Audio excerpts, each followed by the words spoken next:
Okay, welcome. I hope you guys are doing great. I hope the audio is working fine. Somehow the intro music in this project file sounds a little bit different than the ones from the previous streams. There's a little bit of a weird thing when it loops, but I mean, okay, whatever. It's an old project. Welcome. Friday. It's time for another live stream. My chat software is not displaying the amount of total viewers, which is great. So I have no clue how many people are watching right now. So let me know in the chat if you're watching. I have been going over old projects in the past day.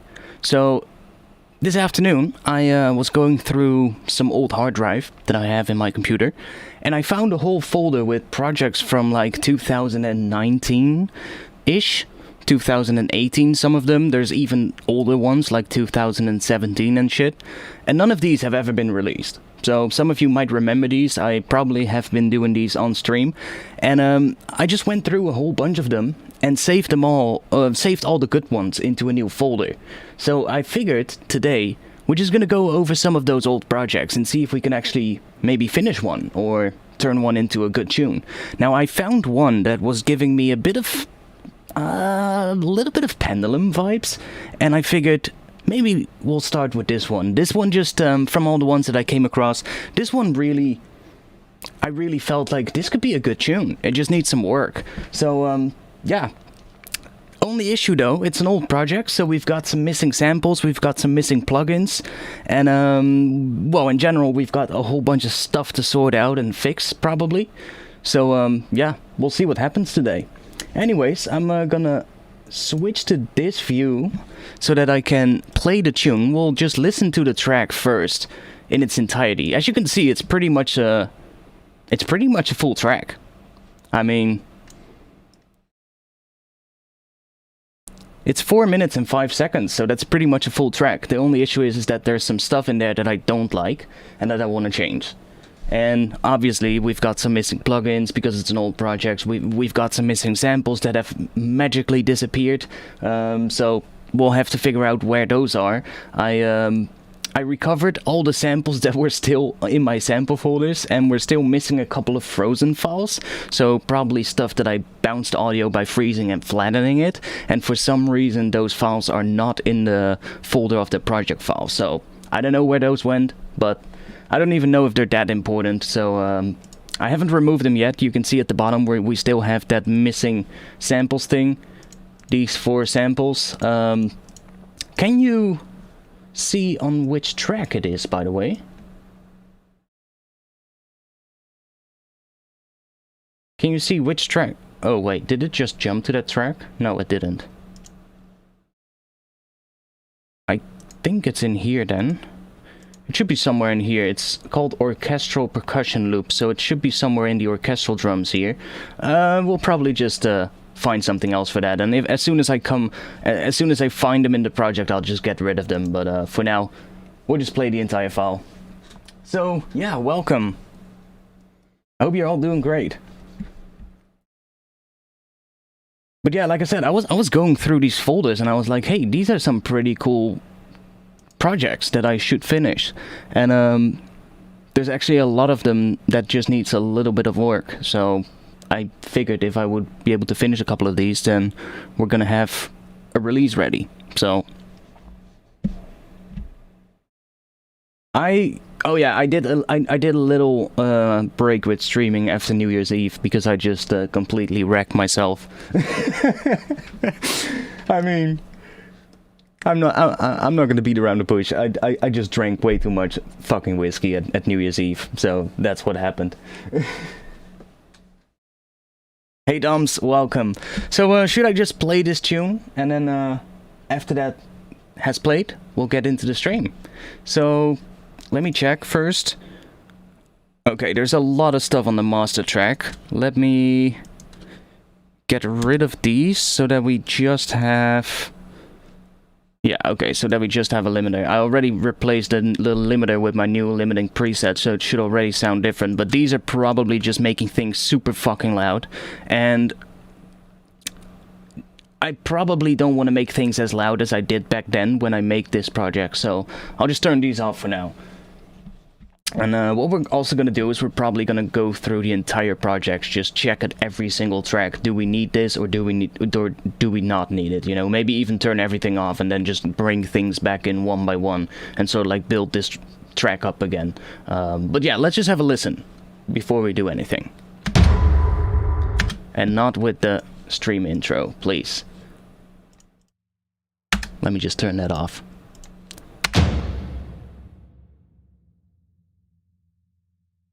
Yeah? Oh, is there...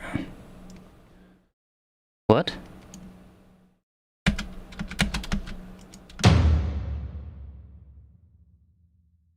Is this loop? Ah, okay, so that was why I didn't loop properly during the stream intro. Let's play this one. You might remember this one as well. You know what? Let's just bring these back. Just makes it a bit louder. Okay.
getting a bit misty in here. Holy shit.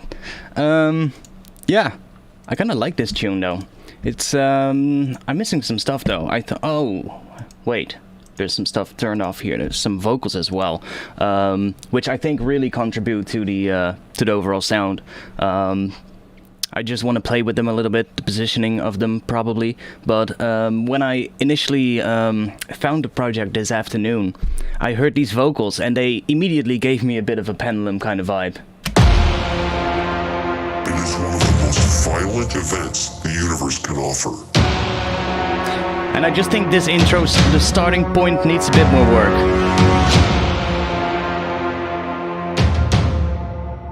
An entire star tears itself to shreds. And that's trouble.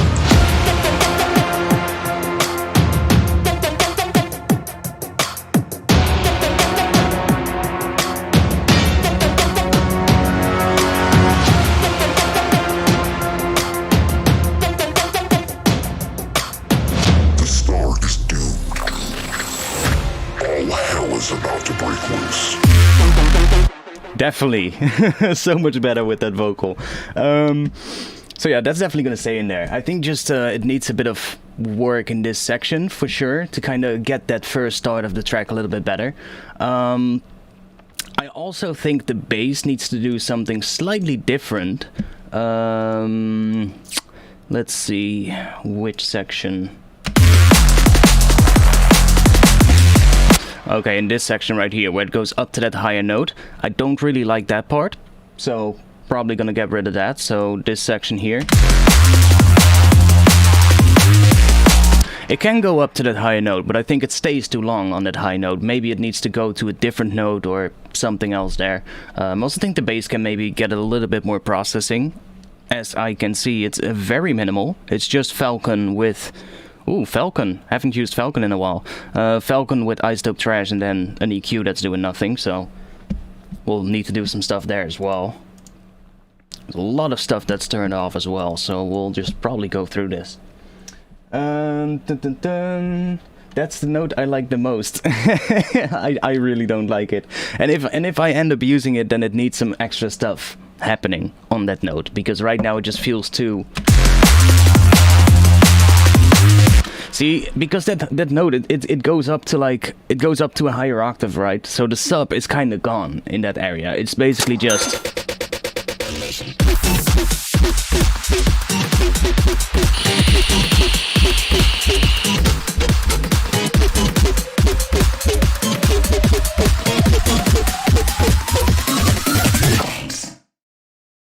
Thanks, Gabor, for the 1,000 Hungarian forints, like usual, coming in as the first one this stream. Thanks a lot. Pair character lying on the side, raising his arm while saying, how's it going? It's going pretty good, actually. Falcon and Trash, wow. Yeah, I haven't used Falcon in a while, so that would be a nice one to see. Let's dive back into that patch in this stream as well and see what we've done there. Maybe make it a little bit better. Oh, we're talking about the next bar. The next bar. This one. Yeah, that one is good. That one is good. And then that little drum fill. That little drum fill is just... And it's, it's a cymatics fill. Well, a part of it, probably.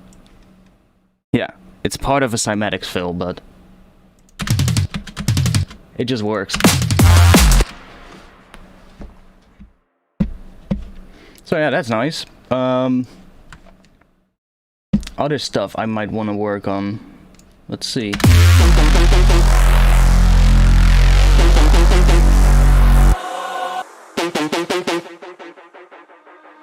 Maybe something here.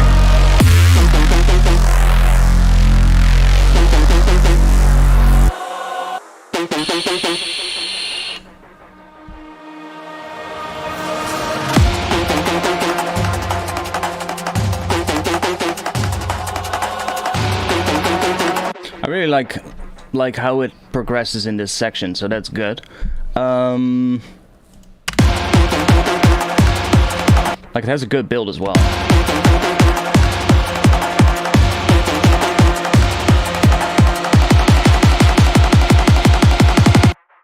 Could have a couple of extra stuff happening maybe in that last section of the build though.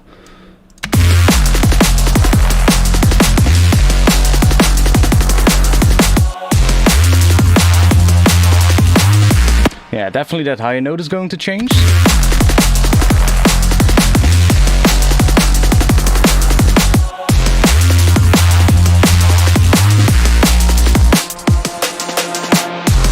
Something extra happening at the end here, for sure.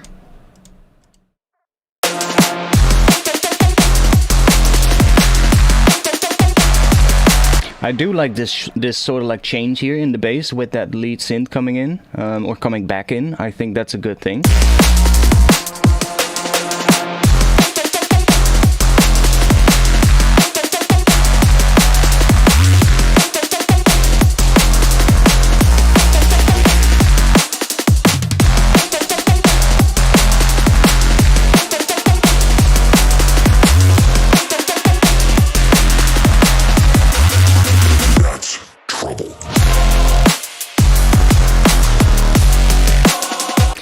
I really like switching to half time here, but I do think we can do something a little bit different and maybe even extend it so that we add sort of like another 16 in between here.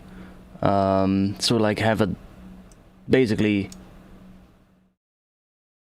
64 bar drop instead of 48, what we have now, and then go back into a build. Dun, dun, dun, dun. You should roast Artifact for one of his latest videos for not knowing music theory. He asked for it. I'm gonna look at. I will have to look. Which video is it? I haven't watched all the last ones, but did you leave some lower frequencies in the snare in this one? I have no clue because I made this project years ago.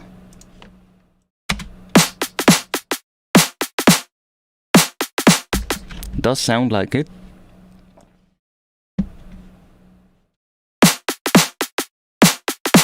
Definitely. It's not that much though. It's mostly just that low peak right here. So the main fundamental of the snare is quite low. It's on F, but it's like a low F, so it's like F2. That's 170-ish, 177 hertz. So that's probably where it's mostly coming from. How long I've been producing?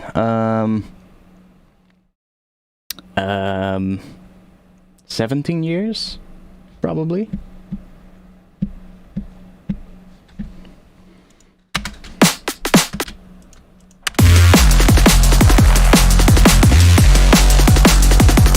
Yeah, and the mix sounds alright.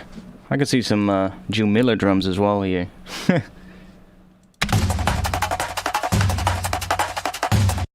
Maybe want to filter those a little bit, or process them a little bit, so that it's not just straight from a sample pack.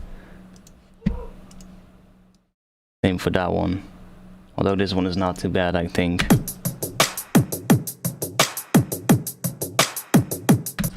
I mean, it kind of works.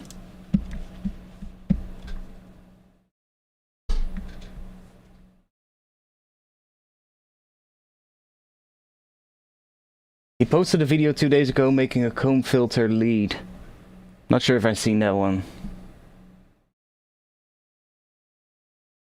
This tune would sound so good with Dimension As We Enter. Can't really recall which tune that is, but I'll take your word on it.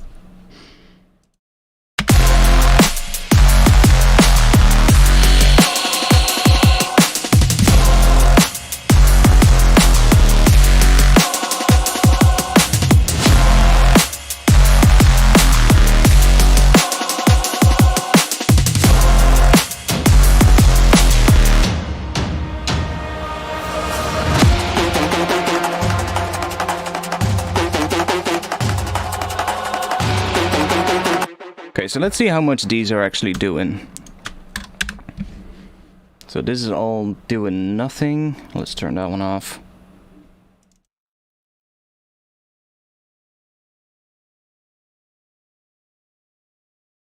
Let's see what it sounds like without those. It's probably going to be a lot less loud, but might be better to work like that when we're actually gonna try fixing this tune and making it good. Where did I get the vocal choir? Where's the choir?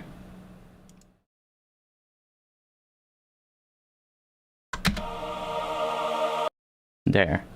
So it's coming from this omnisphere, from the looks of it.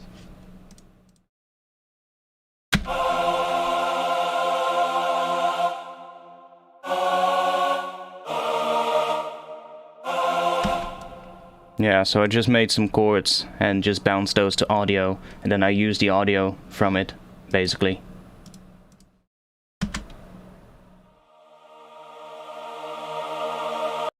Well, talking about choirs, I got a new choir thing now, which, well, it's not necessarily a choir. Yo, I made a new track, right? Yes, why is it here? I found a new library which I just had to get. It's holy shit. It's a contact library.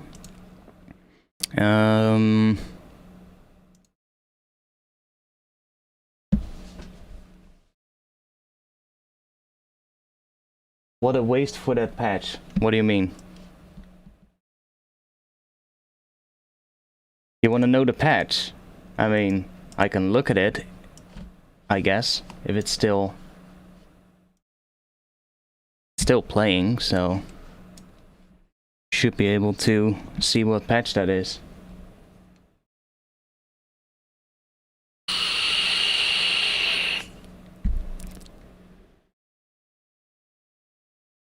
It's the first time Omnisphere is being opened in this session, so it's always gonna take a little bit.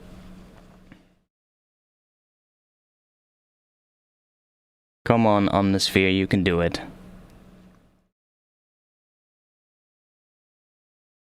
And I've been stupid, I've moved contact over to the right hand side, but now it's on top of my chat on my other screen, so.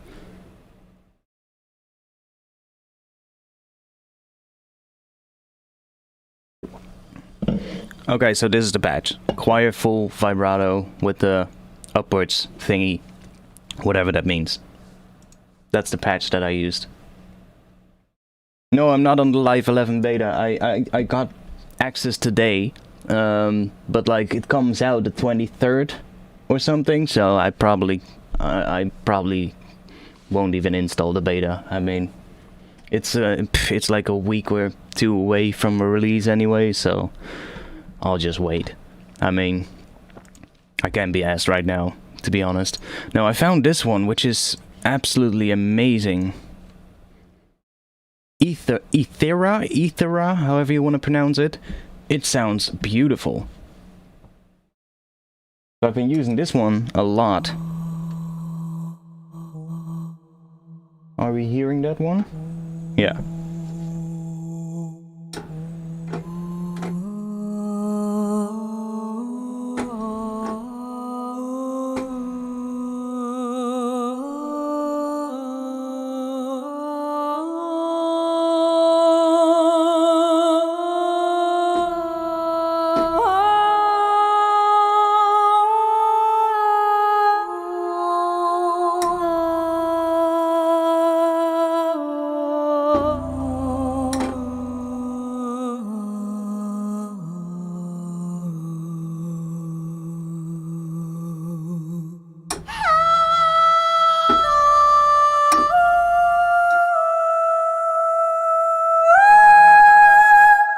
Oh, we're clipping. I love the sound of this library though. It's pretty nice.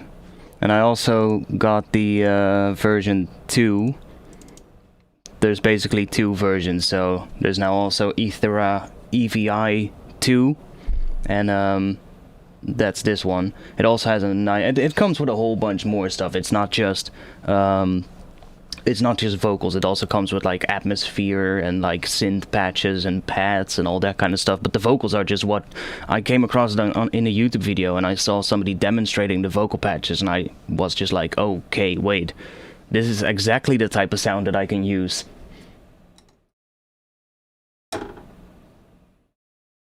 Oh yeah, this one is a different key range though.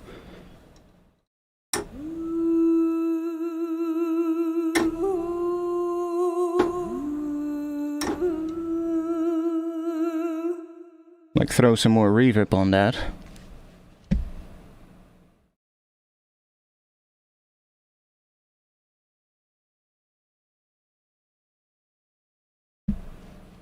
Oh wait, I can just use Valhalla Room.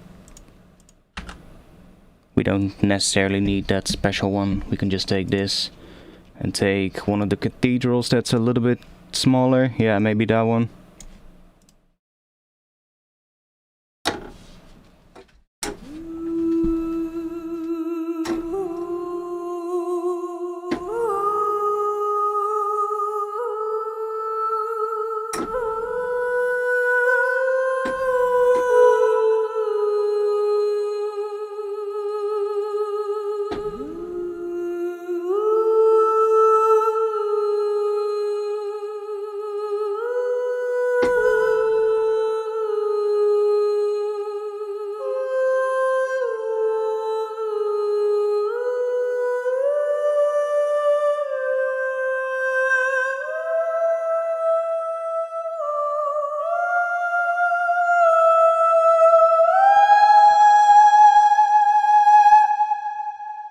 Yeah, I like the sound of that.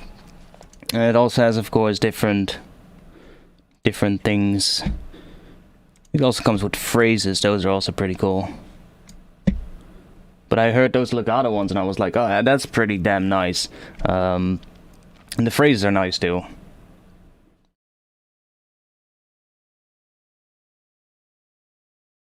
Close your ears and it's an ancient witchcraft chant. I mean, they weren't even that expensive. Like, most of the time when I you know, come across these type of libraries, they're most of the time pretty expensive. But these were like all about around like 50 euros, something like that. So I was like, okay, that's nice.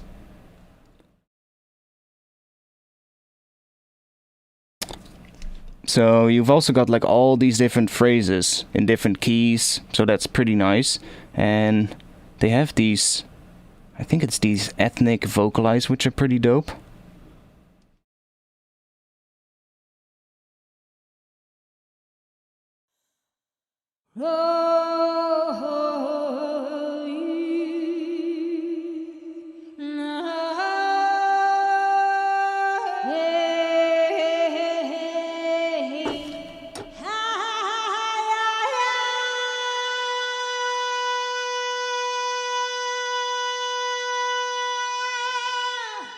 See, stuff like that, it's really nice. So you can turn them into legato, whatever, you can pitch them. So in this track, I'm using a track in the key of F, so if I would pitch these up one semitone, then it should even work in this track. Like, we can quickly try it out. Just play the intro and see what happens. Let me do that. It is one of the most violent events the universe can offer.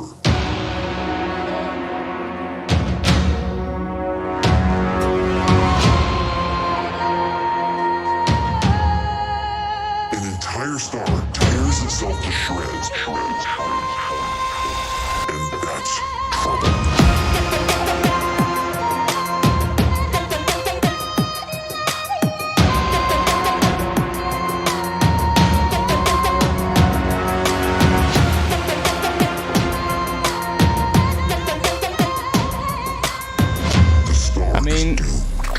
They work.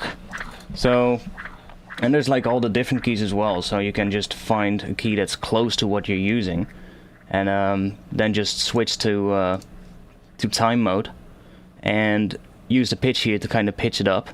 And I also like to, I think, yeah, you can switch it to time, whatever that is. Oh yeah, time mode. Obviously TM, or you can have the host tempo. Now if you want to do it on drum and bass, what most of the time happens with contact libraries, because drum and bass is quite quick, is that these vocals tend to become really quick.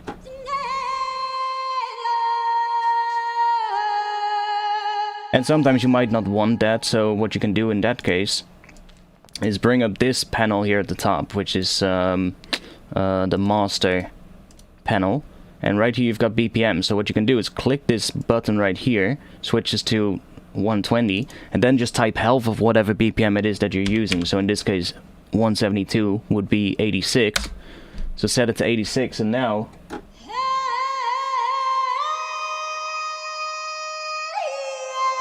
the vocal is more in like a normal kind of tempo, so that way you can kind of make them twice as long, which is something I do a lot also with like percussion libraries as well.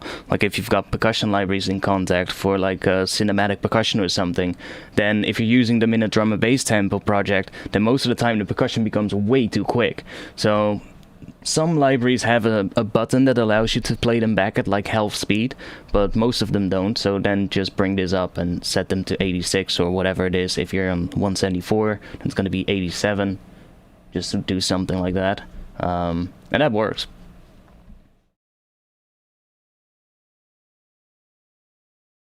But yeah, this library is really nice, and the first one too. Like the second one is nice. It has a little bit more content.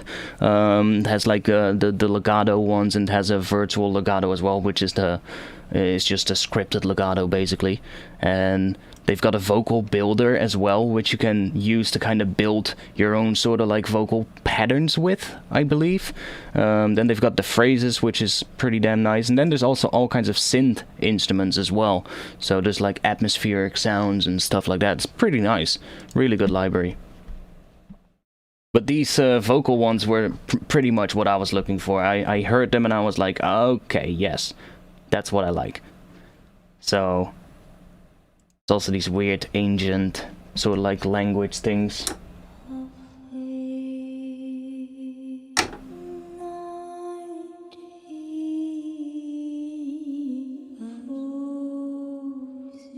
These stuff like that, which is pretty interesting. I would say the other ones are better, but what more do we have? D minor, which is also pretty good. Can pitch that up to E, for instance, by going up 2.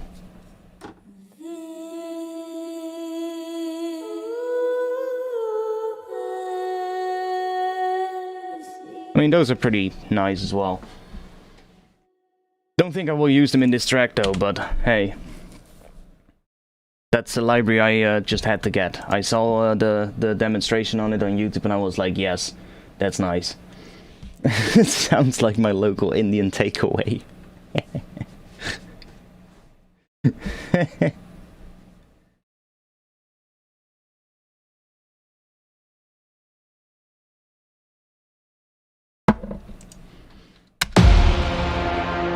is one of the most violent events the universe can offer.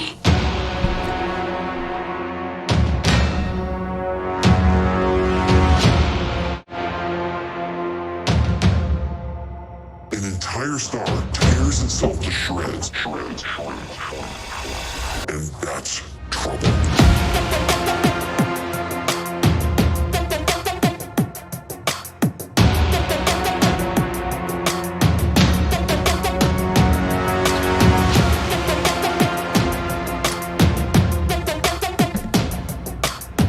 The star is doomed. All hell is about to break loose.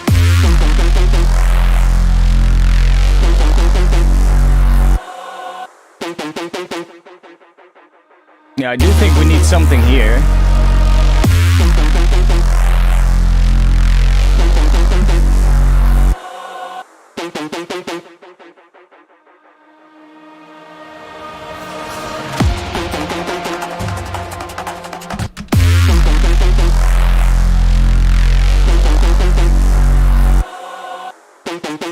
Man, I haven't used Falcon in a while. Let's see. Okay. We've got a notch. There isn't even that much on this. It's mainly just... Oh wait, there's more. Okay, not that much though. Mostly just this notch.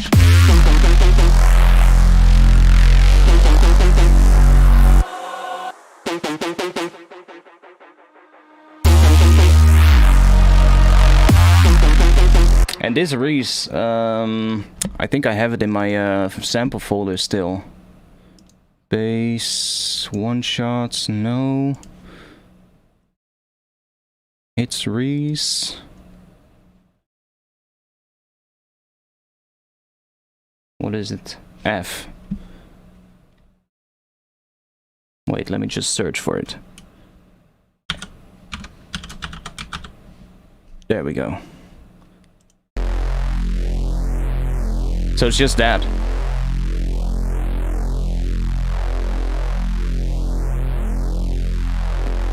So it's just a really simple sort of like Reese put into the sampler here. Is there an oscillator? No. There's no oscillator. Or is that an oscillator? No, it's not. It's just only this sample. Bit of distortion here. Notch filter. Taking the bass down a little bit. And then we've got this wave shaper thing. And then one final EQ. And that's basically it. Oh, there's a maximizer here at the end. Probably to prevent it from clipping. But other than that, there isn't really anything going on in this patch.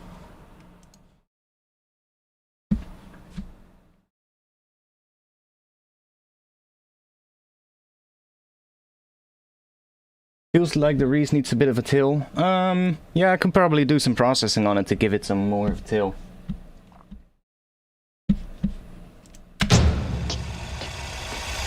And that's trouble.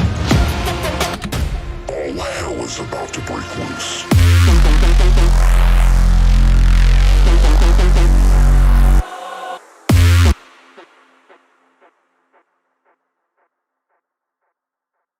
So let me also check, what key are we in? Looks to be regular F Phrygian. Haven't used F Phrygian in a while though, but let's see if I still remember it. What is that? F.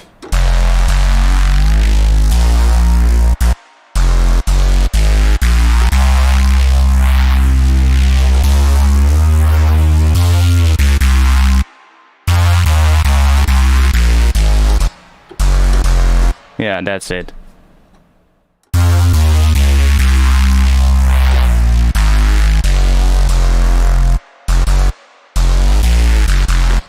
Yes, okay. Still remember the skill, that's good.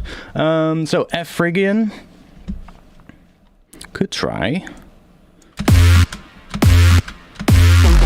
I like that, but what if I do...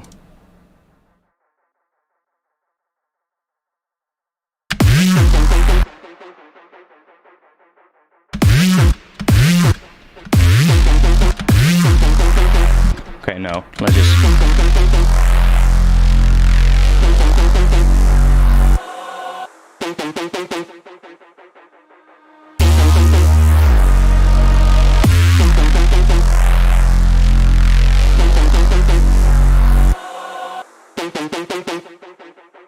Yeah, we definitely need something else here as well. I haven't found... Oh, hey, there we have one of the frozen samples that is missing. Well, I mean, that one is just gone. No idea where this sample is. It's gone from all the folders in my hard drives, so goodbye. Now we still have 3 more, and I have no clue where they are. So there's still 3 more. Oh, it tells me still there's 4, but I removed one of them, so whatever. We'll figure out where those are while we go through the entire project. Everything here looks to be fine. Although we have these orchestral drums, and it's said... Yeah, see, we've got some here as well. Let's just get rid of that. Get rid of that one as well. And then probably these 2. Still got 2 more. Where are those? Like, can you find them by just going here and clicking on them or something? This not, because then it goes here. Hey, it does tell me we have a sample here. Yes. Okay.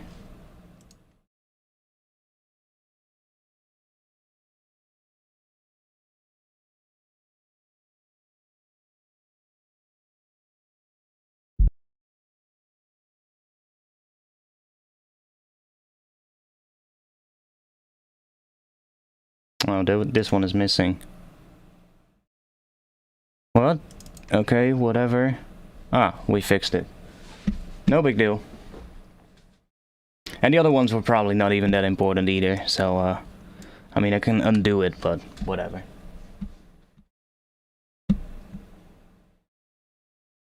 They're probably, missing for a reason.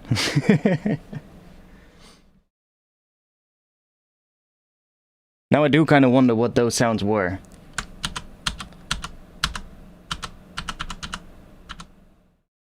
Let's undo it. That was one in the bass. Is it back? Yeah. Okay. Let's, apparently they are there, but for some reason it doesn't find them when I use the, search. Well, whatever.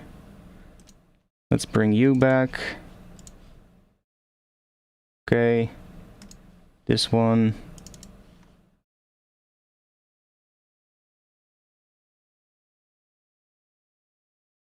That one. Okay, fixed. Now it was turned off. Oh, that's probably the reeds that I made that I've thrown into oh no, it's not. No, okay, whatever.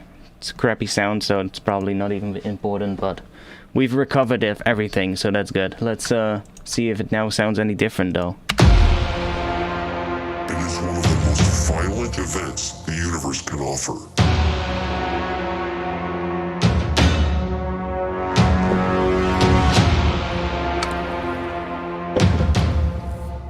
An entire star tears itself to shreds. And that's trouble.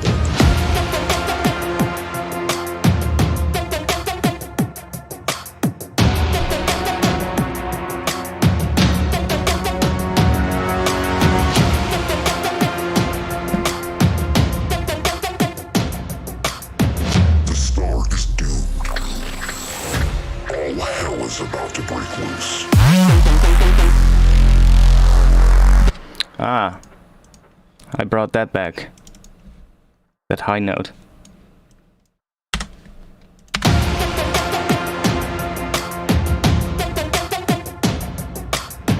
The star is doomed. All hell is about to break loose.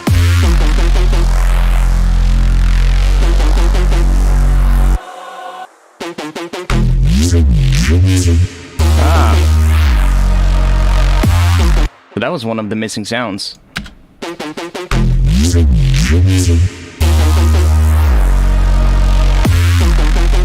Not sure if I like it though.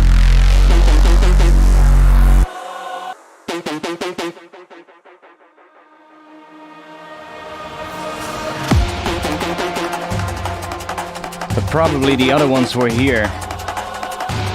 So there's a couple of sounds in the drop now that should be back.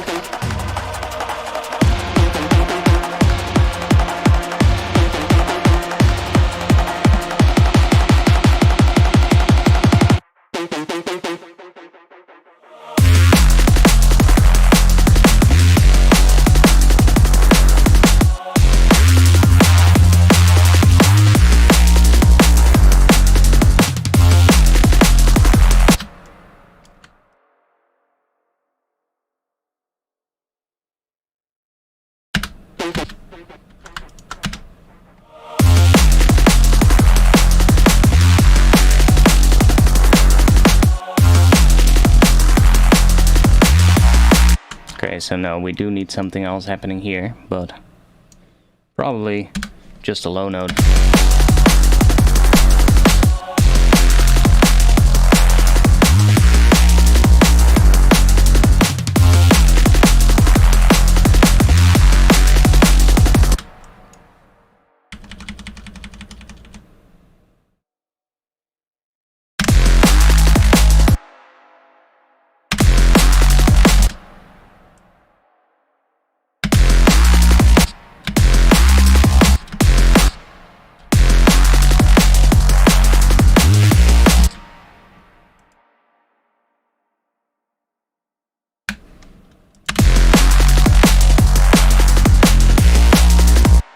Yeah, something different there, but we'll figure that out.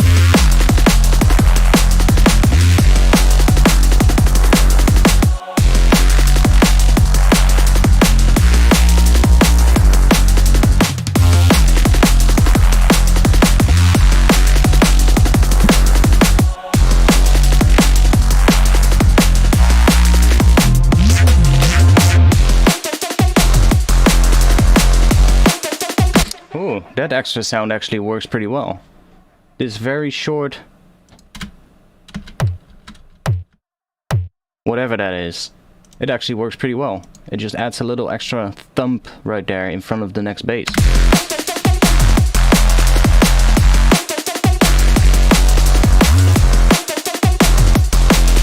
Yeah, that could work. Not sure about those extra bass in the end. I probably will get rid of those or make different ones for those.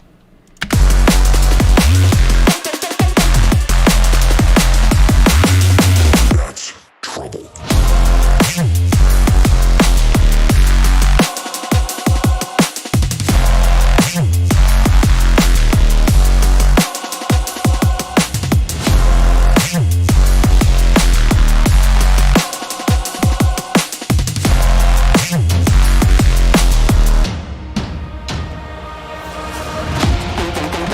Okay.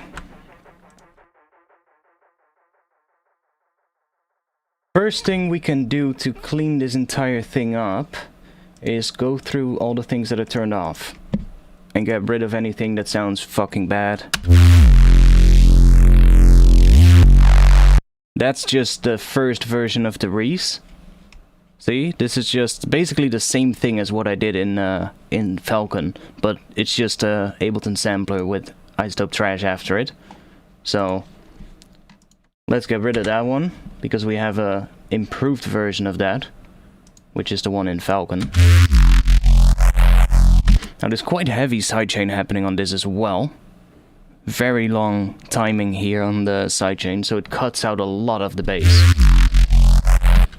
Probably can get rid of quite a bit of that.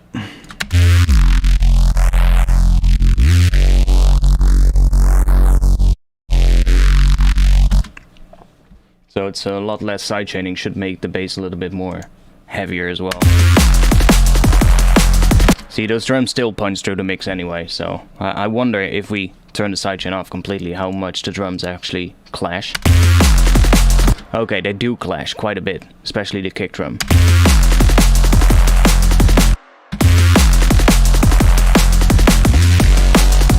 But I'll probably do a different sidechain, like how I do them these days. I don't even know how I did it here.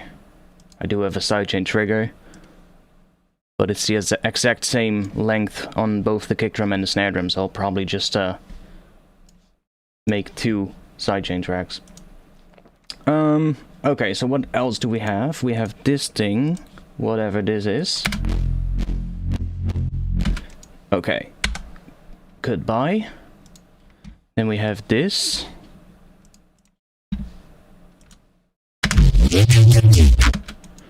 Goodbye. And then this thing.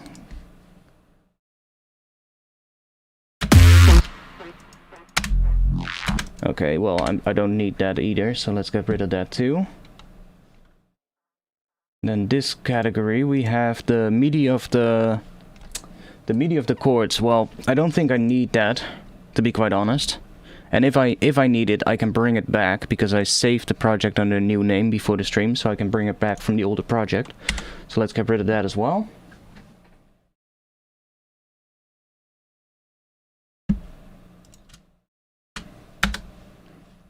Those are just the choir hits.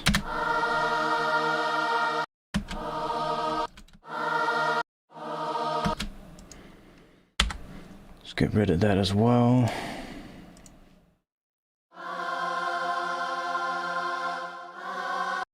There's a different choirs as well. That's the Japanese children's choir. I just hear it from the sound of it.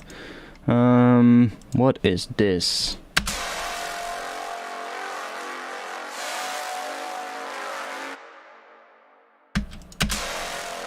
It's turned off. Let's see what it sounds like with that. The star is doomed. All hell is about to break loose.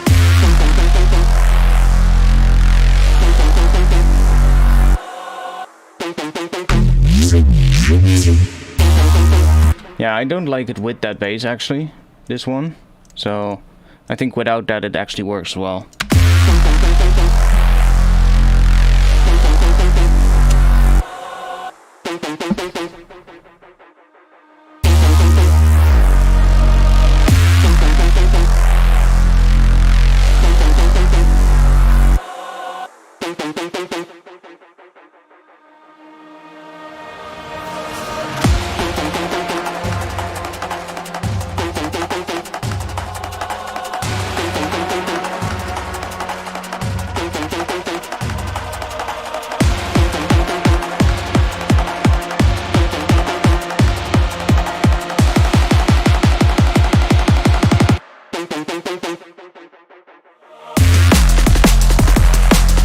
Yeah, we'll just get rid of that as well. I don't think it adds much.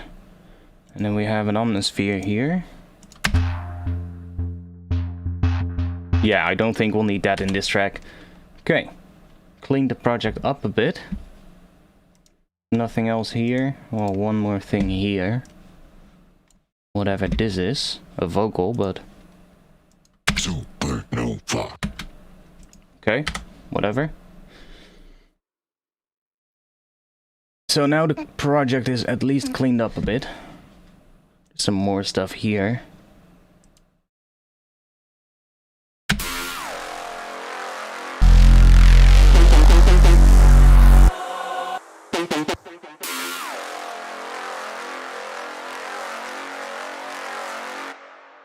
Oh, that's taking a MIDI from the other track.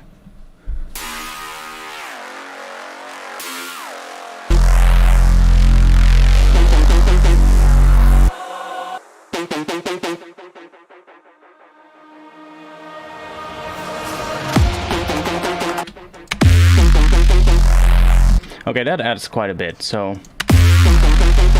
I'll probably even move that together with the bass so I can process them together.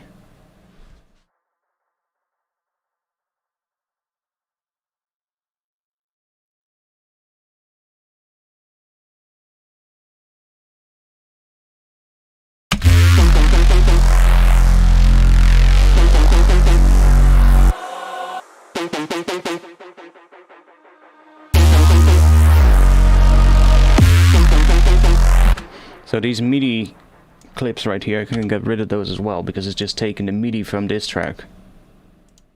See? It's using the MIDI coming from that race track, so... should still... yeah.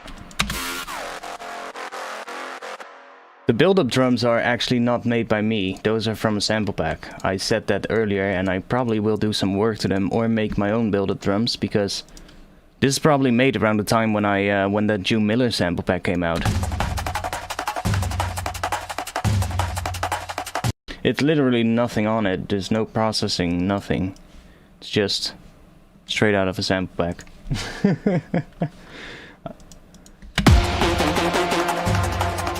I mean, it does work in the mix though, so maybe I'll leave it, but I don't really want to use a sample from that pack.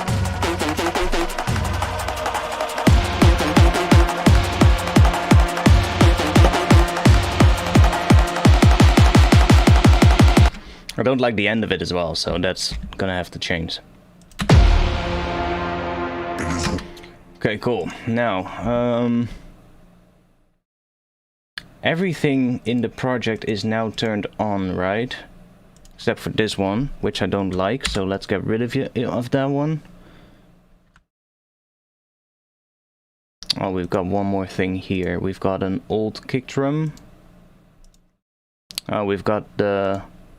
I made this kick drum myself, apparently. Out of a couple layers. So this kick is this. No, it's not. Or it was, probably, yeah. It's just bounced and processed a little bit more. Okay, let's get rid of that one. Okay, so now everything is turned on, except for this one, but that's the sidechain trigger. So what I think I'm gonna do is turn everything off. and bring everything back one by one. And then sort of like work from there, because there might be things in here that we don't need, that I don't like, or that aren't really adding much to the mix. So we're just gonna start from scratch. I mean, not from scratch, we're gonna bring everything back one by one. Yo, Davey, welcome. I'm it's so annoying. I can't see how many people are watching right now. 49, 47. Okay. I can't see it in my chat software for some reason. It's not telling me. Maybe I need to log in again.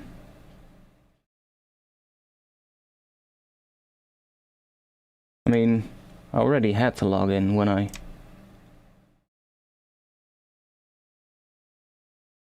I'm just gonna try logging out and back in my oh, I hope that doesn't break the stream. Let me not do that. I was like, what happens if I log out of Restream, but I'm not sure if that's gonna fuck the stream up if I do that. So greetings from Vienna, big up from Munza, however you want to pronounce it. Used a lot of your production tips in my track, really big thanks. You're welcome, mate, you're welcome. Okay, so I'm probably gonna start with the stuff in the intro. So we've got some drones and pads. So those are probably gonna be there.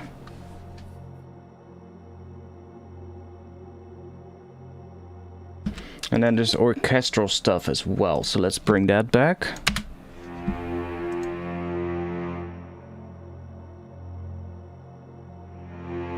It's pretty dry.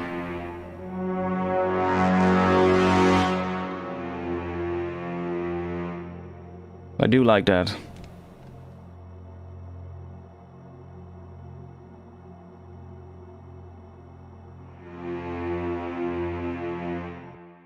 Okay, so then we have this sound right here.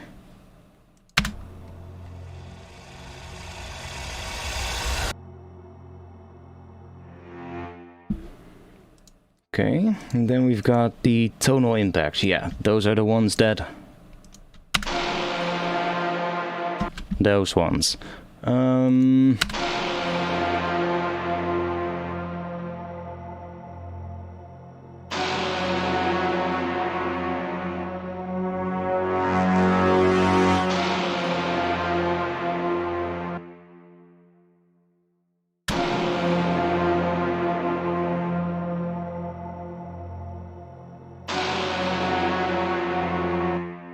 Quite a lot of EQ happening on that.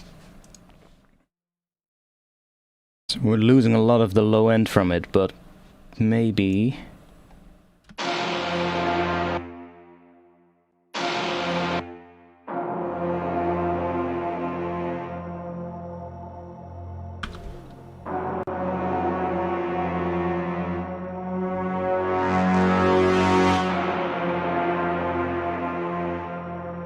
do a little bit of filtering on it.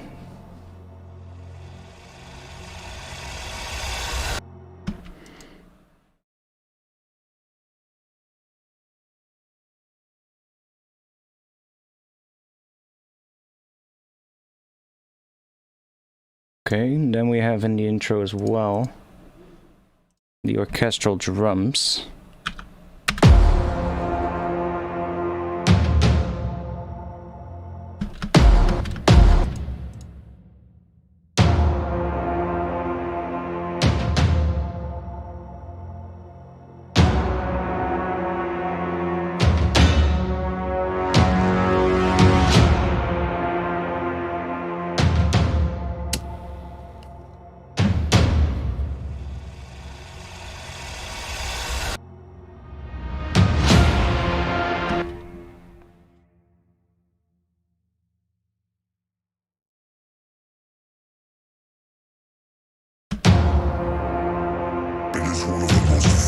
events the universe can offer.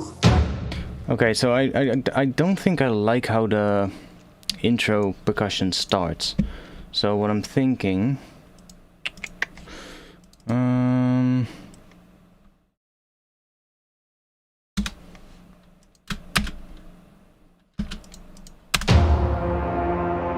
is one of the most violent events the universe can offer.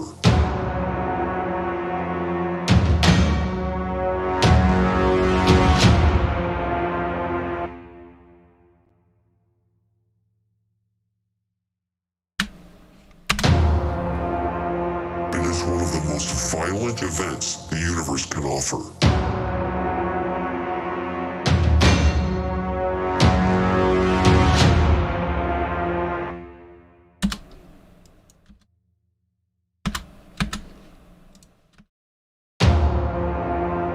It is one of the most violent events the universe can offer. And I feel like this vocal could probably come in later.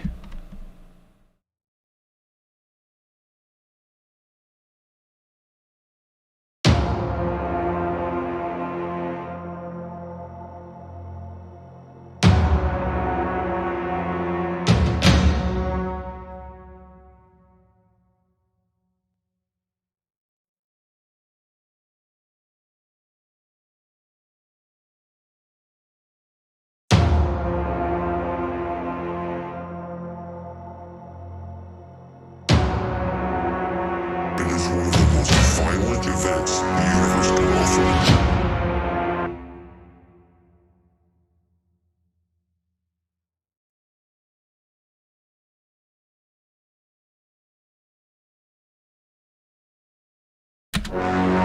It is one of the most violent events the universe can offer.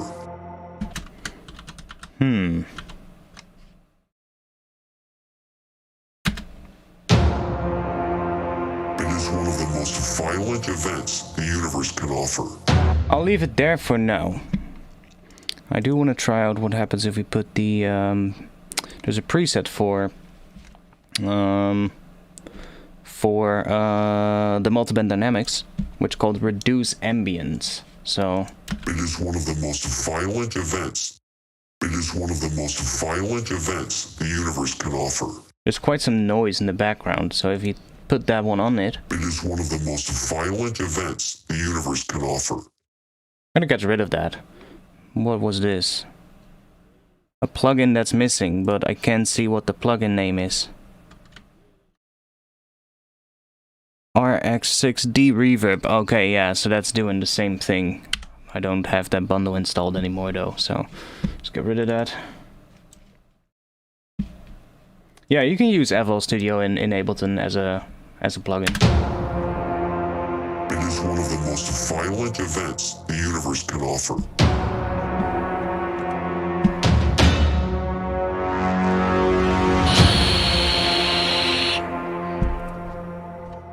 An entire star tears itself to shreds. And that's trouble.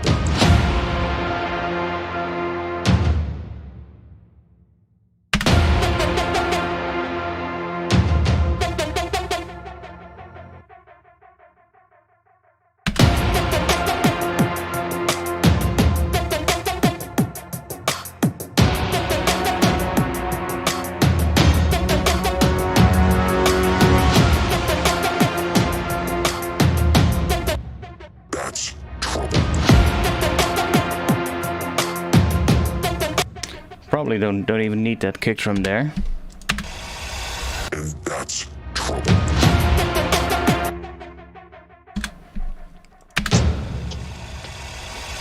And that's trouble.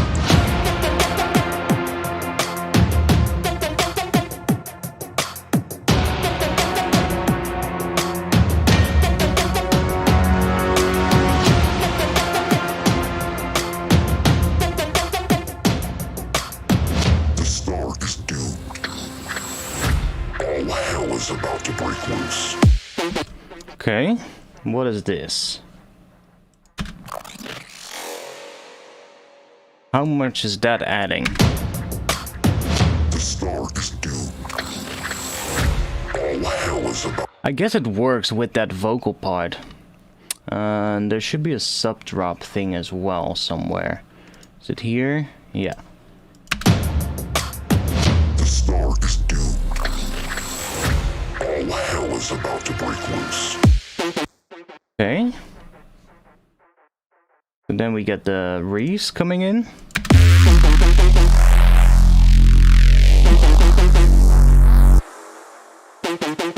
With this one, of course. That's the top layer. The star is doomed. All hell is about to break loose.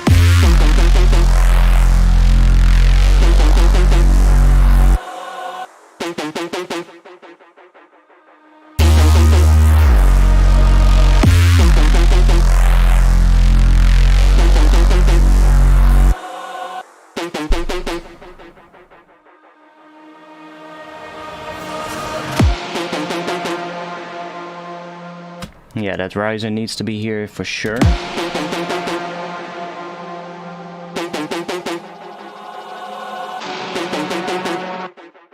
Then we have these things. Yeah, these are just from a sample pack, so I do like it in the mix, but I kind of feel like it's cheating to use a sample from that pack. It's so overused, and everybody has used those samples by this point, so let me know in the chat what you think. I think we need to maybe find something else. Or should I just say fuck it? And just filter them or something.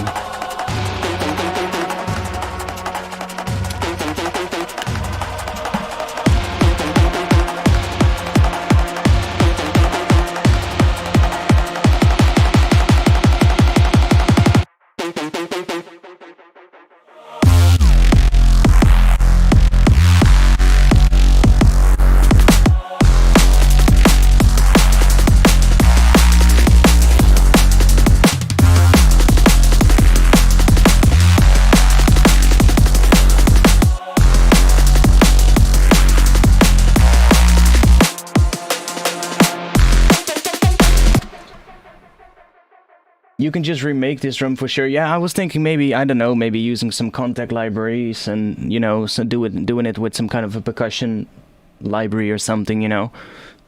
Could probably remake it in like a, sort of like a similar pattern, but with different sounds. Or at least try, you know. We can always then end up using it if it doesn't work out, but, I mean, I would rather make it myself and sort of like use it as inspiration as opposed to using a loop from that pack. Like, as good as the pack is, it's like I just can't bring myself to do it, you know? Especially because it's from like, it's not even from like one of the drum loops categories or something like that. It's just literally from one of the construction kits, you know? It's like, you could just take that construction kit, put those into a project, and you've got an intro, basically.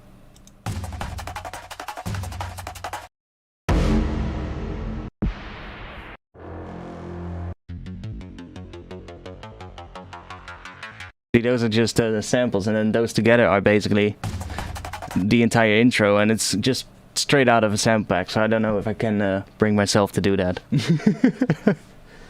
As much as I like them.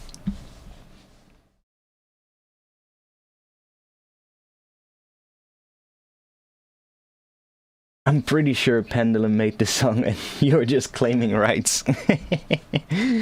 Yeah, in secret I just contacted them. I just said, yo Rob, could you just shoot me a template, man?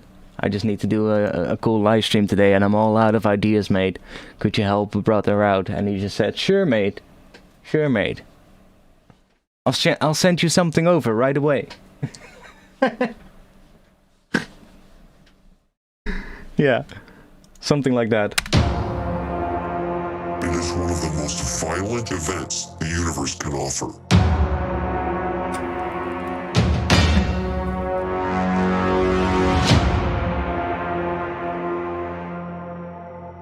An entire star tears itself to shreds. Yeah, I think we can do a better job in this first half of the intro. I do like this section though.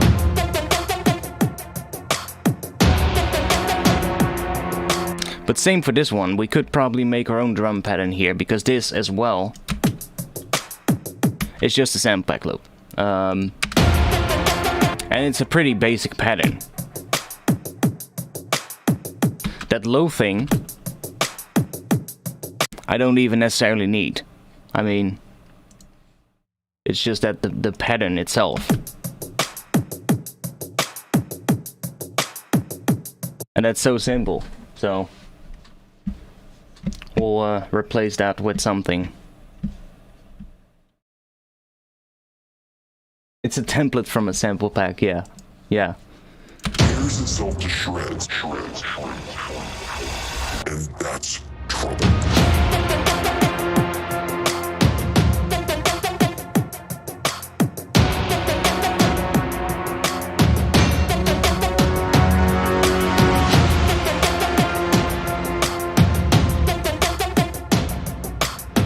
The star is doomed. All hell is about to break loose.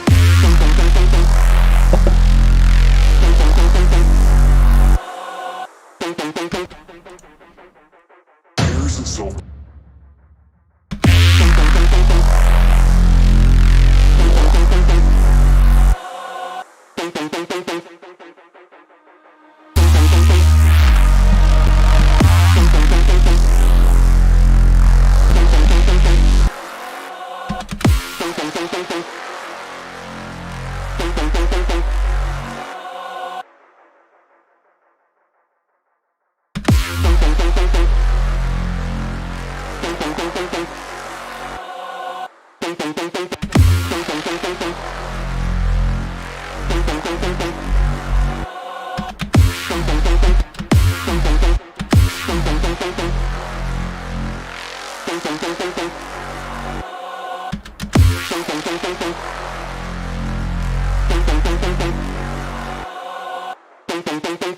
Maybe something with a filter on it.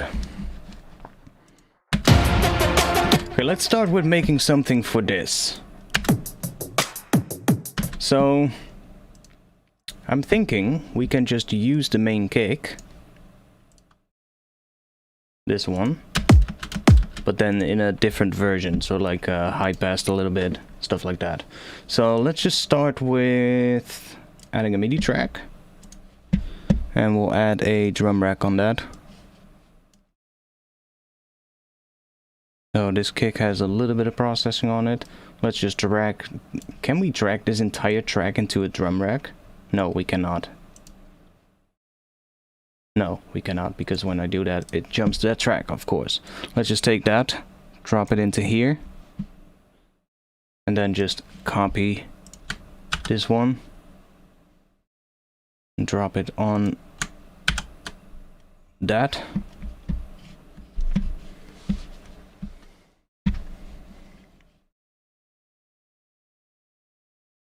So this pattern repeats every, oh, don't have to do that, every dead section. So let's just copy the kick in that pattern, which is really simple. It's just a kick drum here,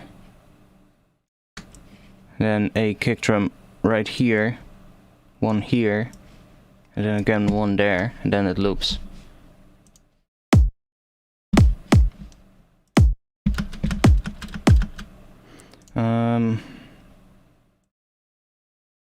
Don't need that. Just bring that to 0. Now, for this one, in the intro, I don't need that long of a kick drum. So what I can do,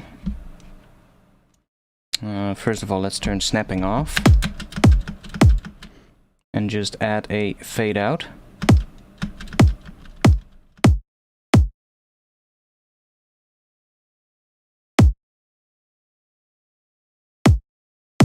Make it a little bit shorter, so that we have a bit more of a lighter kick drum in the intro. And then here I could probably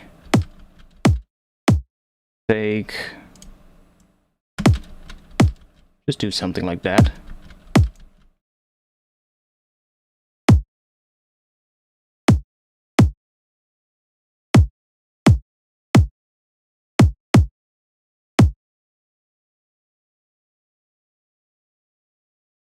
Yo, anomalistic. That's nice. Artifacts after learning from you, I made 3 tracks and a label got reached out to me. It was a miracle, you're the best. Thanks, mate. Thanks. That's nice to hear, man. Definitely. Feel free to send me the tracks, man. I would love to check them out.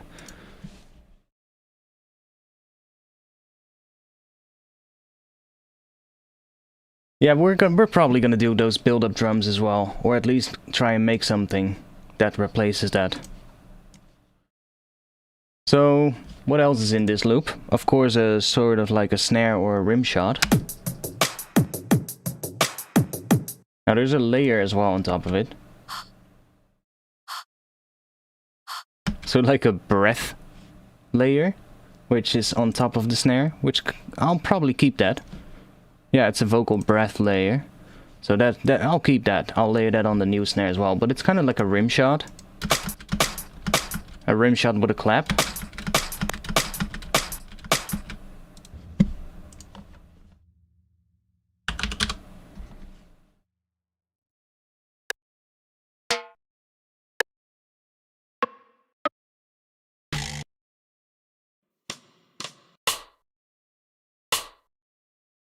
That one is kind of nice.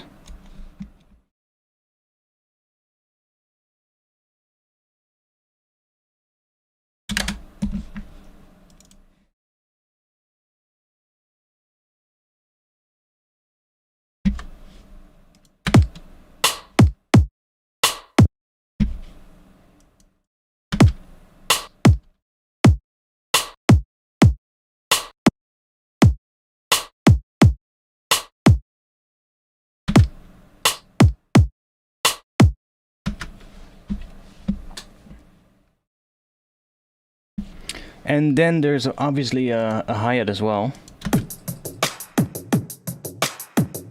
Now we do probably already have some hats.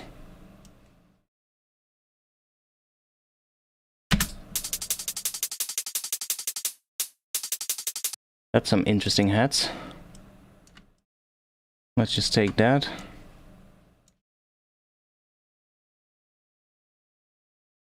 Let's move these up.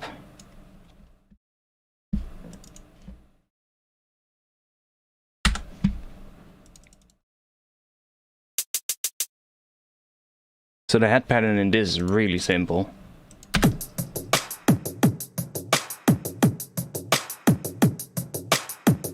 It's just a straight 8-note hat.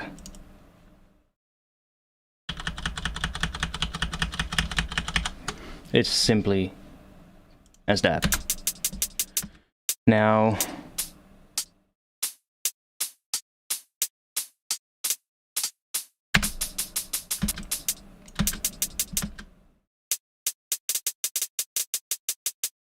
probably gonna make it a little bit more interesting, but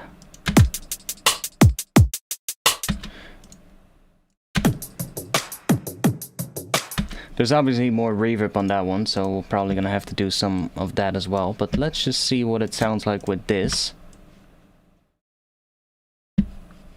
compared to or without that loop then now. So let's see what we get. Tears itself to shreds.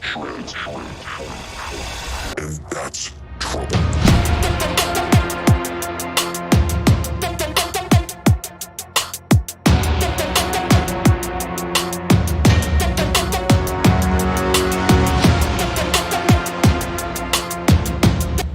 Okay, so for this one,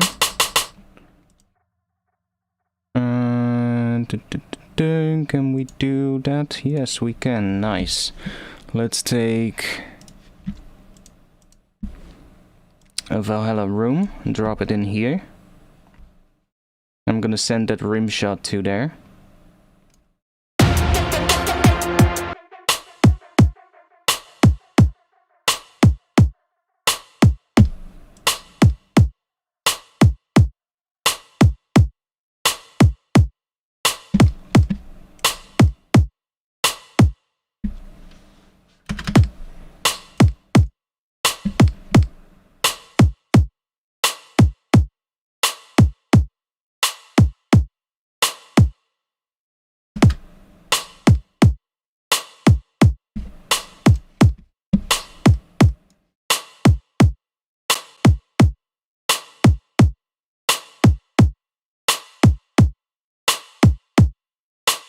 Now, probably layer some kind of a clap on it as well, because I kind of hear that in the original loop too.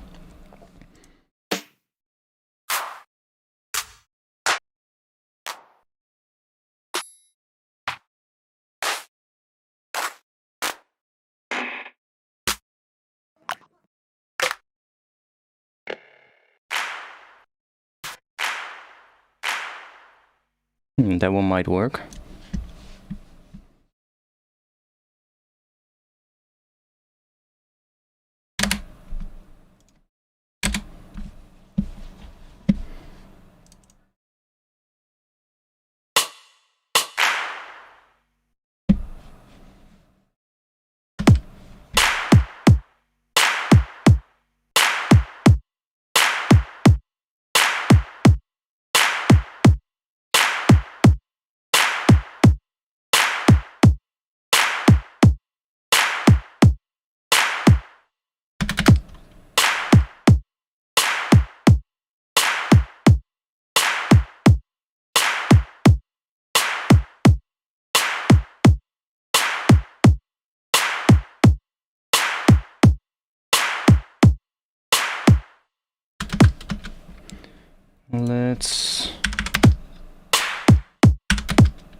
Let's put an EQ on it as well.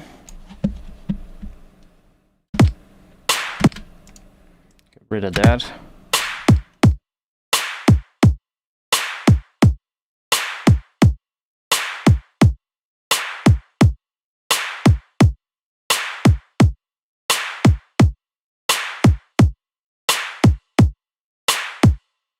Maybe add some reverb to that too.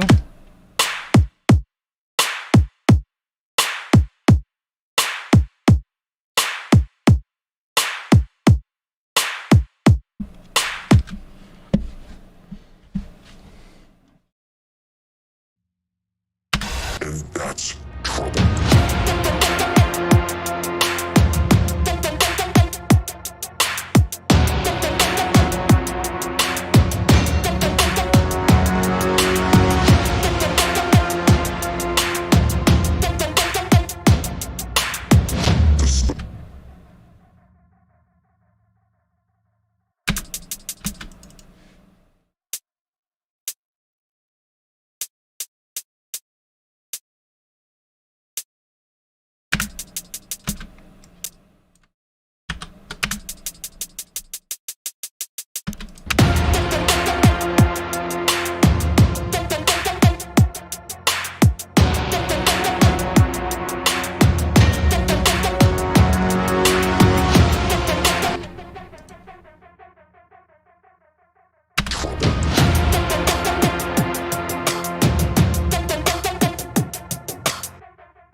Okay, so I'm gonna change the pattern as well, and we need some sidechaining happening, definitely on that first kick. But I think I'm going to change this pattern.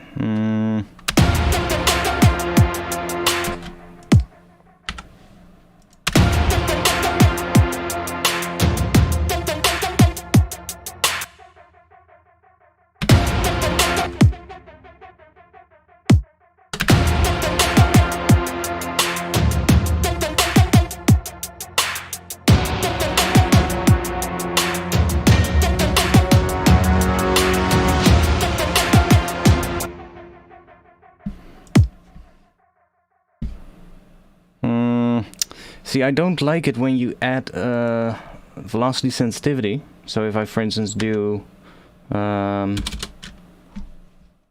don't know, let's say 40%. Now the kick drum is louder. See, and it clips, which is really annoying. So what I'm gonna do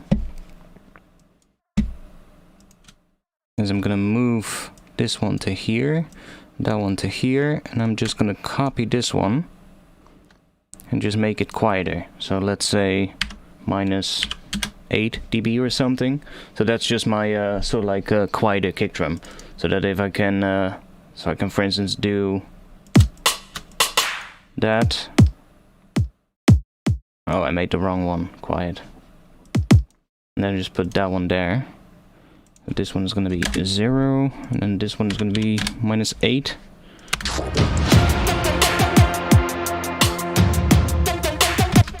Then I have to fix this one as well.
What if we only have a kick drum on the first beat?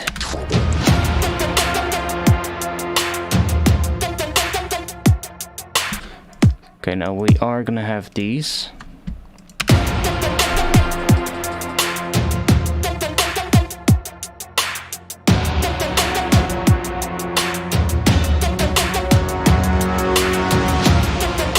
Maybe just even leave it like that. Maybe one final one there.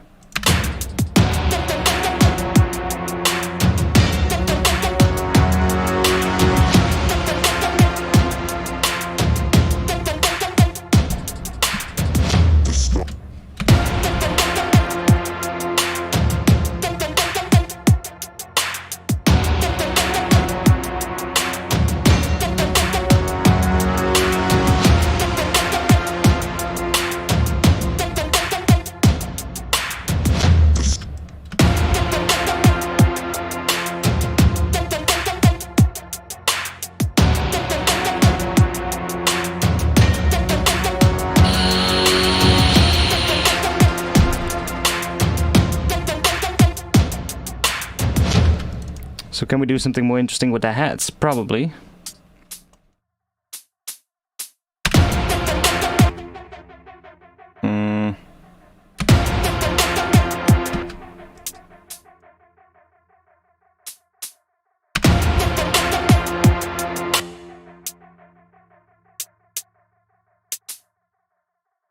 I can just copy these.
Yeah, I actually already like it more than this.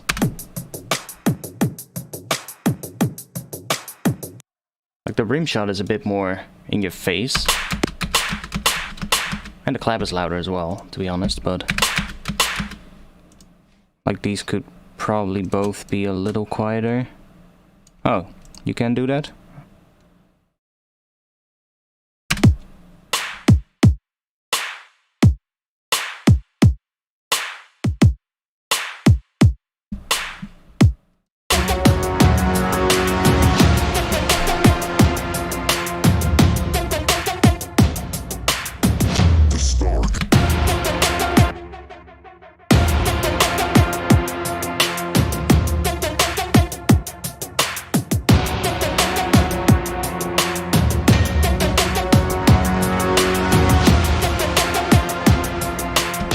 Oh, I'm now playing it together with that loop.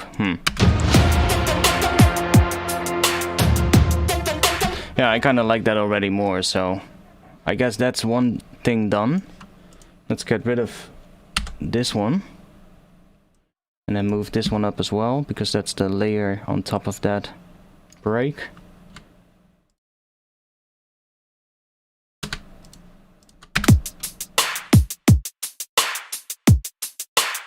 Not sure how much you hear that.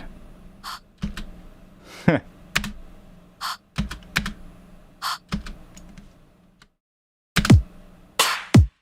mean, you do kind of hear it, probably. Yeah, you do hear it. But I'm wondering, what happens if I put it right here?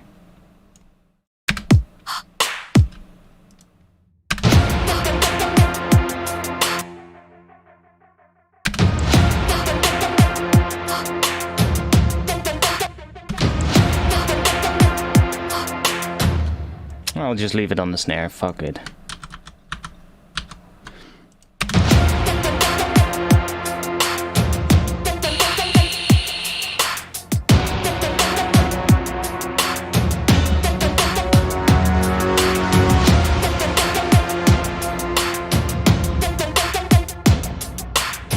The star is doomed.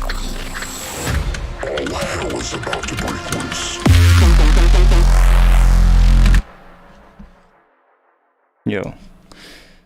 Okay, so then we have this section here. Now, All hell is about to break loose. I think we need something sucking us into this. So, what could we do? Well, I can try taking this kick drum and let's just consolidate that so that it's a nice clip.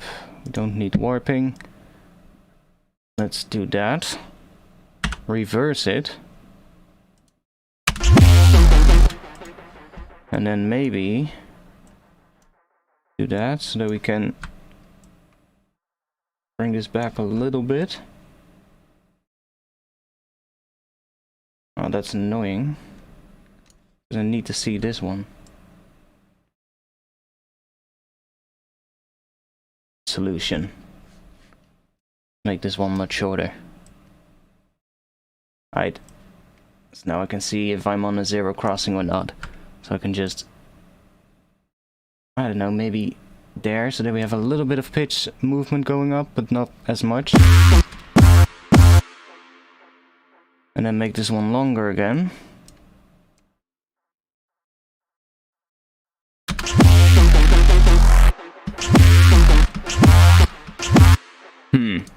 Maybe a different sound, or make this one quieter.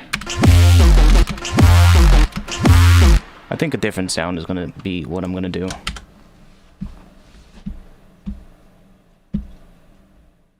There are release tracks for me on Spotify, I think, but they're all really old. I've been working on new music for a while, but because of YouTube, I just haven't been releasing a lot of new stuff. I've just been making videos for years, and I'm now in the process of actually, you know, finishing stuff. Like, these are projects. these are projects which are literally from like the past years of doing YouTube and just doing streams and making tutorials, and those tutorials then end up turning into a tune, and halfway through I think like, hey, there's a new tutorial I've made, and then I'm super inspired by that, and you kind of get the idea. And at some point you just get inspired by the new things that you make for the tutorials all the time, and then at one point I was like, yeah, I just keep making new things all the time, but nothing ever gets finished. And that's why I also took a break from making tutorials, so that I could just focus on, you know, working on finishing stuff instead of making new things all the time. Which is probably a good thing.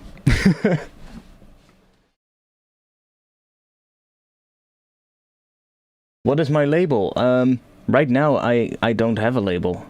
And the things that I will release are probably going to be self-release, so I'm maybe I'll start up a label because I need a name for like a label to release it under. So I'll definitely come up with something for that. I don't know what that is going to be yet, but we'll figure that one out. I first need to get all my stuff sorted to be able to get my accounts and all that. I have a lot of accounts already on like distributor platforms. I just need to get them all like verified and all that kind of stuff. Need to verify like my payment details and all that kind of stuff. For a couple of ones I need a credit card, which I don't have because I never use a credit card. I don't need it right now, but when I want to start using those, I will get that sorted out soon. But yeah, you know, whole bunch of stuff to take care of. But I'm already working on some other stuff as well, which is eating away my time at the moment, which is actually new tutorials. So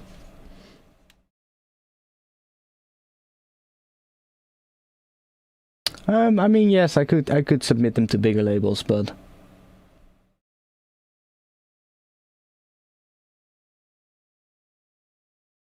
I know.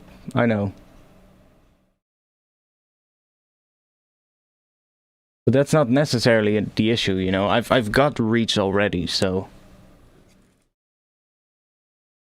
it's not like I'm starting from absolute nothing, you know. I already got quite a few people that know about me and that know where to find me, that follow me, you know. So it's not like when I've already got a platform to promote stuff, as opposed to like people who are starting out from nothing, you know. So it's not like.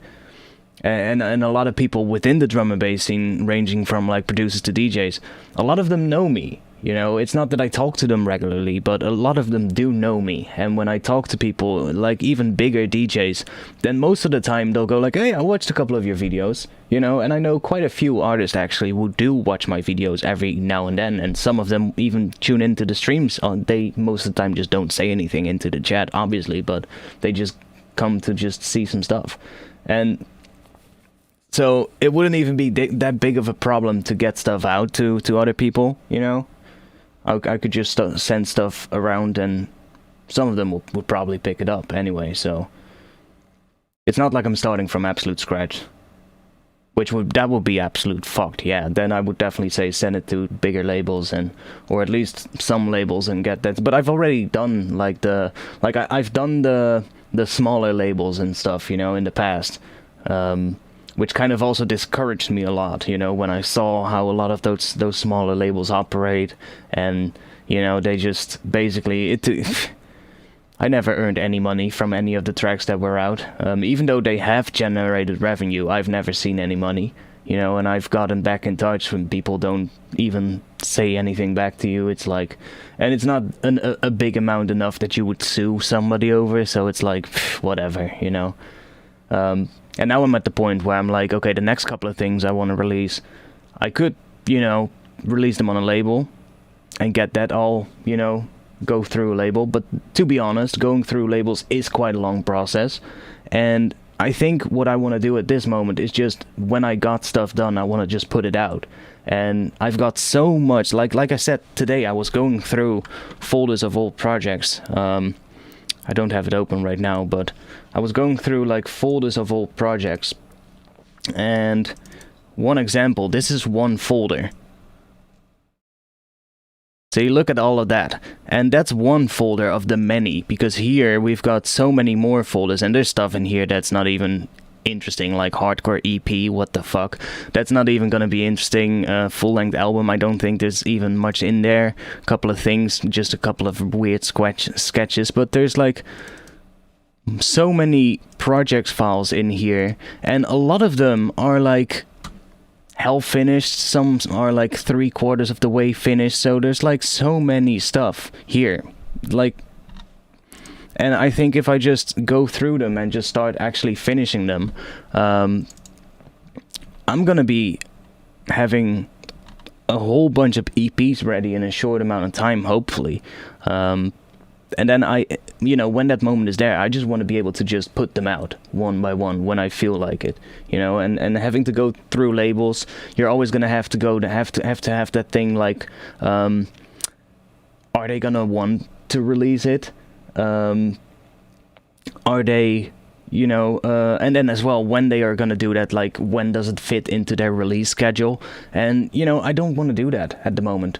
I just want to put stuff out and get more music out there, basically. And then the easiest way to do that is by self-distributing it. And the thing is, I already do have the reach, so I can just use that. So, and it's definitely not for the money, no, for sure not. My income comes from a whole bunch of other things, and I wouldn't even say that. I don't think I get much royalty payments from my music streams or anything, which is at the moment is understandable, but I don't even expect to be getting a lot of revenue from that. It's more like, the music is the selling point, but all the stuff that I do on the side of that's what, generates revenue. Like making samples and doing streams and getting donations, all that kind of stuff, Talking about donations, if you want to donate, you can use the link that's in the chat right now.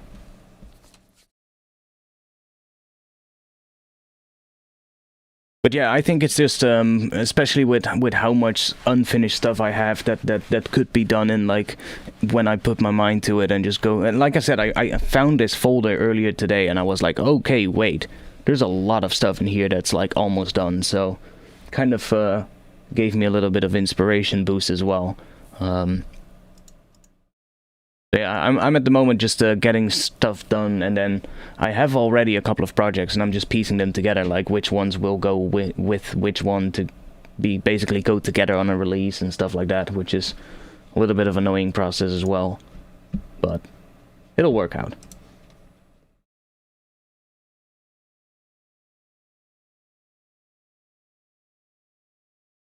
How many people are watching? 58. Nice. It is one of the most violent events the universe can offer.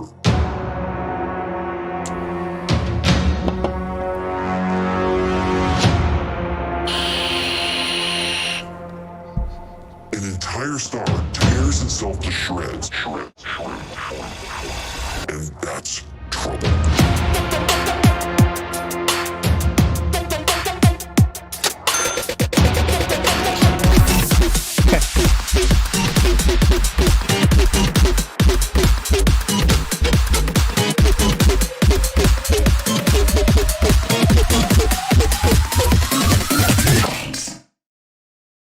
Thanks, an anomalistic for the 15 euros. Thanks a lot. I'm always, it's hard to pronounce that word, mate. But it's a cool name, but it's hard to pronounce it, at least for me. Anomalistic. Thanks for the 15 euros as well. I don't think about making money, just like building the skill for some reason. What skill? What skill? You mean like finishing tracks? I don't know what you're talking about. I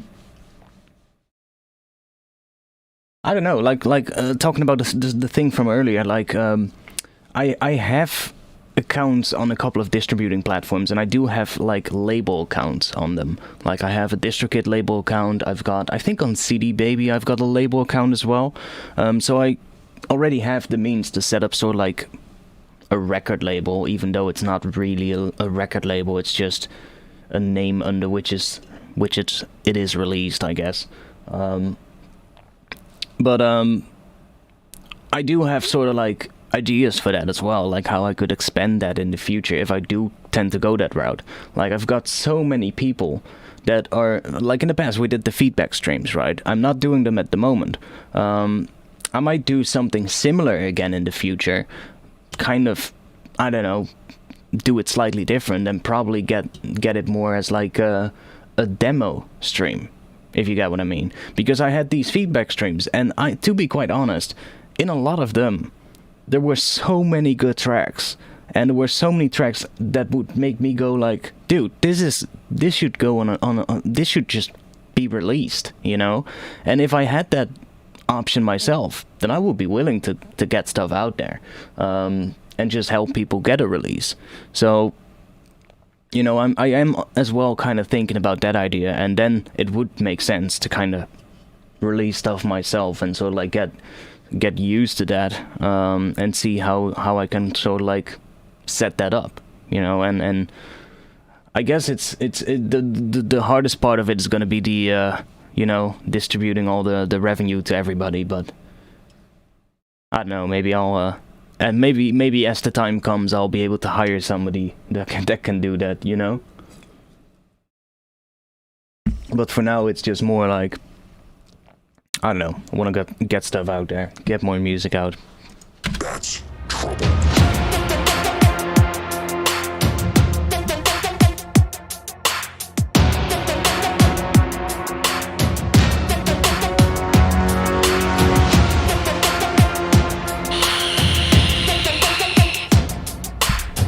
The star is doomed. All hell is about to break loose.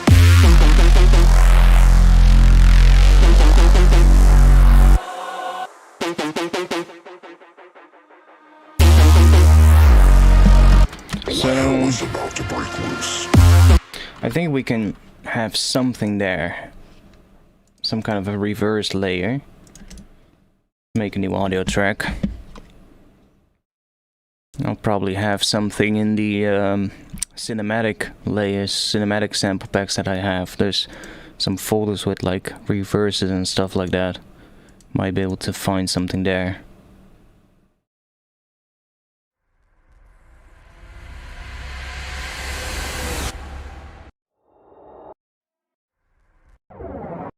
You know what, that one might actually work.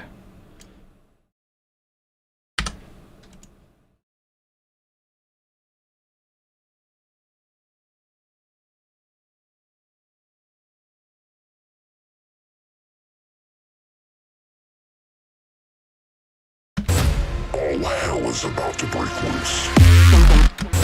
All hell is about to break loose. It's about to break loose. It's about to break loose.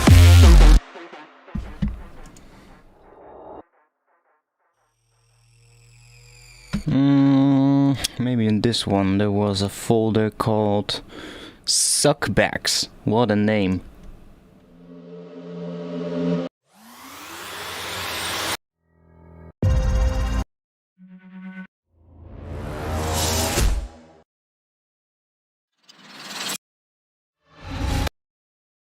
Yeah, something like that, maybe.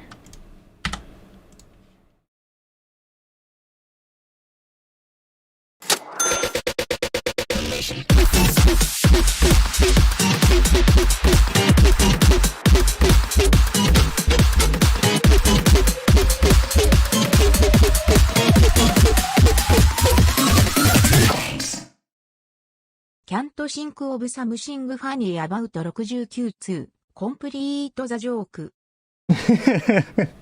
No big deal, mate. Thanks for the... How much was that? Oh... 420. Thanks a lot, mate. Mixmaster Meme Machine. Good name. And thanks for the 420. If YouTube would allow it, I would blaze up for you, but... I mean... That's gonna be... They don't like that stuff, so... I'll not do it. But Thanks for that, mate. What do you think of the SleepNet release? I heard it, mate. I really like the track. It's like, it's actually given me ideas as well for a couple of, I have a lot of old projects, which are most of the time cinematic intros.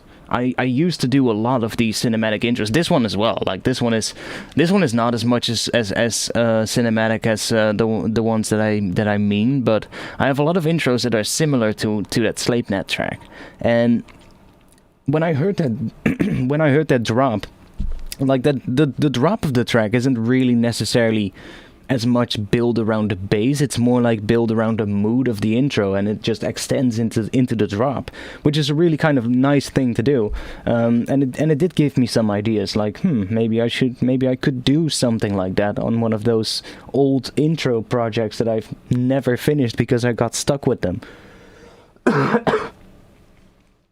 So yeah, maybe something like that will work. But I do have been yeah. What do you guys think it is? My bet is that it's simply Nick from Noisia, but I don't know. Those drums, mate. When I heard the drums, I was like, yeah, they do sound like Nick, but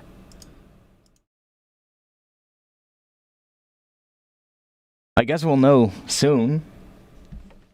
The track should be out soon, right? Wasn't it today?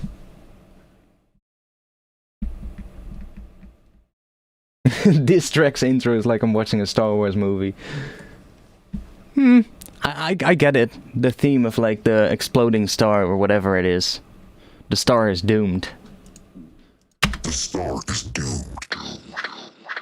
All hell is about to break loose. I do like the vocal. I'll play the whole thing. Okay, I'll play the whole thing, or at least a little bit of it. At the same time, I can kind of listen to what I want to do. It is one of the most violent events the universe can offer.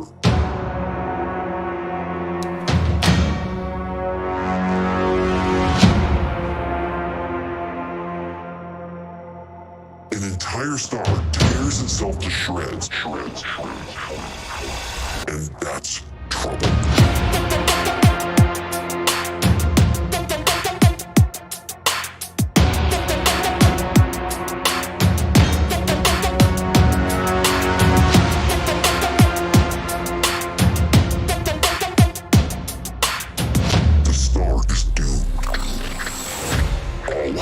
About to break loose.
Yeah, so we have that.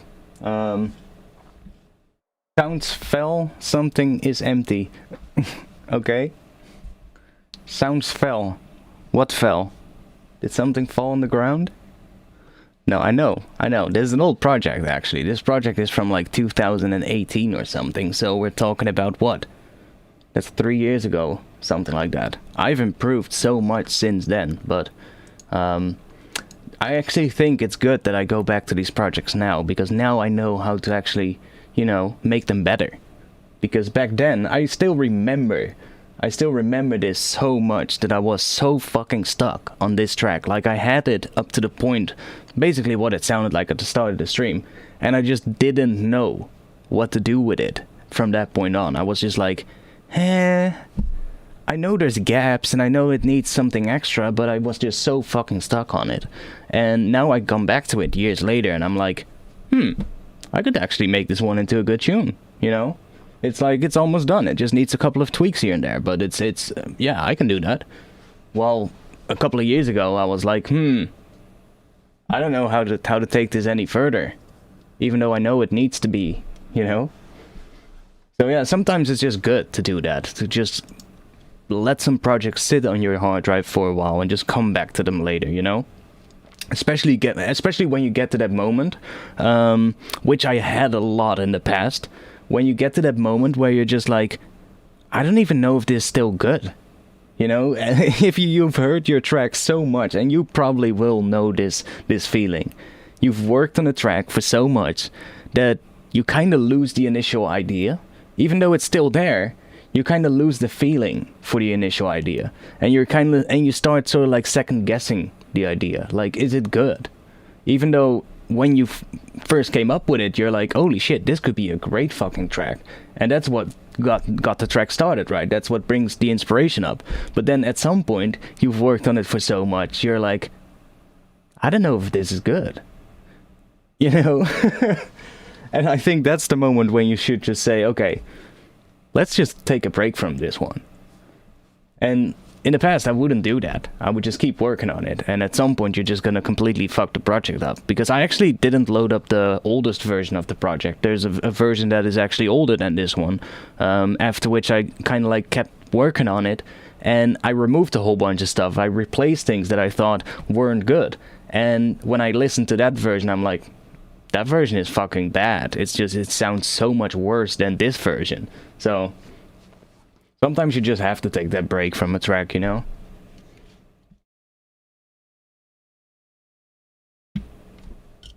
I need a drink.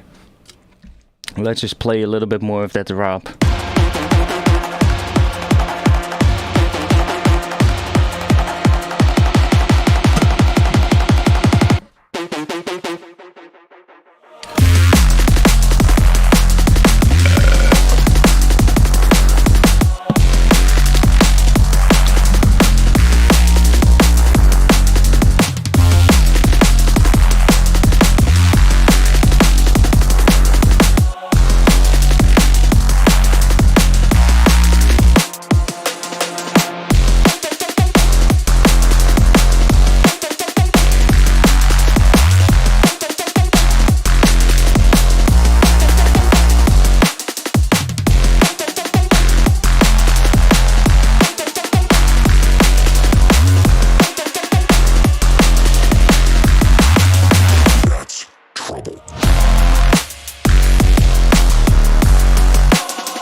Definitely need some more work in this section as well, but I do like going half time. Where was it? I was working on that section with this. Okay, that one doesn't work. It needs to be a sound that is, let's see, maybe one of these hits.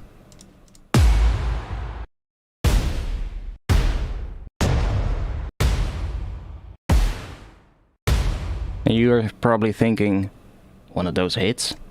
Yes. Like if you just do that, and then reverse this, you get that. The star is doomed. All hell is about to break loose. That works better. It's about to break loose.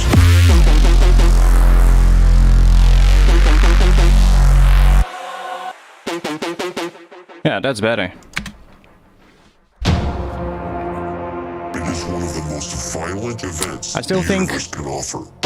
I'm not sure if the track is if I wanted to start like that, but we'll see.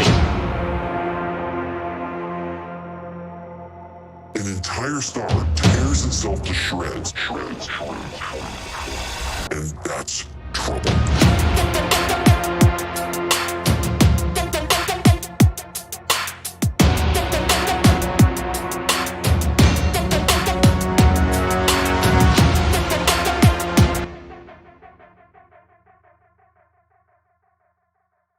So this is made in Serum.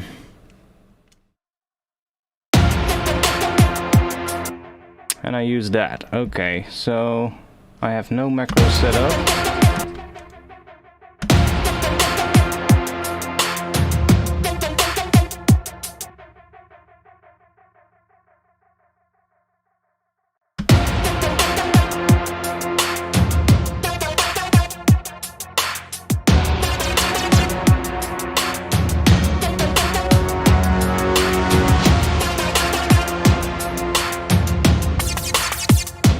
Okay, that's way too much.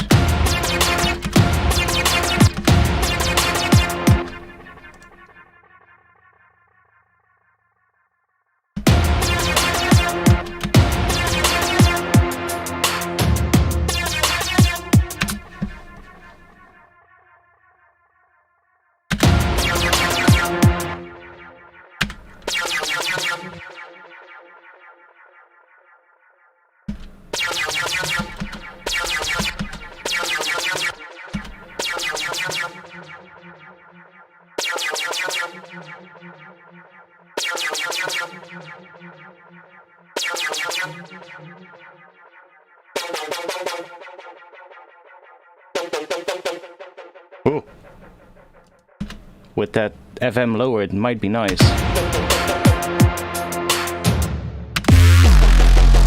Although it gets a little bit low here now.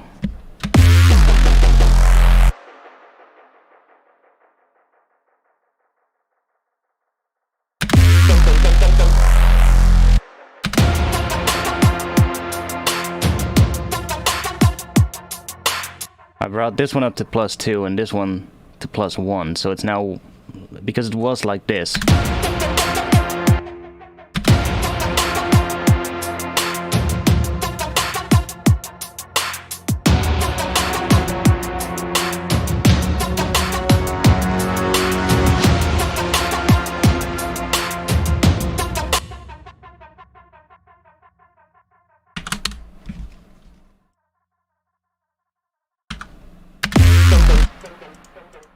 That's trouble.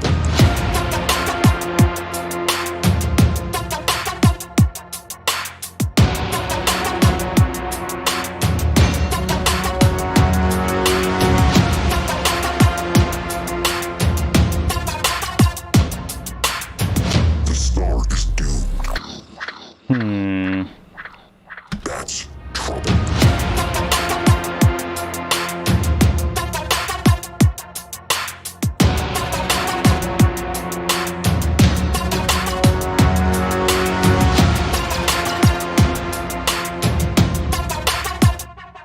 That's trouble.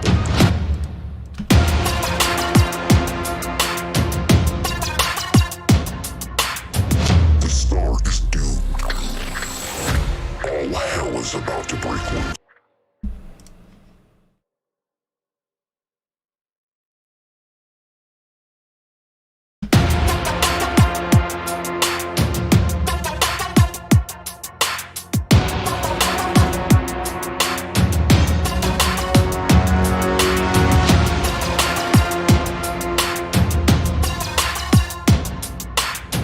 The star is doomed.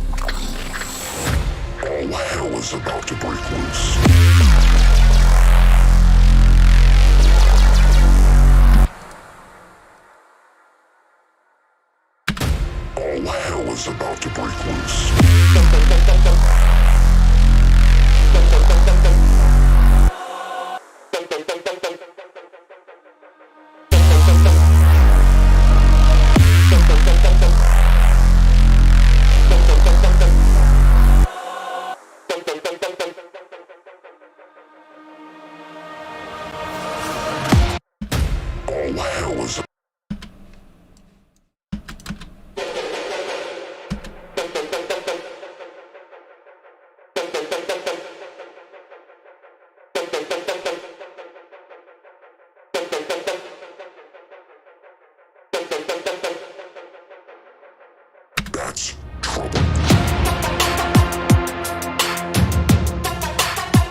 is about to break loose.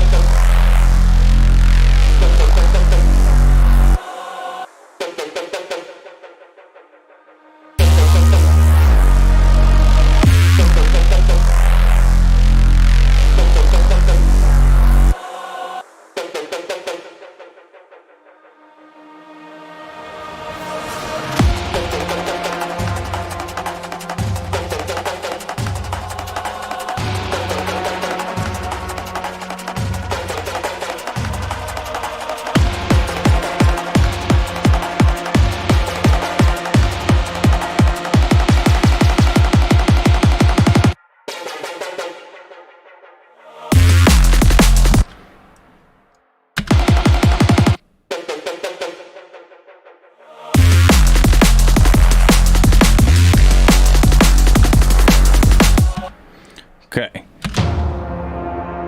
It is one of the most violent events. I don't think there's any special processing. Oh yeah, there is. There is some processing, but it's mostly just compression. This is without the processing. Let's see. It is one of the most violent events the universe can offer. So it's mostly just, I think I pitched them down. Yeah, so the vocals are pitched down 4 semitones on Complex Pro and played around with deformants. Yeah. But that's what gets it the pitch, what makes it sound darker. Go in browser. It is one of the most violent and terrifying events the universe can offer. It's just that. But then It is one of the most violent events the universe can offer. it's pitched It is one down, of- pitched down a little bit, using the reduce It ambience is one of the most violent events the universe can offer. to get rid of some of the noise. Frequency shifter isn't doing anything, but maybe that one is automated. Yeah, that one is automated right here. The star is doomed. The star is doomed. The star is doomed. The star is doomed. All hell is about to break loose. The star is doomed. All hell is about to break loose. The star is doomed. All hell is about to break loose. Here in this part you can kind of hear it. It's kind of, it goes down a little bit, as you can see. See, it's just tiny little pitch shift amounts here, because I wanted it to go down a bit more. So, All hell is about to break loose.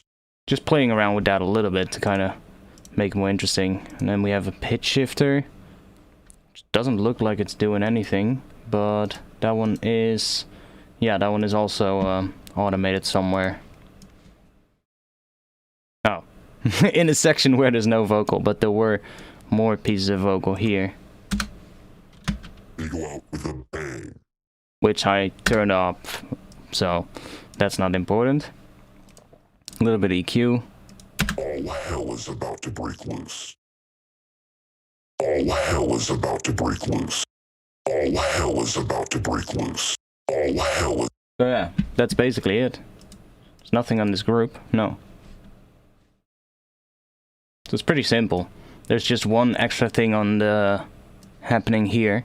So as you can see, I took this section and I just dropped it on this track. So basically I have the same thing on that track. And then I think I have the same processing as on the other one. And then there's an echo here with the dry wet set to 100%. So we don't hear this initial sound. That's replaced with this one. But we only hear the echo coming from this one. And that fills up this gap in between them. So that's also where this, where I'm sort of like... Let's see if there's more automation. Yeah, there's a couple of automation things happening on it. So those are giving it the echo that you hear in this section. So... The star is doomed. All hell is about to break loose. See? The star is doomed. All hell is about to break loose. So I basically took that and then put another pitch shifter on it, which is not doing anything. That one also not. Okay. Where's the pitch coming from then? This one. No. Maybe I pitched this one down more. Oh yeah, see? In the sample here, I pitched this one down to -16, so that's an octave lower than the one above it. So that's why that delay sounds lower. Dude. All hell is about to break loose. But that's actually quite nice. You never do anything else than drum and bass. No, because that's mainly the stuff I'm interested in, in making. I did come across some other projects that are different. Some breakbeat and some glitch hop stuff, like I used to do. But I figured this one is nice to work on today. It is one of the most violent events. Now I don't know if I like what I did to it here. I might actually make a new patch for this synth. I like the pattern, but I might make a new patch with Vital or something. Or use one of the presets that I made for Vital.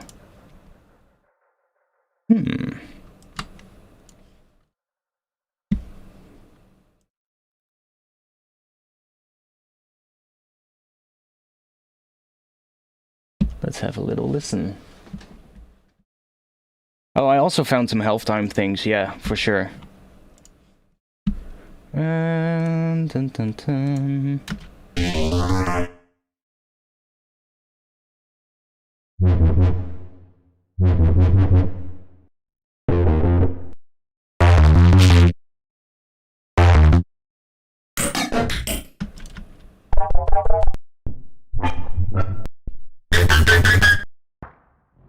Fucking weird patches.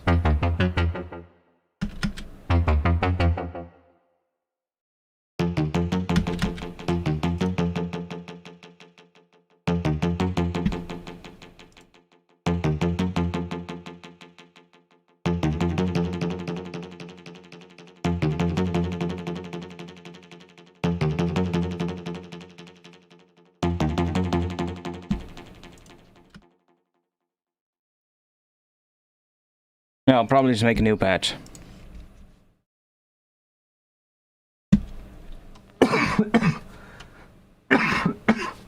Ah.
You know what? Let's use envelope 2.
I don't even like jump up, so probably will never see a jump up track from me.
Let's see.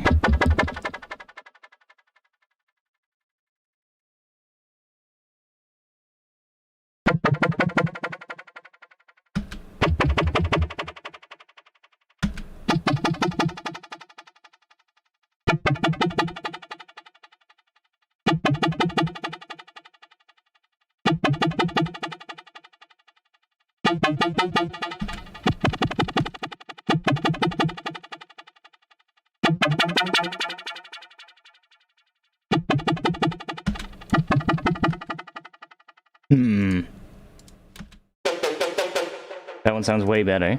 I can try playing around with this patch.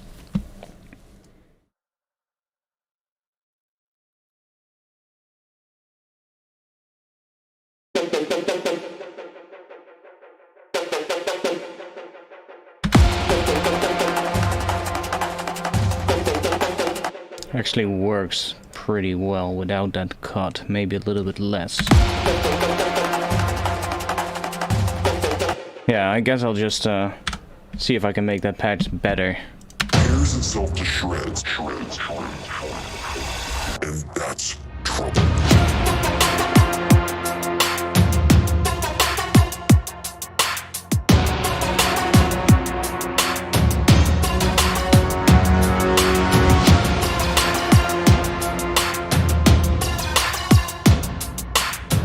The star is doomed. All hell is about to break loose.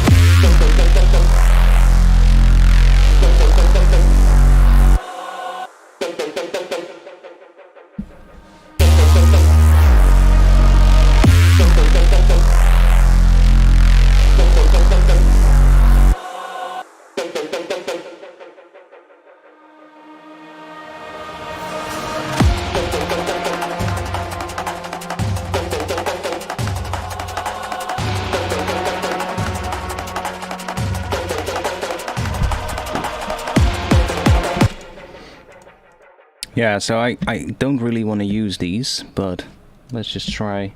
We can blend them in a bit.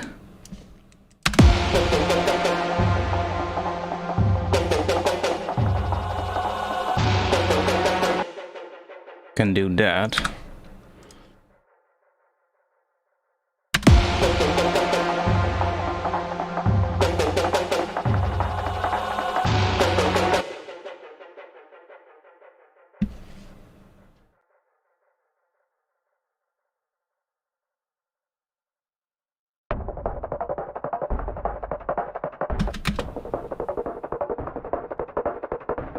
We can just do that, of course. Just we can just frequency shift them around so that they sound different. I mean, fuck it. I don't really feel like remaking this pattern, to be quite honest.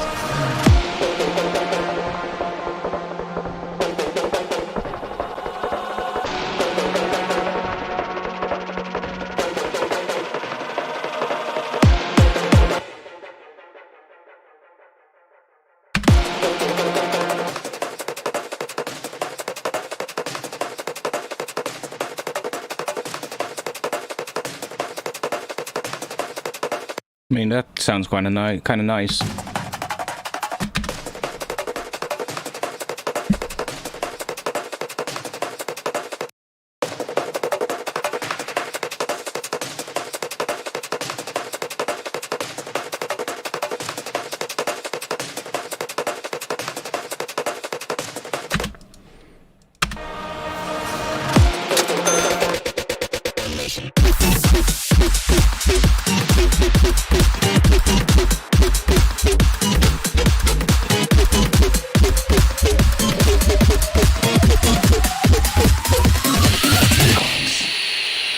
Good evening, Art. Good evening, Medic. Thanks for the 10 euros. Thanks a lot, Medic, as well. God sexy. Really? I don't know, man. I've never seen the guy, so can't really comment on that.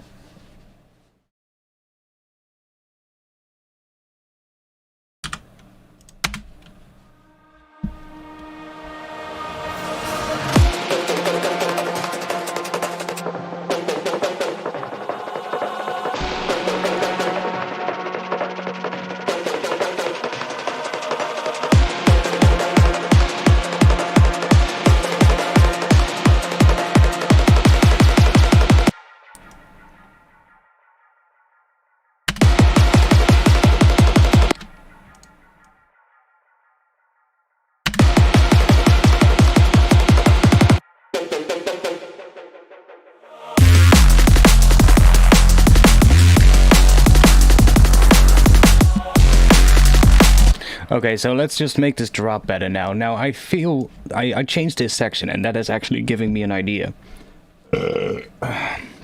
So what I think would be cool...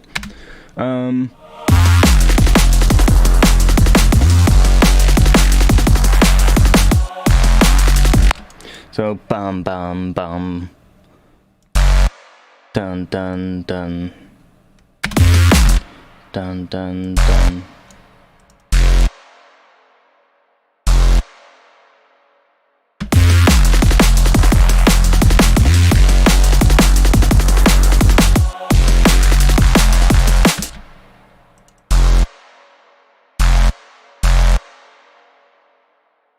Maybe that.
Yeah, see, we can go up to that higher note.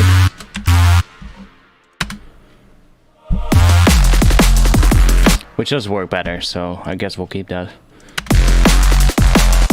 So this section, I do like what I'm getting here. Let's see.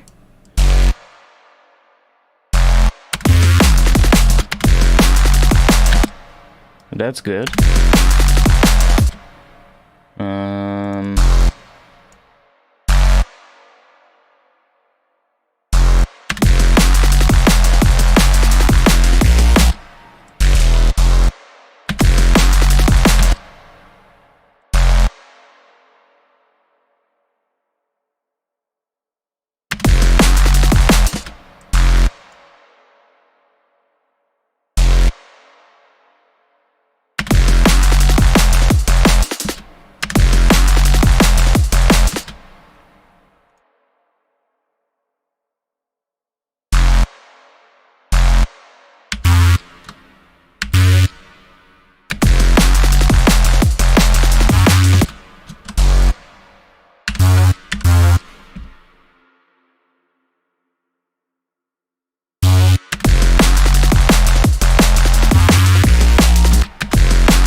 Okay, I like this section here with that gap. That's really good. Can I do that again?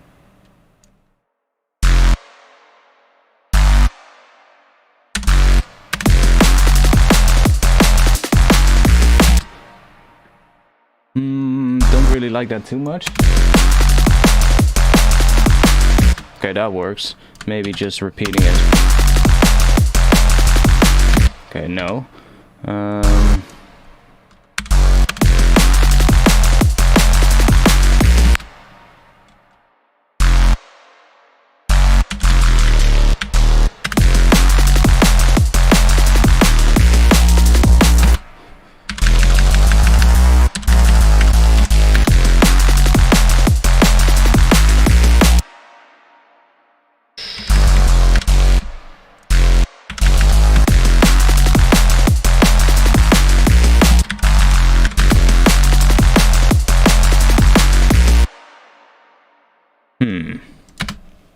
Yo, Gray.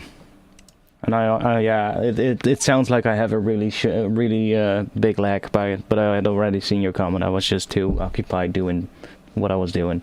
You're currently watching on your PC while phone is connected to YouTube, casting to my PC, typing on my phone. How is it going? It's going good, mate. We've reopened a very old project, and we're trying to finish it today. It is one of the most violent events the universe can offer. You might remember this one. Now, I do think these effects on the master weren't too bad. Just makes it louder. It is one of the most violent events the universe can offer.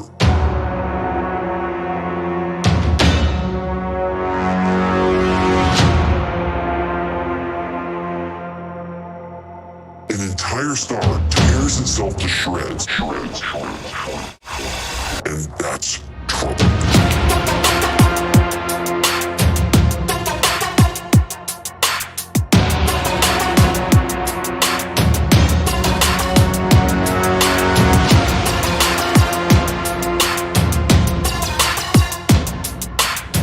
The star is doomed. All hell is about to break loose.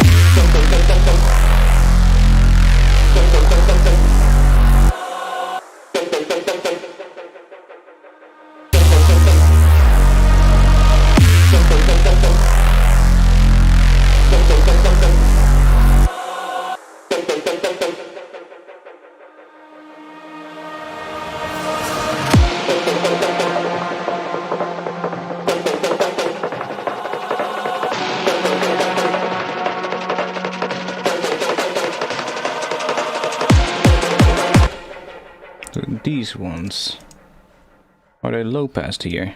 No, they're not. They just lack high end. Yeah, like crazy. Look how little high end this has.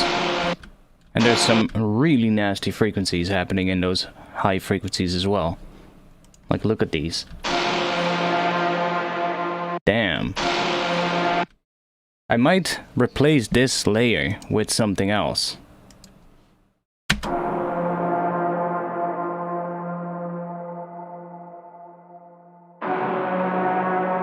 Although it works in the mix, but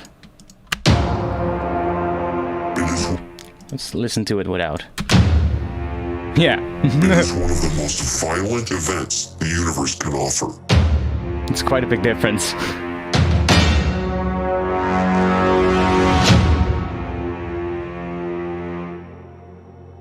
An entire star tears itself to shreds.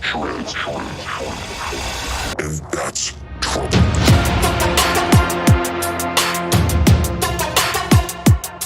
What am I doing on these? Minus or plus 1, so that's not it. And this is plus 13, so this one should have high end. Ah, okay. But those nasty frequencies, those should probably be gone.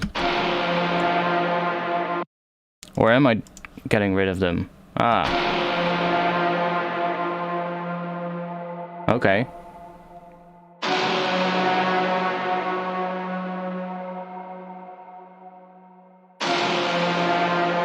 Well, I mean, that does get rid of them a little bit.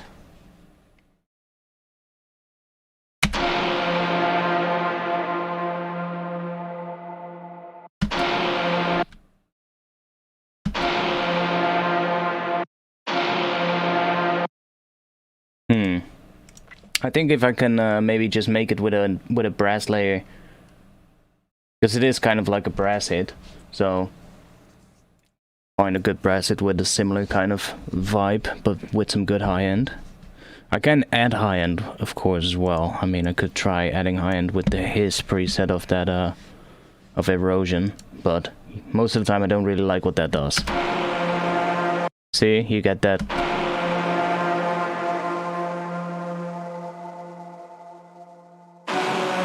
See, it just becomes noisy, which is not really nice, not really pleasant.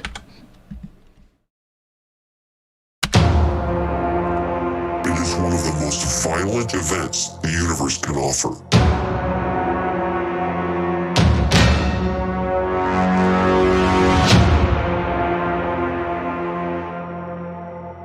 An entire star tears itself to shreds.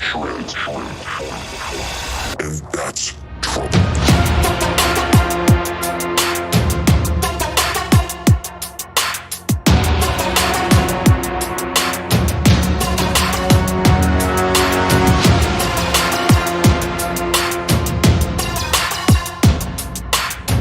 The star is doomed. All hell is about to break loose.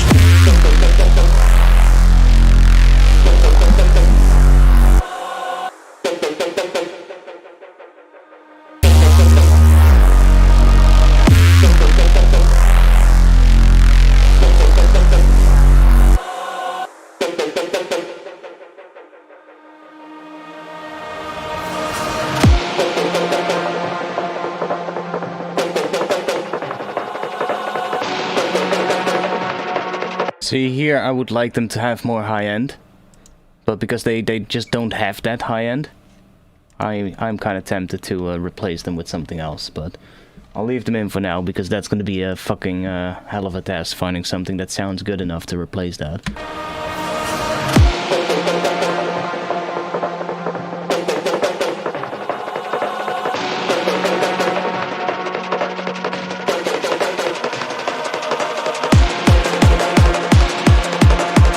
So that kick comes in quite loud, don't you think? What I can do is add some volume automation on it. So probably just doing that.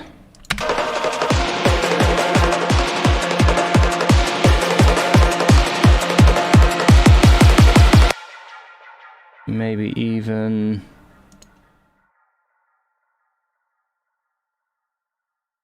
try going down at the end. No.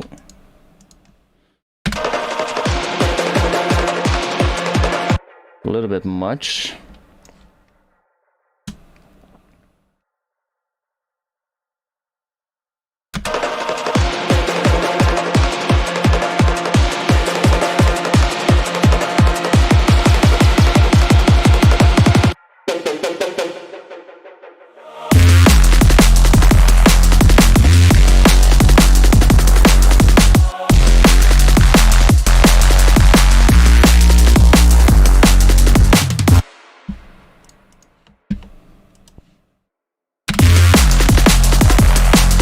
Oh damn, that EQ does quite a bit. I used the PSP E27. I added some drive to the low end.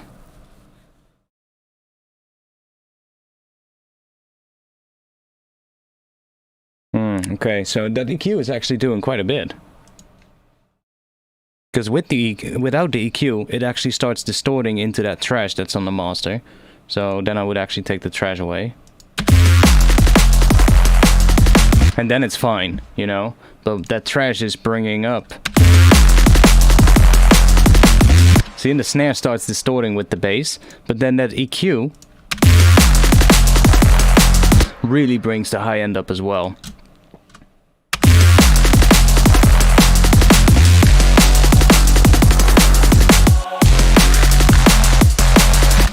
Let's fix the sidechain as well, because the sidechain is how I used to do it a long time ago. Let's make a new MIDI track, and let me grab my sidechain trigger. The one that's actually just a white noise click. And I'm gonna have to redo it, basically. C3, okay, that's good. So this is gonna be my sidechain for the kick. And then I'm gonna have a separate one for the snare drum.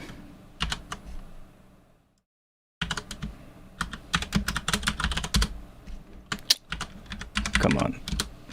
Okay.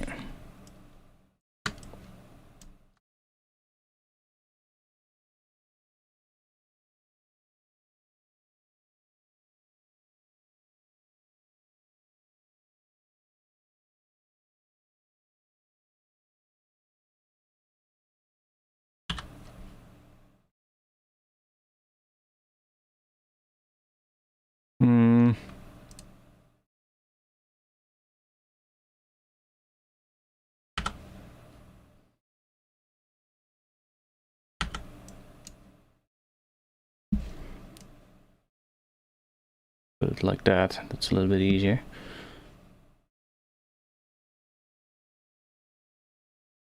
We can copy this and copy that. Dun, dun, dun, dun, yes. Okay, then it repeats. And this one we can get rid of. Oh. Let's get that section. Duplicate that as well.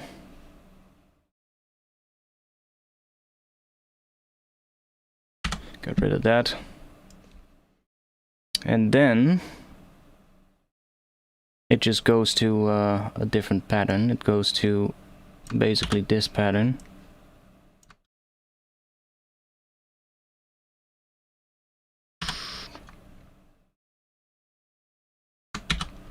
It goes to this pattern. Yeah.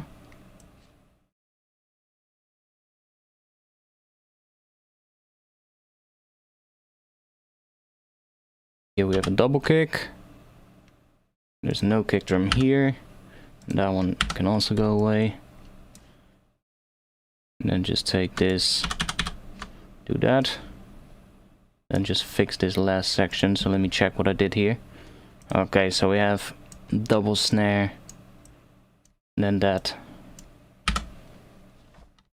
That's the sidechain for the drum and bass part. And then we have the halftime part, which is quite simple to do.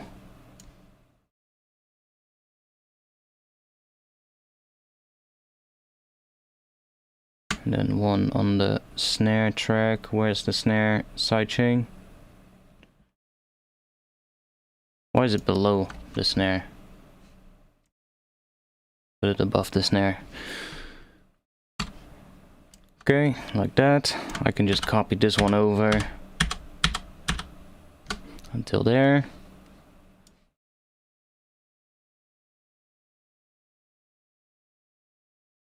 That's easy.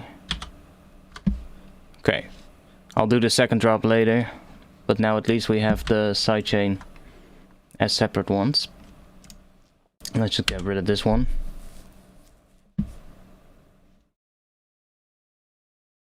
So then on here, I can use this compressor. Let's just grab a new one. I'm not sure if I changed the settings. I don't think I did, but... Oh yeah, I brought the ratio down. Well, this is my own one that I normally use, so let's just use this one.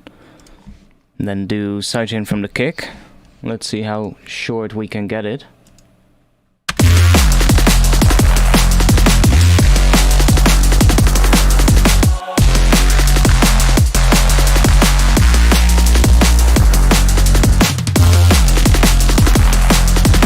Okay, good.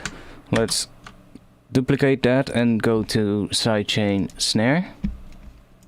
Let's see how long or short that one has to be.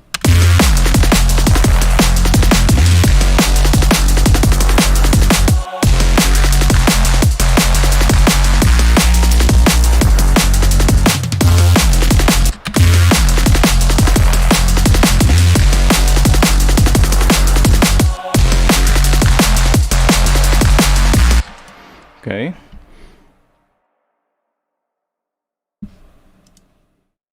So this one.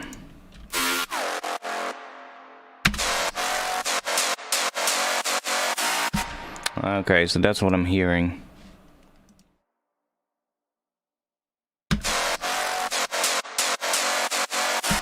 Okay, I'm going to let's think. I'll probably just take the MIDI from the bass and copy that over to that track. And then switch it to this one. Let's just do that. So it's not getting an input now from this track, so I will have to do the MIDI here different. But then I can go in here and I can go back here and just do this. Maybe even just with a glide.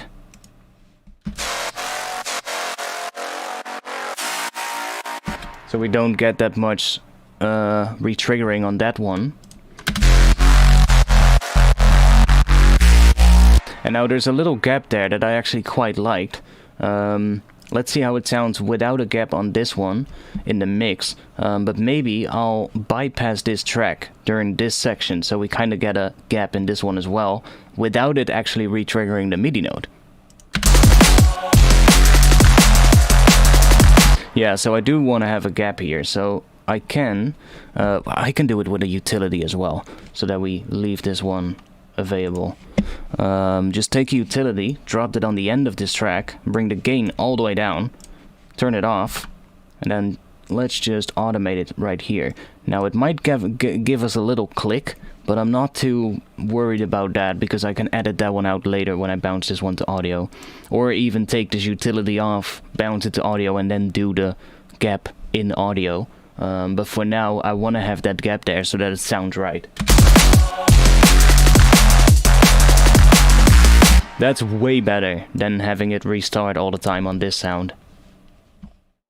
Was away for a bit. Remember the track though. I still think that bassline needs more wide and full mid and up. It needs more, yeah, for sure.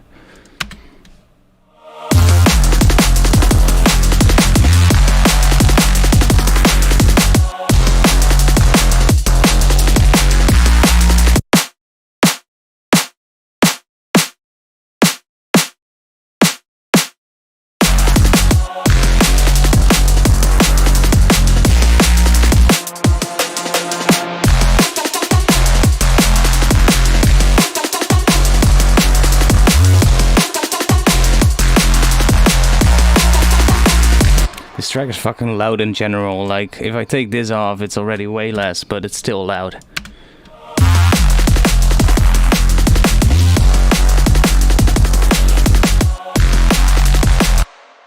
So what is this doing? Just adding some drive.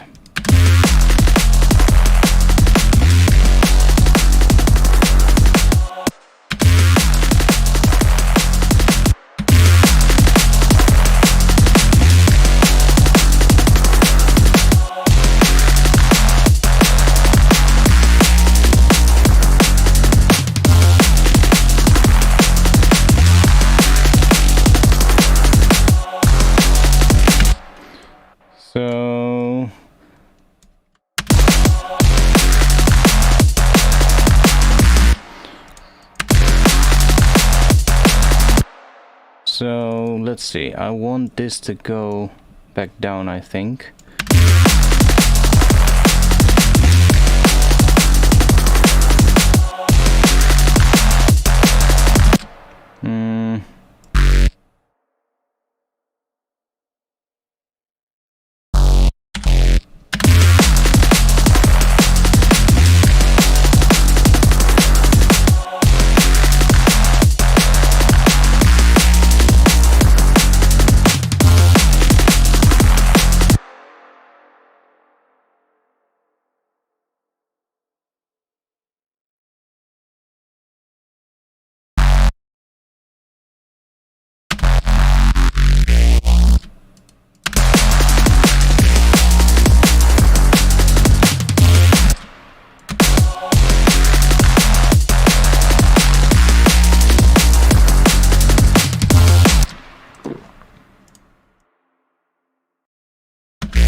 that one.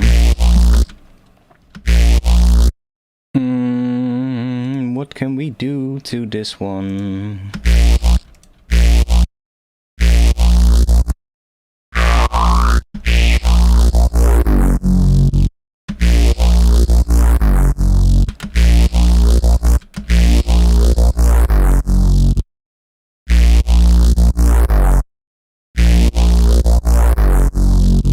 Something like that would be cool.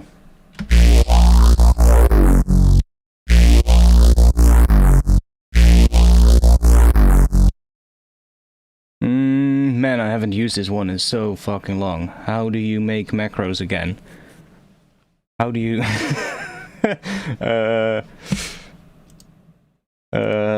how do you do that again? I haven't used Falcon in so long, I forgot how to use it. Nothing a bit of 5 OTTs can fix. Yeah, I guess, yeah. Mapping, what was that? Oh yeah, that's just that. Should be a modulation, I think.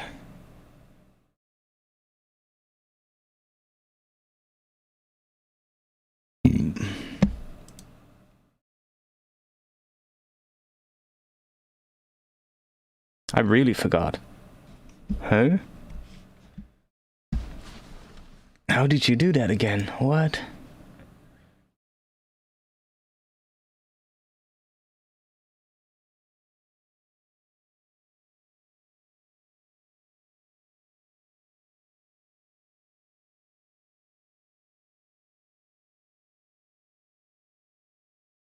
Am I stupid, or am I missing something?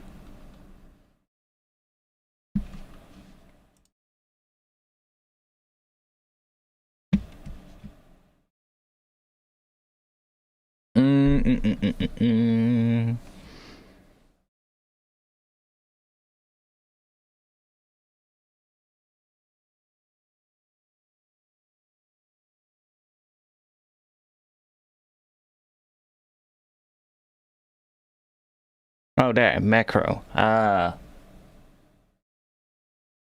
There we have them.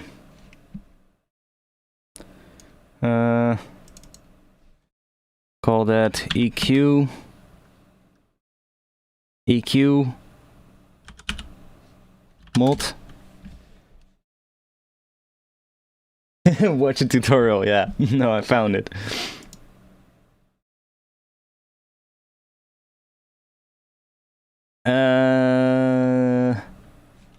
How did we assign it again? Oh yeah, I think we can right-click stuff.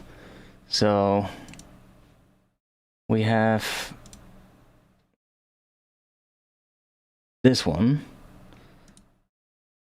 Come on. Assign to macro EQ mod. Okay. So we get this now. Let's call you frequency. We can move that around. And then I'm gonna make another one for the gain. So let's just do another macro. Call that one EQ mod gain. Now we're gonna connect that one to that one.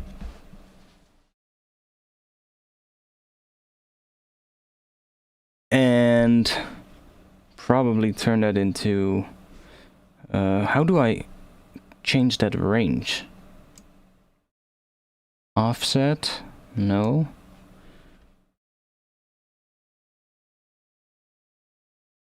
Okay, can we...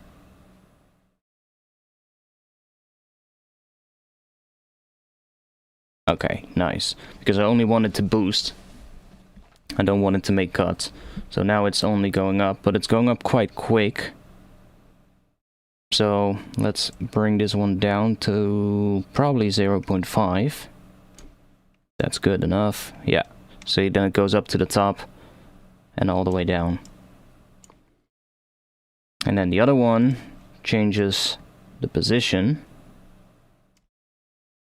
And then if I'm right, yeah, they are now appearing right here as well. So that's nice. Now the other one, I probably want to give it a little bit of a... Well, I'll probably leave that on like the full range. I'll just give that the automation it needs. What I'm using today, this is Falcon by UVI. It's pretty nice synth actually. I made a pack for Falcon as well. With sounds. Not gonna do anything here with the browser because I don't want to get rid of this sound. And hey Alice, welcome to the stream.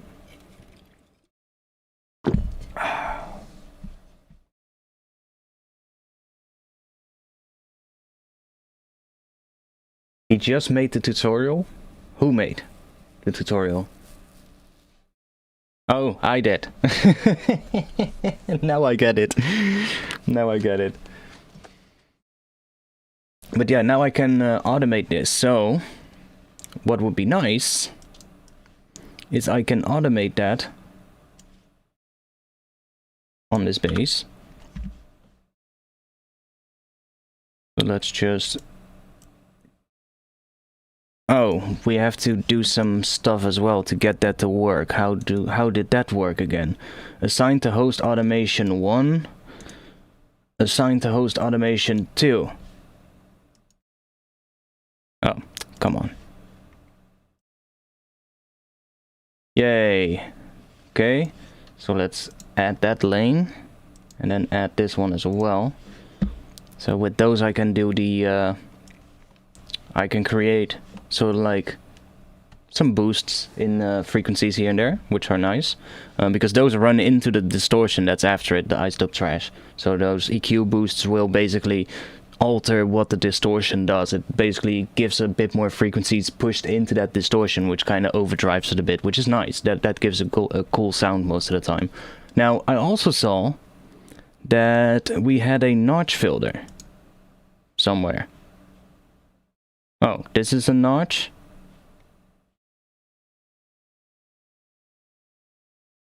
Was that the only notch? I thought I saw another notch.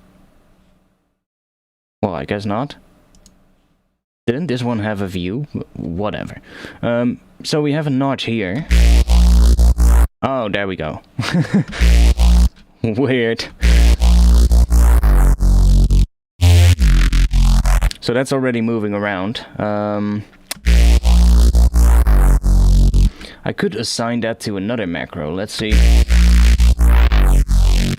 See, that's also gonna do some cool stuff, because it's already moving around with an LFO, but I can then move it around as well with a macro. That might be nice to do. Create another macro. Macro... Nudge. And let's just assign this one to our macro notch.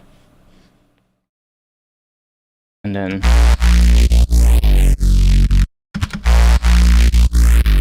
I'm just gonna assign it to somewhere. Do you ever create from scratch with Silent One? No, because I don't know. That plugin is ancient and I never use it anymore.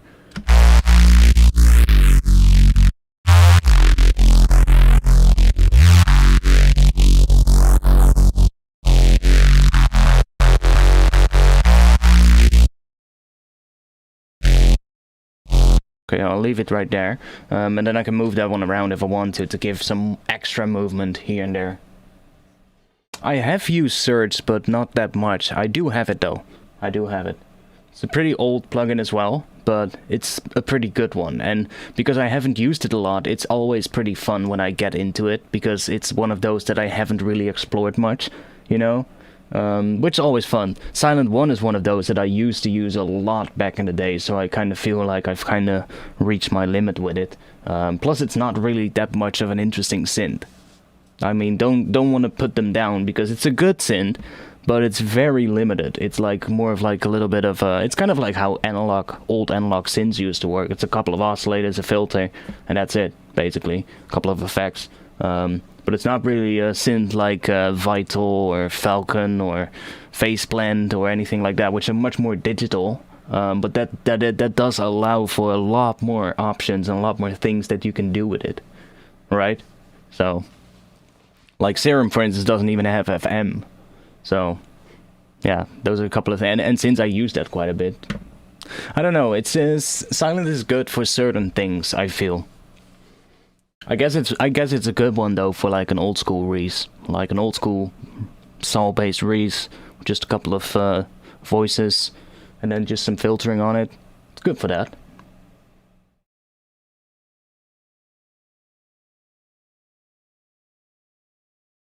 Okay, so I have to go in here. Assign to host automation 3. So now I can bring that one up as well. Do that. Oh, this is gonna be one hell of a fucking task. Going through the entire thing, adding the automation. But whatever. I guess we can start in the intro. Hell is about to break loose. Already sounds pretty good here. Oh. What? Falcon device on? No, I don't want that. Why did that happen? I thought we had the EQ mod. What? Do you see that? Maybe I just need to add some automation to them first. Let's start with the gain. Let's just up the gain here real quick. And then do that. So now there's automation on that one, so it shouldn't disappear. EQ... Ah, nice. Now we can hear what we're doing.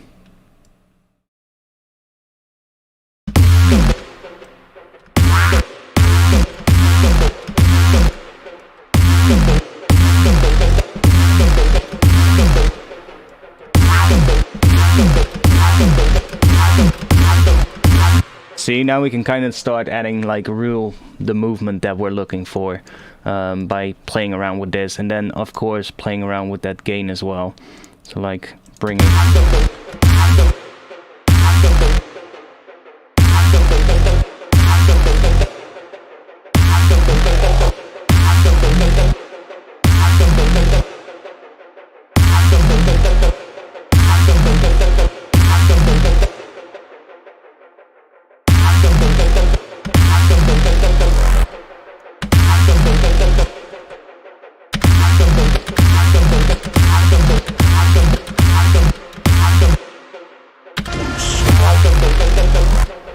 Oh, sounds different when it starts from there.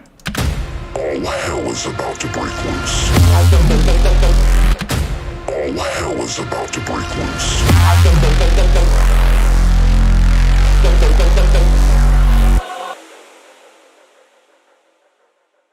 This went to Dark DMB, Gamer DMB in less than a second. What? This went from Dark DMB to Gamer DMB? Is that what you mean? What the hell is Gamer DMB? What the hell is Gamer DMB?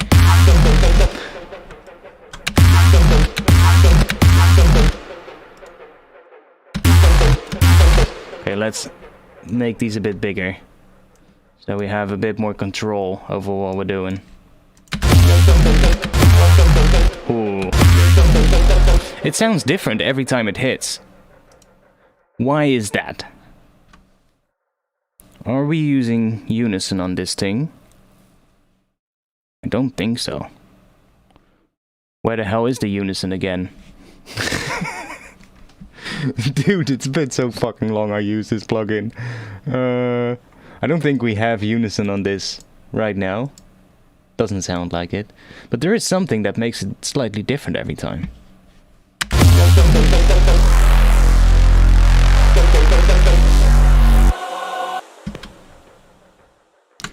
Holy shit, nobody ever said that I should save during the stream. Well, let's do that now. DMB is just DMB. Yeah, I feel this track has a bit of an old school Pendulum vibe, even though it's not as old school sounding, but it has a bit of that vibe. Especially with that vocal in the intro, you know? And that's trouble.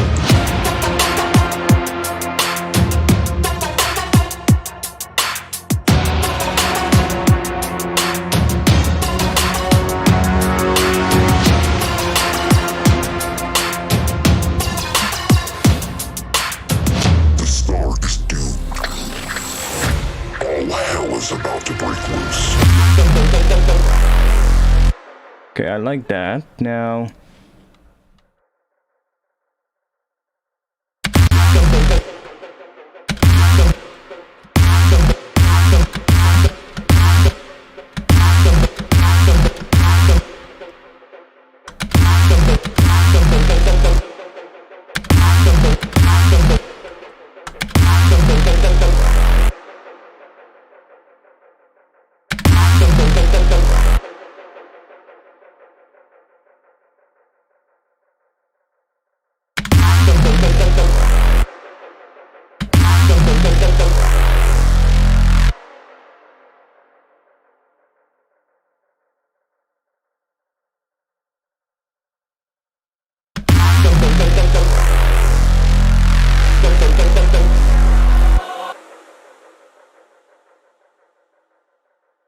Now let's find the section where we want to have this one.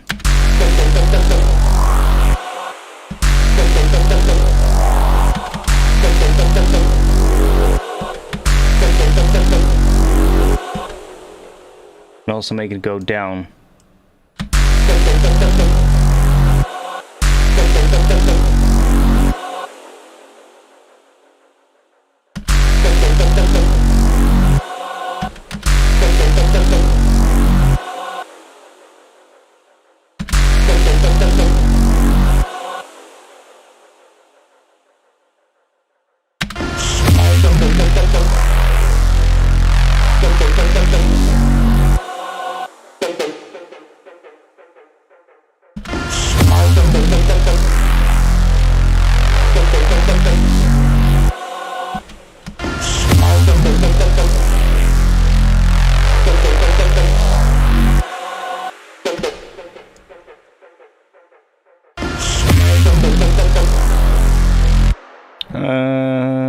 Okay, now I need to find that. Where's the pitch bend range?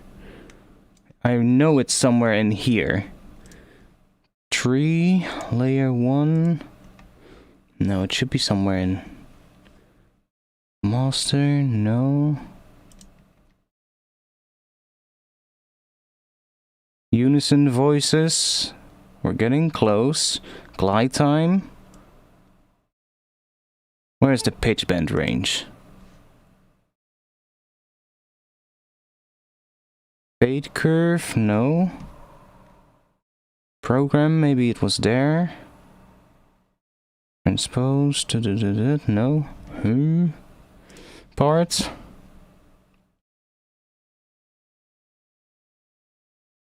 Where's the pitch bend range? Do we have to add that? I don't think so. I think it already had that by default. Parts. No, it should be in here. Help me out, boys. Who knows it? Where's the pitch bend range again? Course, tune, transpose. I would say it's in here somewhere. But it's not.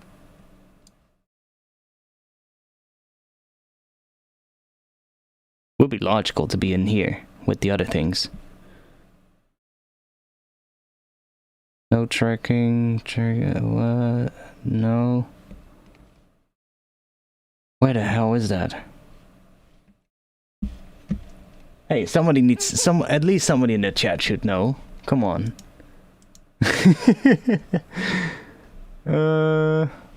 Mods? No.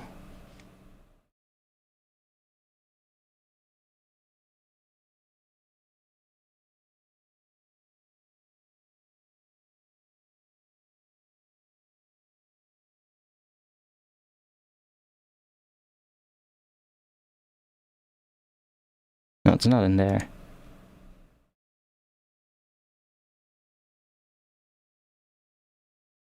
No one uses Falcon. I mean, it's a great synth, but... Oh, here, pitch bend. Hey, it's right there. So what is the range? 12 semitones. Could be good. Could be good. Let's see what we can do with that. Because then we can try... Ooh.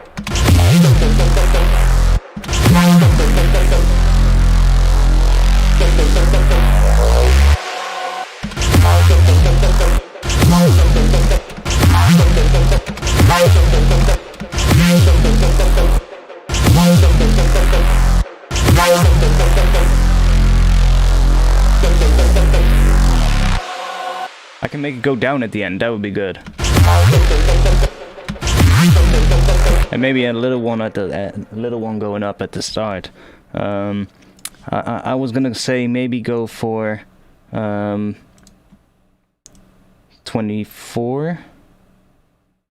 Oh, did I fuck it up now? Yeah, I did. How do you type a value? Edit modulations? No? Oh, come on, please. Can we go to whole values some kind of a way? Holding control? Is that what does the fine tune? No? Well, then it's just gonna be 11.9.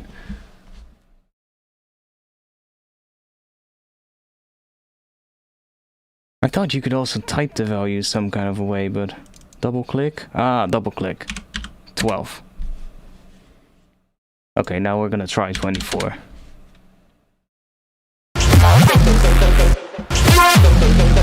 Whoa.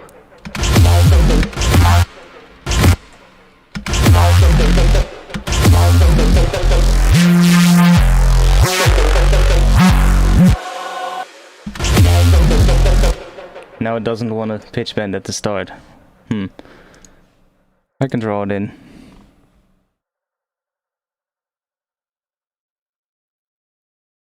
There is pitch bend automation. Oh, all the way over there.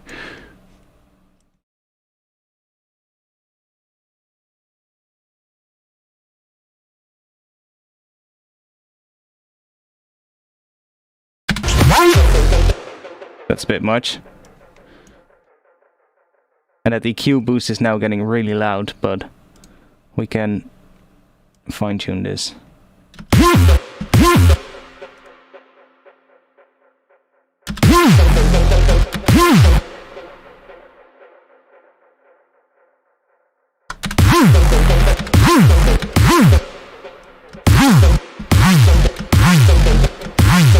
I think a 1 octave one is good. So this is 8, 4 point something. Good enough.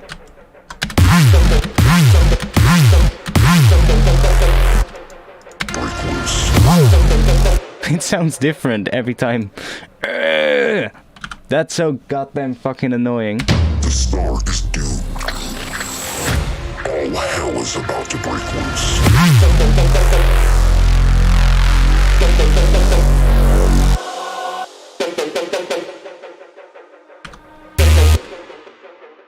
Okay, so on the end here, I said we could go down. Dun here.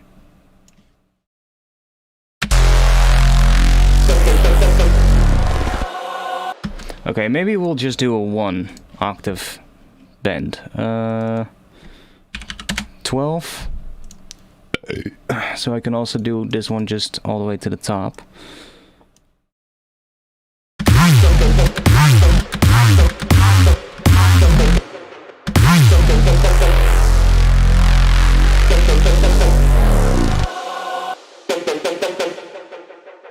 And then maybe tweak this a little bit so that we get that. And we'll just do that so that we don't get a click. See, if I started from here, it sounds like a weak first hit, but if I then started from like a first beat, it sounds good. Like from here. All hell is about to break loose. It just matters where I started. So if I started here, About to break loose.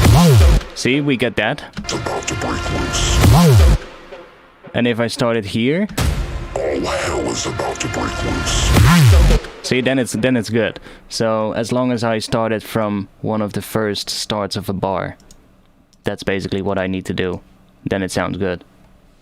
So there is something that is doing it. I don't know what it is, but something is changing it. And I don't know where that's coming from. Like, I really don't know. Oh wait, maybe there's an LFO in... Ah, I know what it is. I know what it is. You have the LFO with on the notch inside here. So this LFO, probably.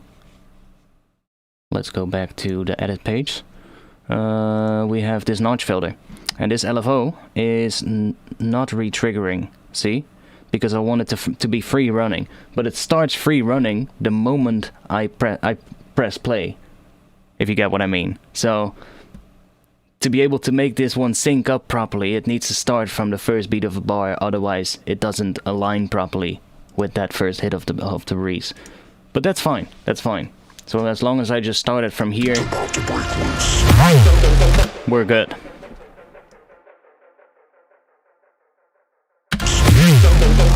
See, now it sounds different. Start it from here.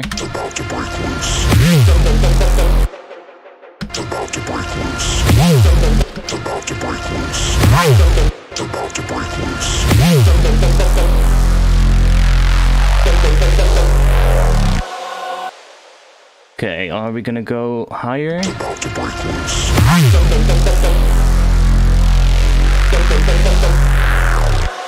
See, that's kind of cool. Maybe go down a little bit more here.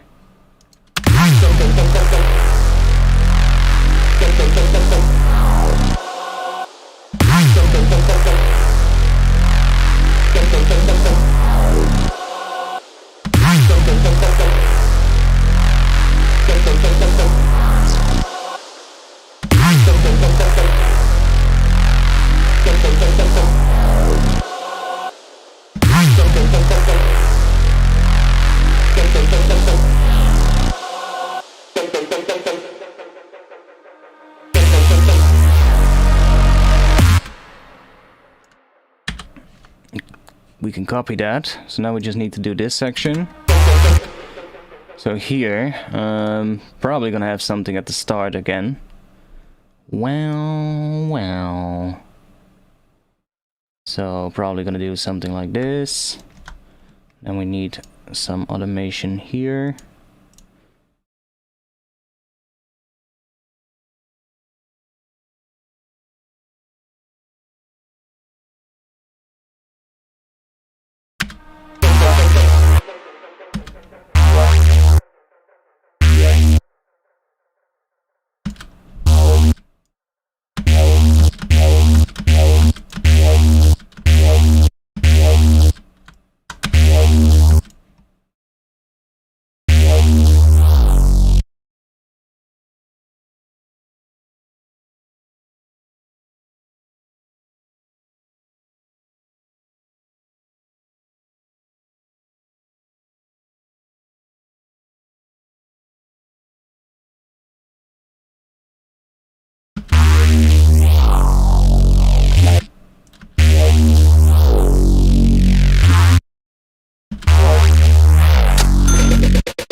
Thanks a lot, Brian Laws, for the 5 Great British Pounds. You've sent me a sticker. I don't see the sticker. I can see it if I go to my YouTube live streaming page. Ah, how sad. Video game controller hobbles along unhappily with a broken arm. I hope you're fine, mate. But that's what I'm seeing in my chat window. The video game controller hobbles along unhappily with a broken arm. Thanks for that 5 Great British Pounds, mate. Has anyone used the transient shaper Flux? I haven't. I know about it, but I haven't used it. I don't think I have it.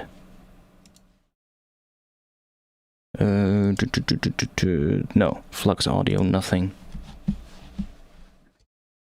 I think the company was named Flux as well, right? Flux Audio or something like that, what it was. I mostly use the Neutron 3 transient shaper and the one by Native Instruments, the Transient Master. That one is still one of my favorites. It's so simple, but it's really good. And the Shock Audio Transient Shaper. That one is also still really good. Like this one. It's an old one, but this one is great, man. It's it has a drive knob here that's really powerful as well. Back in the day, I used to add this on my... Back in the day, when we were always competing for the loudness, you know, and everything had to be as loud as possible. So when we would, you know, when you would post your clips on D&B forum, or in Docs and Acid or something, they would have to be fucking loud. So what I used to do is put this one on the master track, and it's actually on the master track in this project. It's just turned off right now, I think. Oh no, it's turned on. You can see what I'm doing here. I'm not doing any transient shaping, but all I'm doing is I'm using this drive. So I'm adding that drive to like the second line here, and you can see what that does. Let me turn the limiter off and turn the transient shaper on first. And let's go to this view right here. So look at the level of the master, and let's just go to the drop, and let's see what a difference it makes. So this was one of my tricks to get a little bit more headroom without getting too much, without sacrificing too much in audio quality. So this is with that transient shaper, the drop. Look at the level right here on this meter. Oh, let's unsolo that. So look at the level here.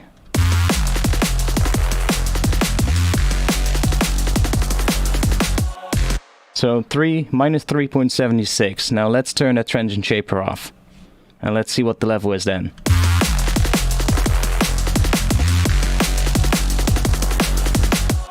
So that drive, just this, is gaining me 3 decibels, basically, on the master. Even a little bit more even. It's gaining me like 3.1, 3.2 decibels.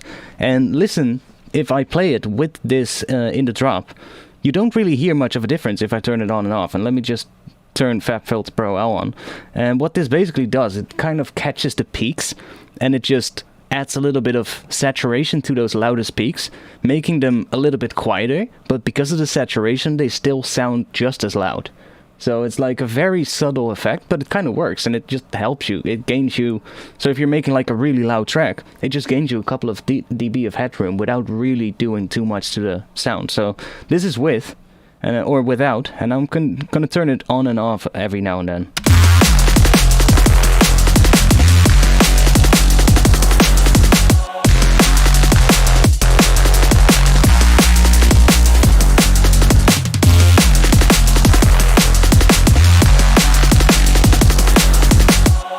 So if there is a difference in like that you can hear, it's so subtle that you're probably not even going to notice that. But you do have a couple of extra dB of headroom, and the limiter doesn't have to work as hard. So see, we're only getting like 4.5 dB of gain reduction on the limiter. If I turn this one off, we're at -7, so it's doing a lot more limiting. Having that limiter has to do a lot more work, which is usually not that pleasant in terms of, you know, how that sounds. So yeah, it's a great trick. I used to do that a lot, and I wouldn't even use any transient shaping. I would just use only for that little bit of drive. For some reason, that one just works wonders for that. I don't know, it's great.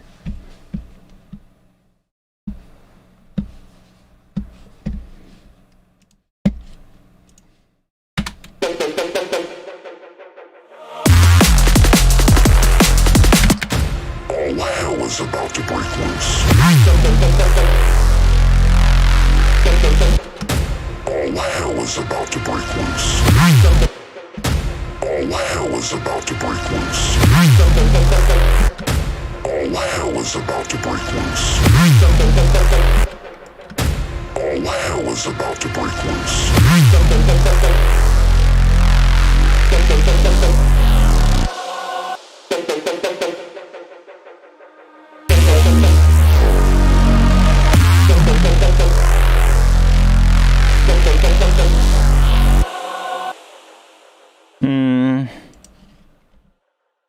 feeling on the end here, maybe.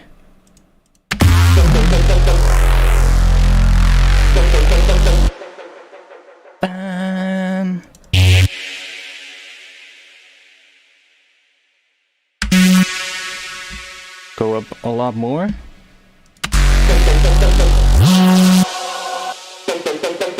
And then of course play with this one as well.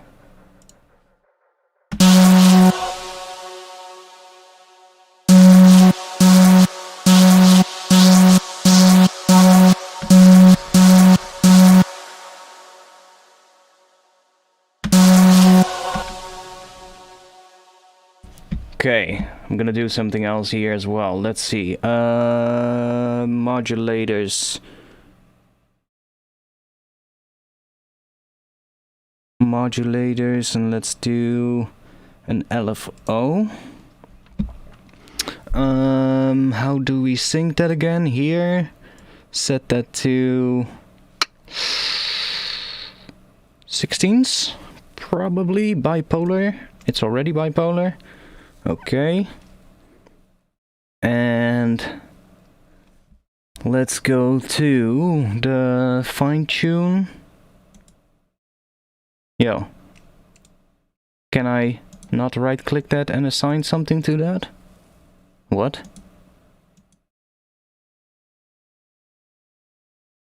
Why not? I want to assign this to here. Why is that not possible?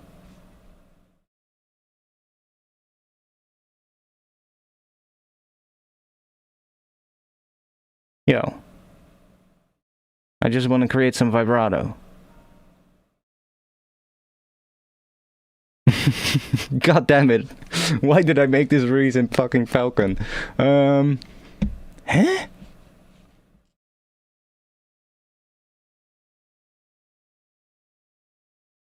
Why can I just not right click this? Do I have to go in here? Layer.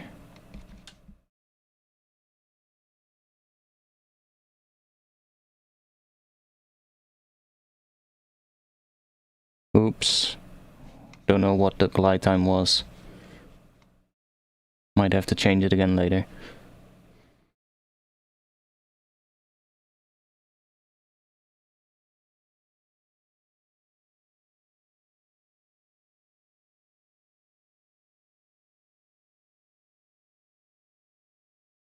There's the fine tune. Come on, let me assign that to A.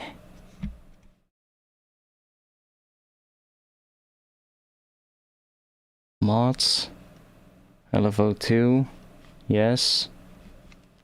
I want to assign that to the fine tuning. It's probably because it's a sample. Why? That should not be an issue, I think. Why would that be an issue?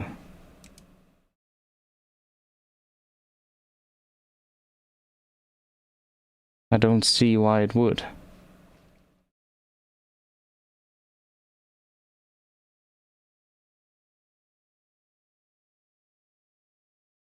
Can you macro the fine tune? No, because I can't right click it for some odd reason. See, here you can right click stuff. And you can do it on the pitch. What? That makes absolutely no sense. Okay, whatever, we'll do it on the pitch. Add modulation, key group, LFO2. Now it's gonna have a huge range, of course. Oh, nice. Ah, okay, apparently you just have to do it on the pitch.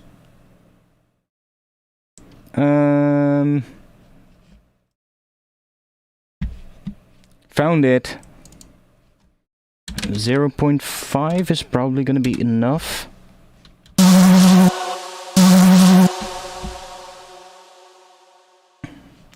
No, not right click. Let's try one semitone. Okay. And then I wanna add modulation to that. Program new macro.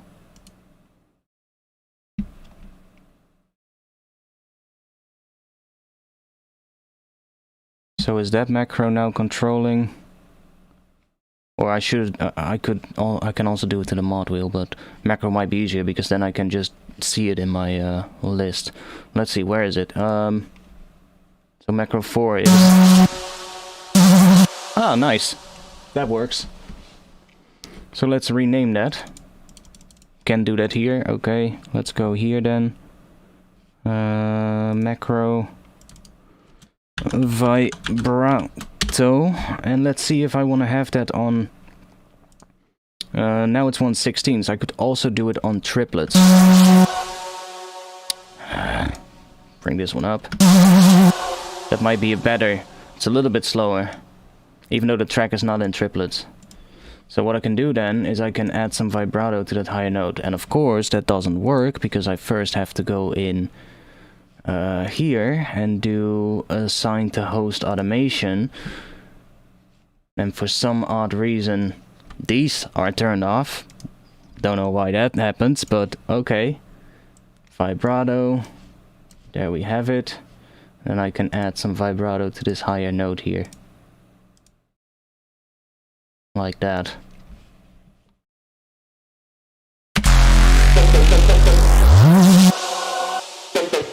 Okay, the glide time has been changed to quite a bit higher. Let me fix that. Glide time.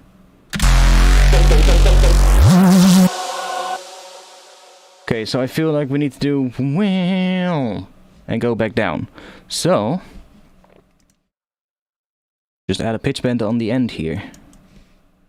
Well, maybe even stay on this one a little bit longer.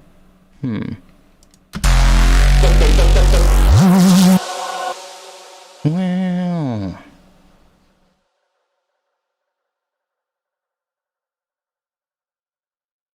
try the pitch bend right here.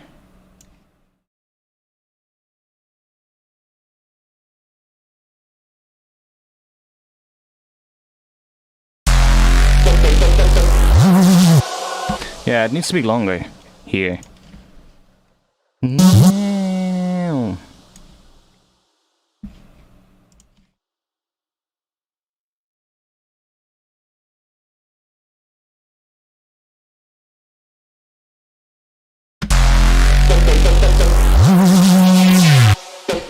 Yeah, like that. And then, oh no, and then make this one a bit longer as well.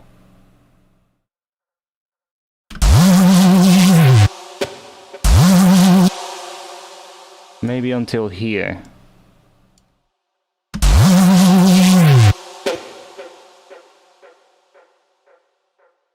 Move this one over there. That one over there.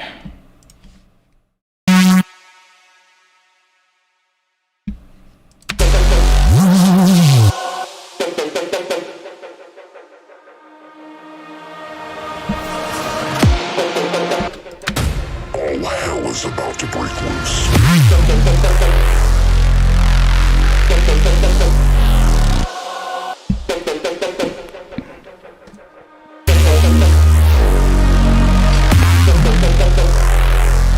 It's definitely better now.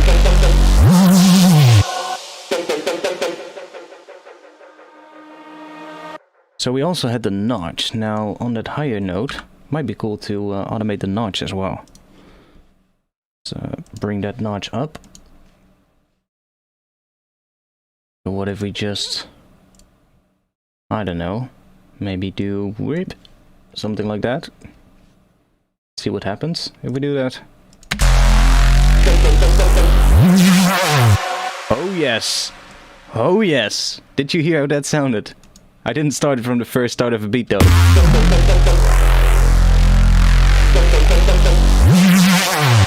Yes, that's nice, that notch sweeping through it. I love that. Oh, what happens if I also do that on the start? On that high part here.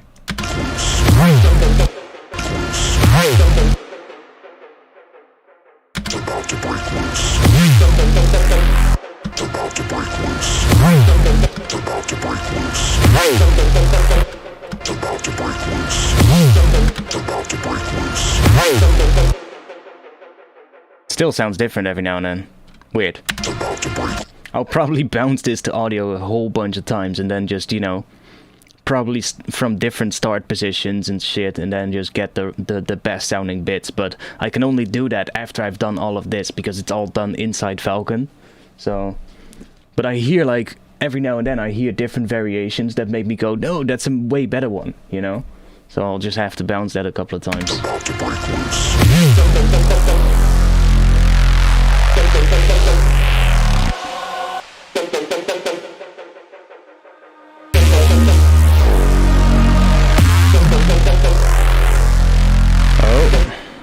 Let's copy like that.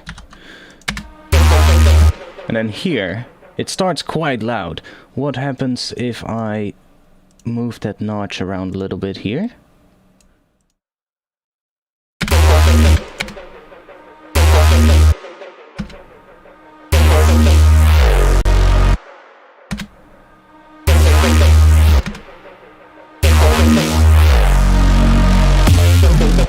That's kind of cool.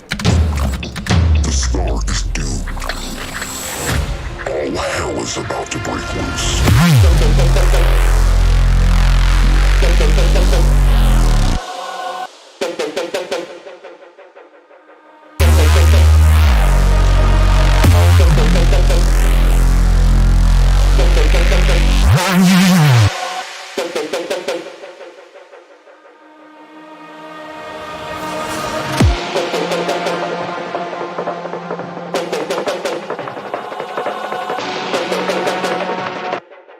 Now the thing is, I also have to do it in the drop, and that's gonna be, that's gonna take a while. But hey, I guess we're here. But maybe if I just copy this and drop that here, because we do have that higher note here as well. So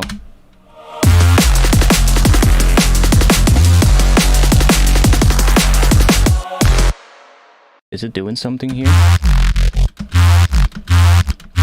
Well, it is doing something, but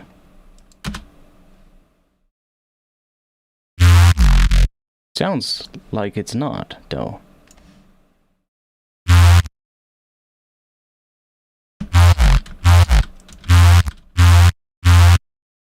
Oh, it is not, because I forgot this one. Ah.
Okay, so I don't like this, so I can just get rid of that.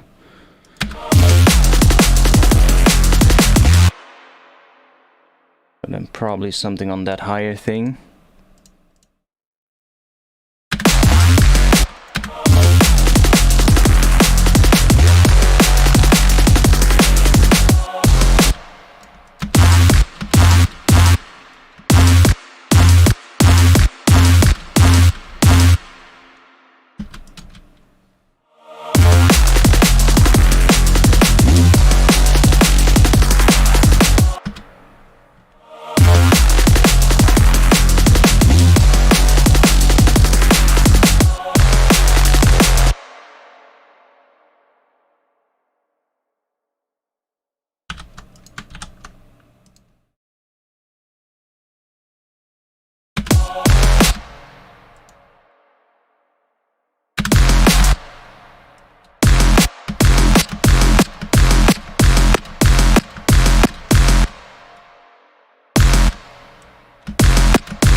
Not sure. Somebody said something in the chat, but probably YouTube already blocked it because I don't see it. I don't see it in my chat window, at least.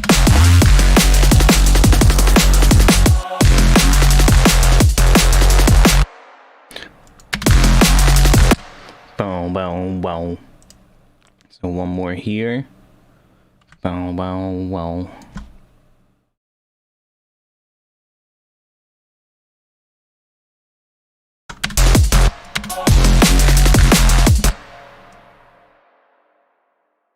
Maybe.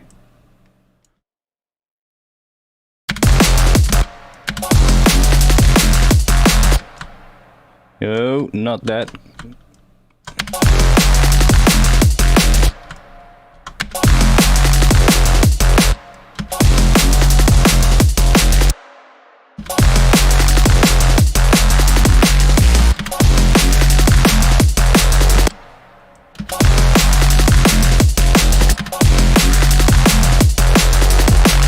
See, we're just kind of giving it a little bit more movement, which is kind of cool.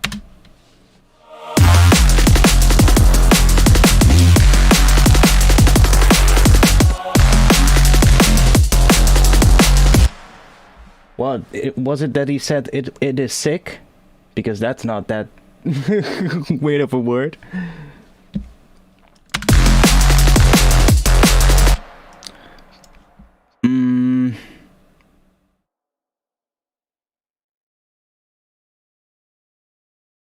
And this is a meticulous process, but hey.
Okay, that's good.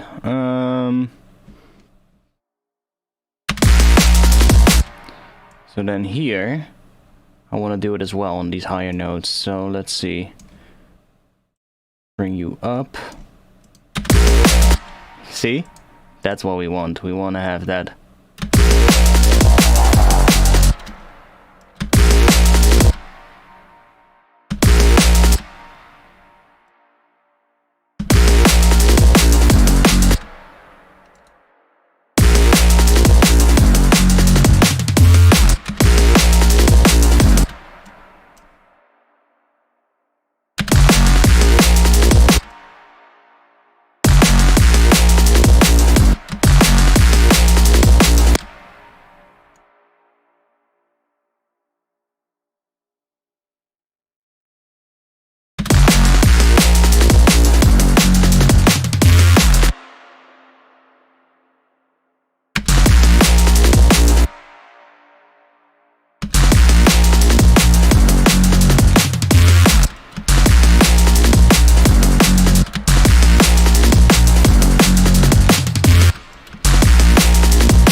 Don't like this one yet. Maybe a little bit too much on this, on the gain.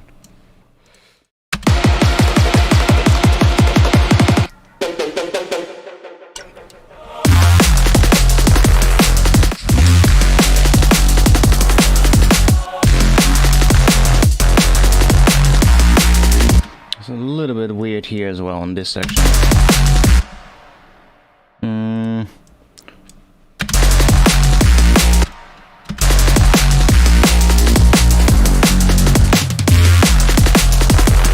So now I can just copy it.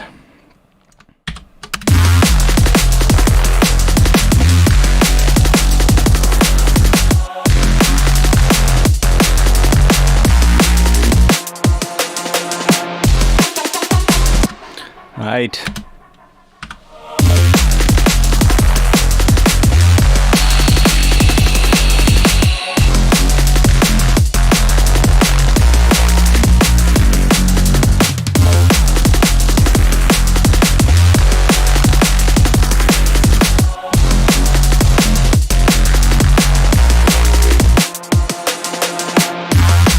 Okay, we're gonna have a different thing here happening with a break.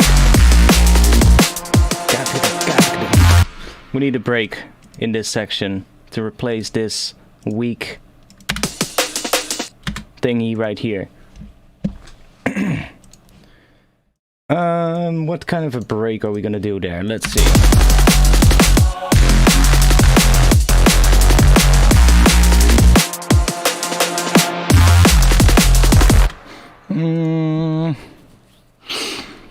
What break are we gonna do? Let's see. Rank. No, let's just do a name.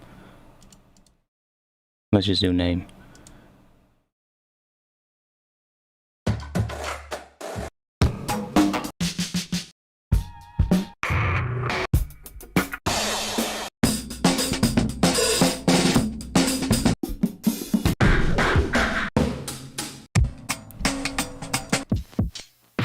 We need something faster, come on. It's too many breaks in this folder. The first bit is all hip-hop breaks because it's all like 90, 100 beats per minute, you know. Let's go down a bit. 170. But like half time kind of breaks.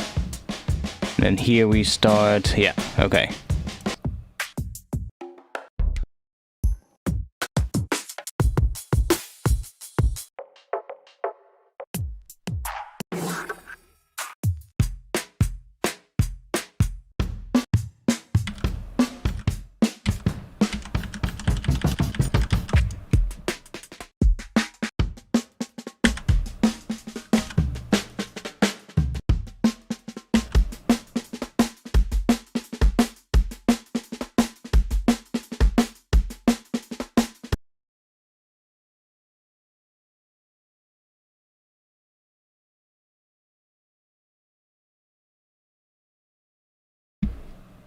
So what this needs is a pattern like this.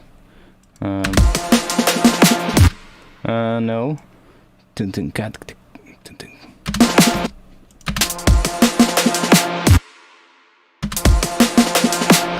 Yeah, that would be cool. But with a different break.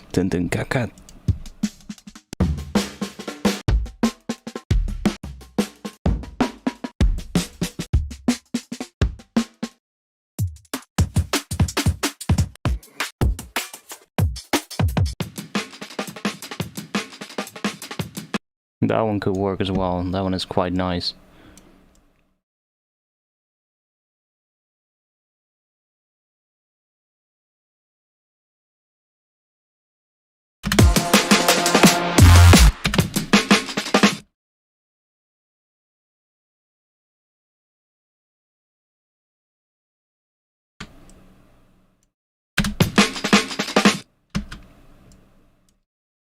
That would be a cool pattern, I think. And then we can get rid of this one. Something there with a good break. Something maybe even an amen.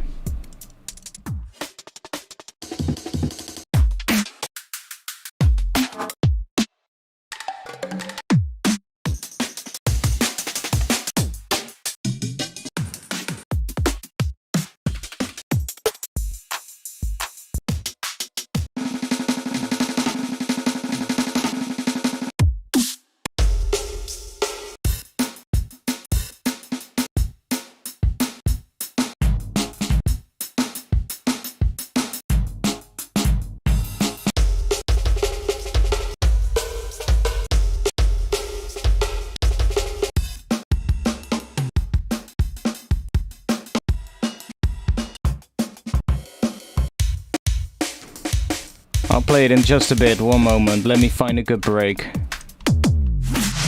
Should I just search in this folder for Amen? Let's see what we get. Probably a whole lot. Yeah, we do get quite a few.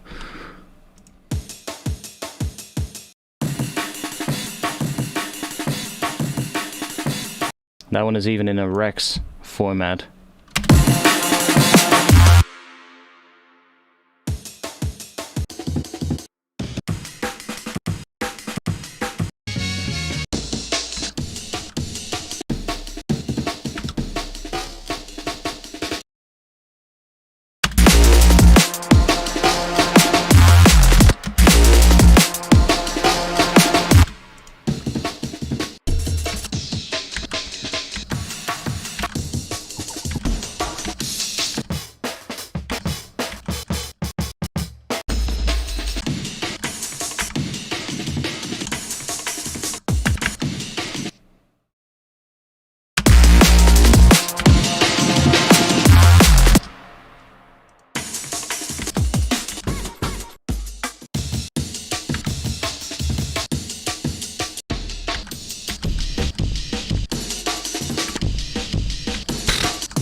I mean, that works. So let's just play it from the start real quick. I'm just gonna record what we have as well.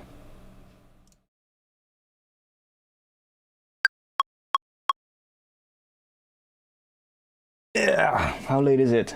12:30. Still plenty of time to go. It is one of the most violent events the universe can offer.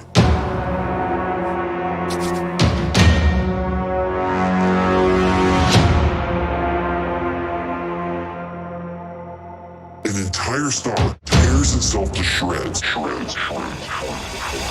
And that's trouble.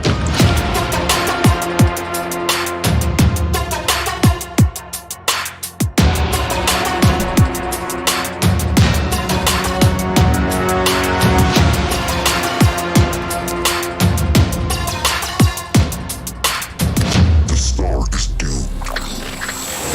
All hell is about to break loose.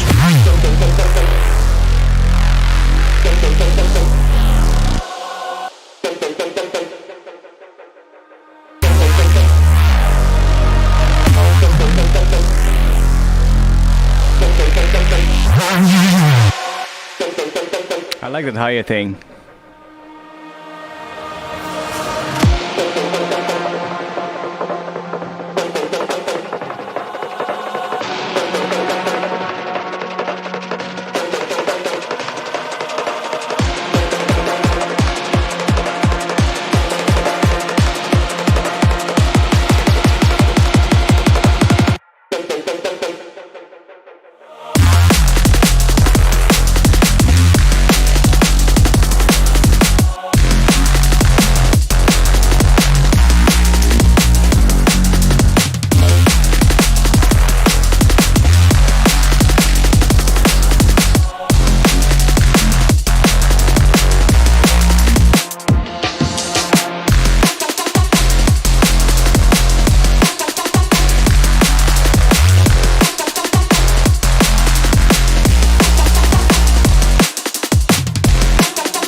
Yeah, so that's basically where we are at. I think the intro needs a bit of work, like the start of the intro most of all, and I feel like that that main synth, that lead synth, needs a bit of work as well. I'm not sure what yet, but it needs some work, some automation over time, which it already has, but I'm not really liking that automation right now, so might change that over time a bit. Time to find a label or start your own. We've actually talked a bit about that previously in the stream. I'm actually just gonna self-release all my upcoming stuff. It's gonna make it a lot easier, you know, just that way I can just put things out when I want to, and if I have like one single track that I don't know what else to put it with on an EP, I can just release it as a single, and I don't have to worry about will the label want to release this track, or if I decide to just do something completely different for a change, I can also release that, you know, so I'm just gonna self-release the upcoming stuff. Yeah, well, that's the thing. You never release anything, yeah. You've got to finish it first before you can release it, right? And I just haven't finished a lot, so that's the main issue. But we're getting there, as you can hear. It is one of the most violent events the universe. Yeah, I'm probably just gonna do self-release it through like a distributor. I don't know yet. I signed up for CD Baby as well, so I probably might check them out for the first one.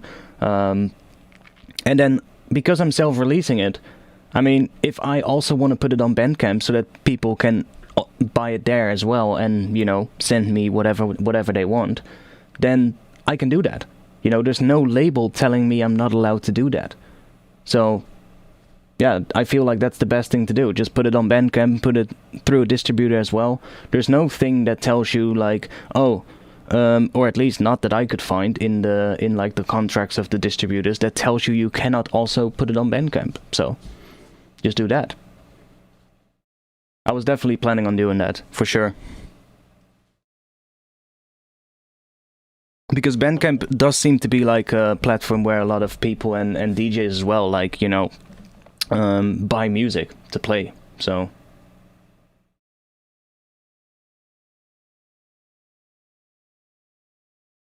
It is one of the most. I need to piss. So I guess you guys can just listen to the entire track then, since Medic wanted to hear the entire thing, because I need to piss.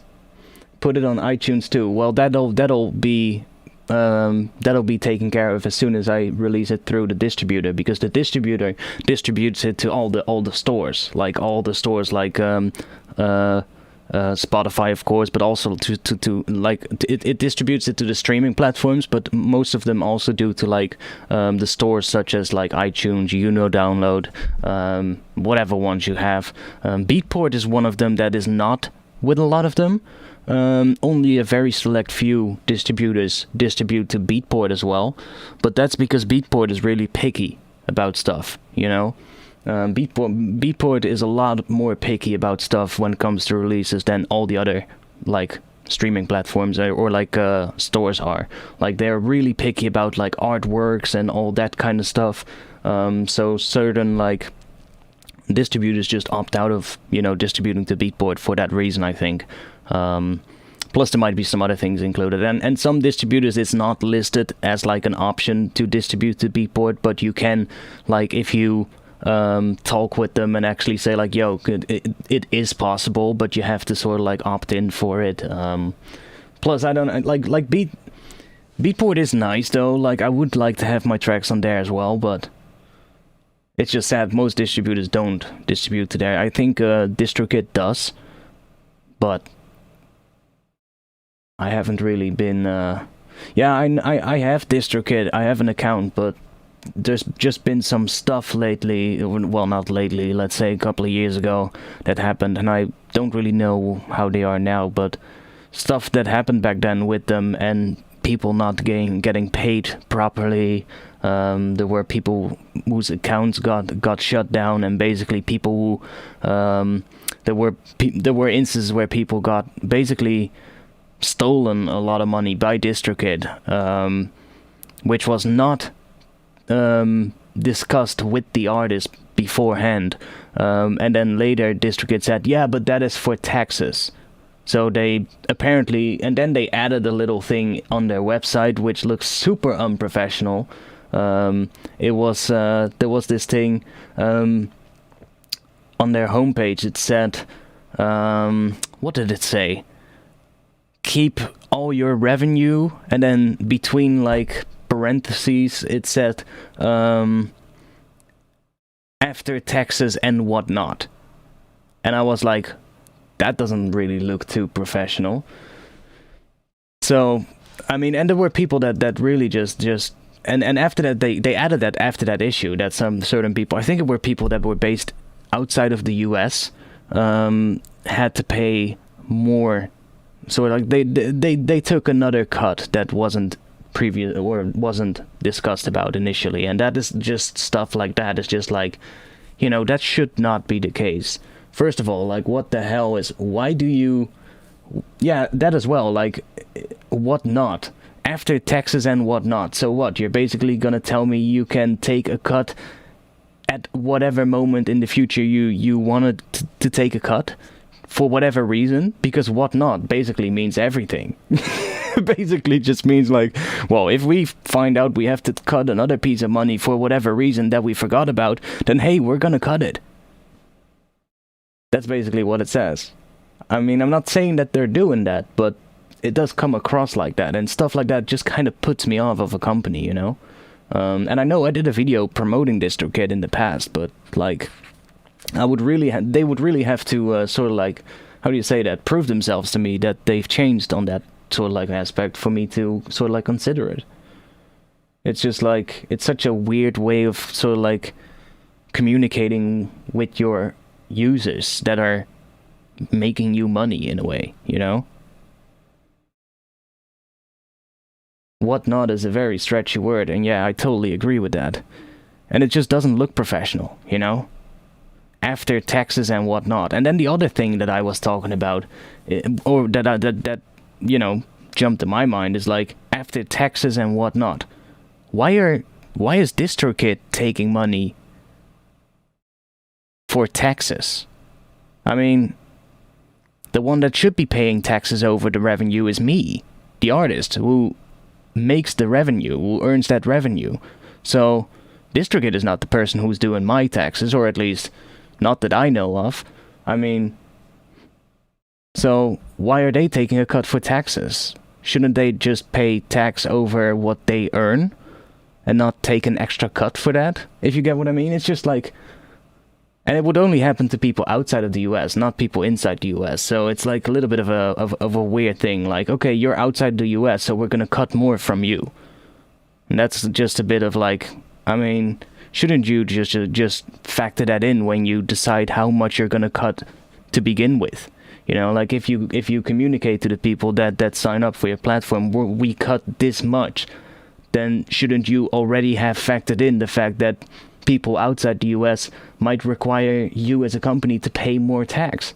Well, then maybe you should have made a bigger cut to begin with. You know, it's just, I don't know, it was a little bit of a weird thing that happened, and from that moment on I just started looking at other ones as well. I've also got an account at Sickness Music, which is actually a distributor I might consider as well. Sickness Music is not a distributor that just distributes anybody. You have to sign up and you have to apply, and then basically explain what you want to do, and explain your plan on how you plan on getting your music out there and getting your music in front of people, basically. And they also look at like how big is your fan base and what do you do, and they only decide to then distribute you if they think they can help you to get further, you know? And Sickness Music is actually one where Break, drum and bass artist Break, and I think another drum and bass artist is also on that label, or on that distributor, doing the mastering. So that's pretty nice to have. So being on a distributor that actually has people on board that know mastering drum and bass, I mean, that's fucking amazing to have. Yeah, Break, and I think there was another guy from the drum and bass scene included.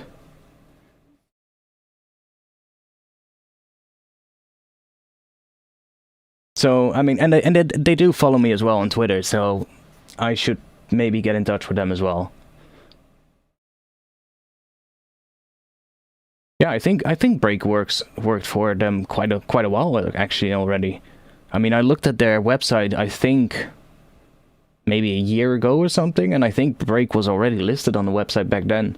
So, but I think there was another drum bass artist included that did mastering for them. Let me have a look. Sickness Music. And then services, mastering, Break.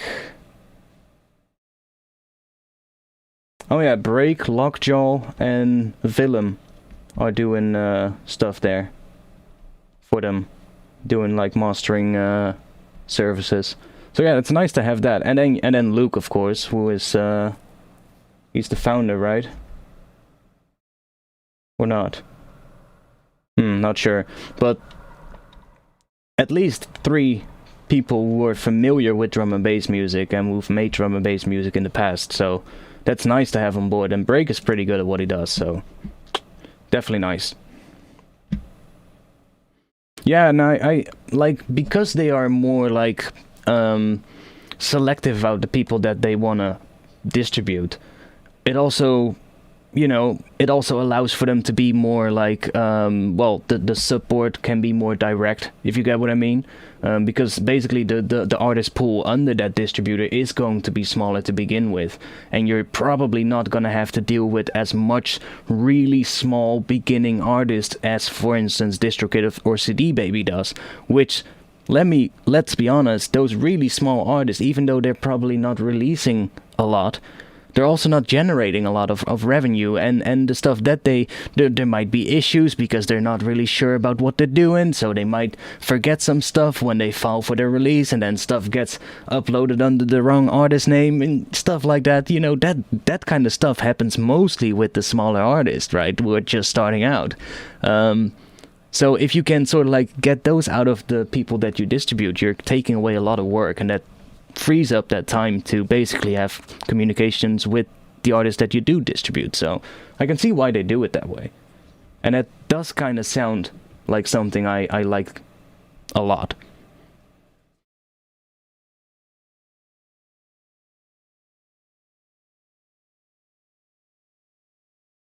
Bro, I'm a Russian subscriber for a long time. Why you are GIF a FA?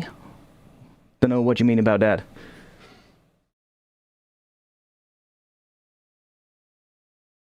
Oh, that's nice. That's nice. The other cool thing about Sickness is because they help in other ways. They had a contest for all their labels, and our label entered and won $3,000 worth of Spotify ads. That's good. That's nice.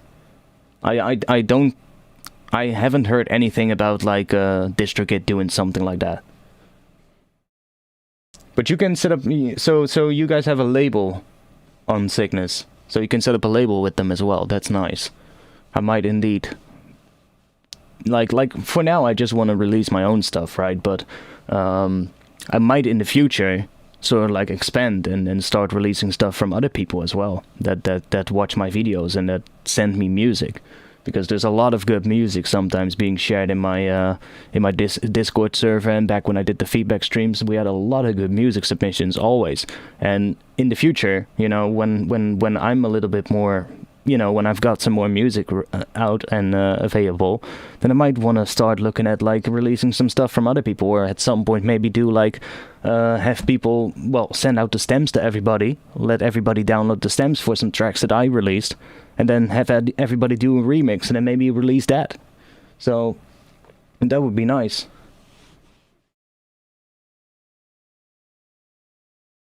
Anyways, I'm gonna take a piss, and you guys can listen to this while I'm gone, and then I'll come back and we'll continue working on this. It is one of the most violent events the universe can offer.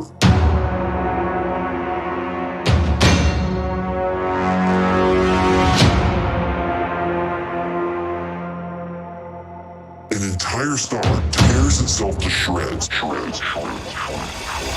And that's trouble.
I'm back. I don't think the word fuck is an issue because I say the word fuck during the stream quite a bit. And I don't think that's an issue. Like light swearing is fine for my streams. When you upload a YouTube video, it actually asks you, like, it basically just asks you, like, sometimes you have to go through, like, this weird, like, basically you can go through this weird sort of, like, step process where you can basically tell, like, it asks you a couple of questions, like, is there, swearing or profanity, and then you can pick a couple of different options, like, there's absolutely none. And then you can also pick, the next option is like there's light swearing and profanity in the title or in the voice or in whatever. And that's not a problem for monetization. It's as soon as you get into like the more nasty shit, you know?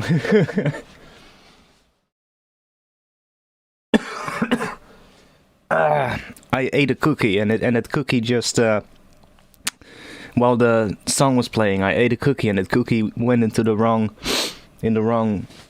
throat hole or whatever you call that. So now my voice is a little fucked up. Like a part of that cookie is stuck in my throat. It feels like it, but it almost came out of my nose.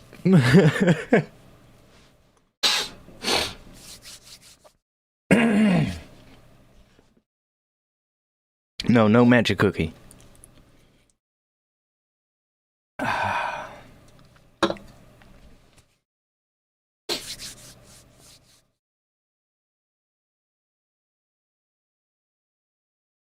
Did you chuckle when you were eating? No, not necessarily. The song is dope. The respaces need some neural processing. Well, I mean, I'm already doing some. At the moment, I'm automating some EQs to get some more, like, resonating frequencies out of that bass.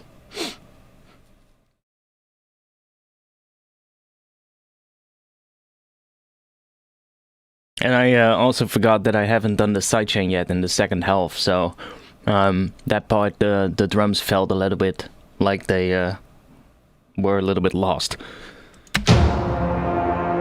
It is one of the most violent events the universe can offer.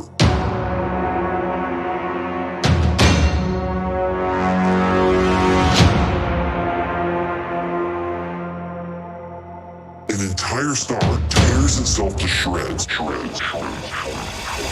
And that's trouble.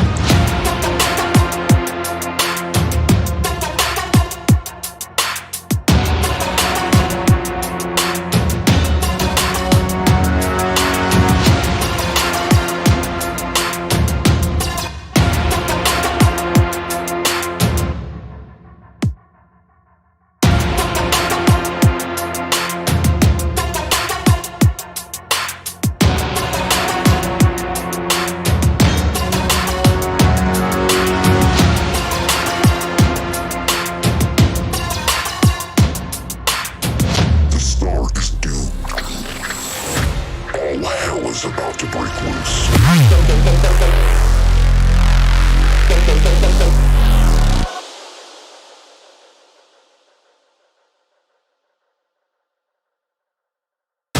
All hell is about to break loose.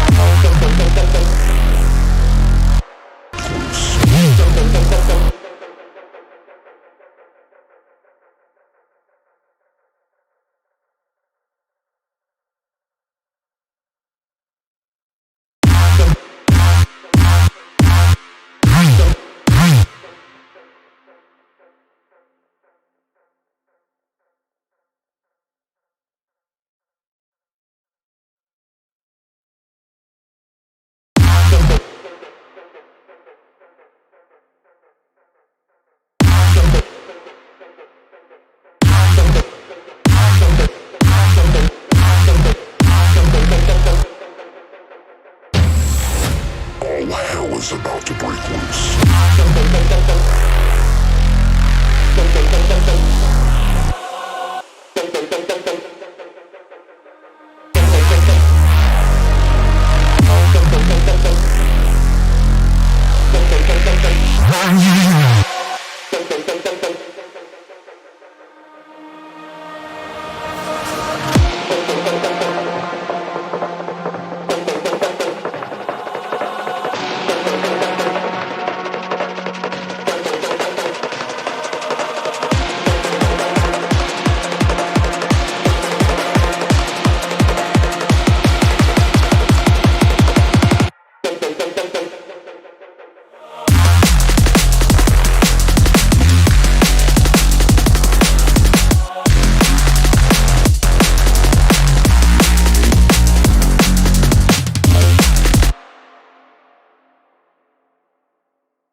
Oh, was my mic dead? I probably just clicked my hotkey by accident. I have a hotkey on my mouse for muting the microphone, so in case I get a huge coughing attack or whatever, or something happens, I can just mute the mic. But that apparently just happened. When I grabbed my mouse, I just clicked that button. But yeah, this is where what Omnisphere is great for, when you are not sure what type of sound you're looking for, you know? But you've got some good notes, but you're not sure what type of lead you're looking for, what type of pad, then Omnisphere is great, because it has a really big variety of sounds. So you can basically just go through some presets until you find something that sounds somewhat interesting with what you've got. And then you're either gonna have to look at the patch and how it was made, and if it's something that you can, let's say, replicate in Vital or in Serum, because it's a simple type of lead, then you could do that if you're more familiar with that synth. Or you could just, you know, if you're also familiar with Omnisphere and the synthesis engine of it, then you could also just change the Omnisphere patch, you know, and just work with that. But yeah, I find that's great, you know. Yeah, mute the bong noises. Good one. Omnisphere is great for pads, yeah, absolutely, but also for other stuff, like it has a lot of good leads.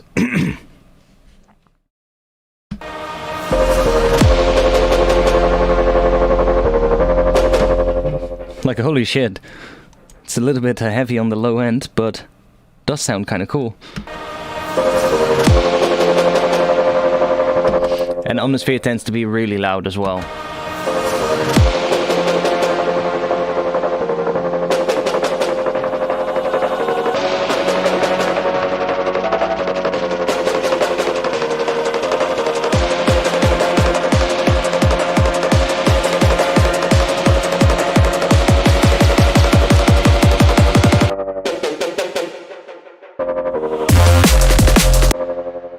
Okay, so what I'm also gonna do, what I usually do when I'm flicking through presets, is put a +12 pitch device in front of it so that you can easily check it an octave higher without having to go into the MIDI notes. And then maybe even put a second one after that so you can check it 2 octaves higher.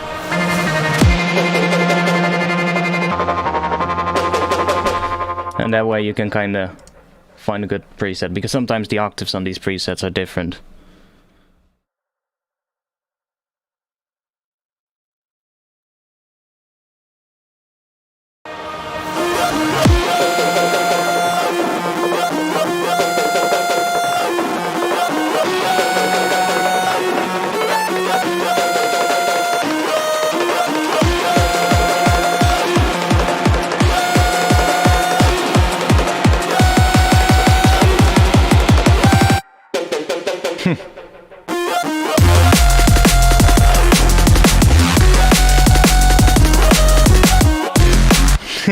That one is weird. Does kind of work, but not really a big fan of it.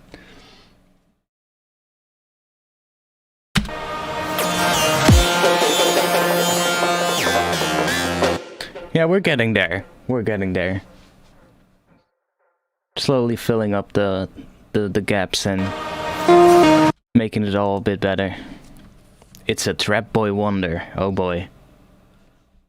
What are we gonna get now?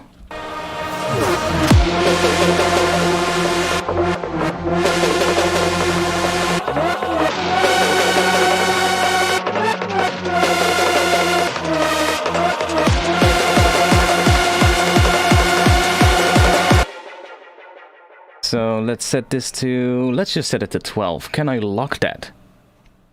Is there a locking system? Yes. Lock pitch bend range. Nice. Now I can just go to different patches and it will lock this pitch bend range. That's one of the great features of Omnisphere, and some synths have this as well, is where you can just lock certain things.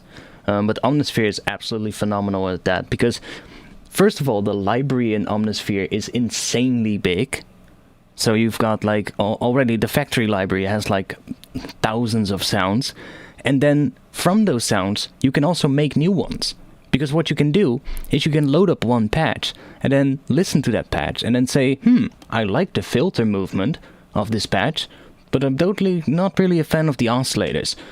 Go in here, lock the filters and envelopes that are mapped to the filters, and maybe the modulation matrix so it doesn't change those values, and then switch to a different patch. And it'll change the other stuff that is not locked.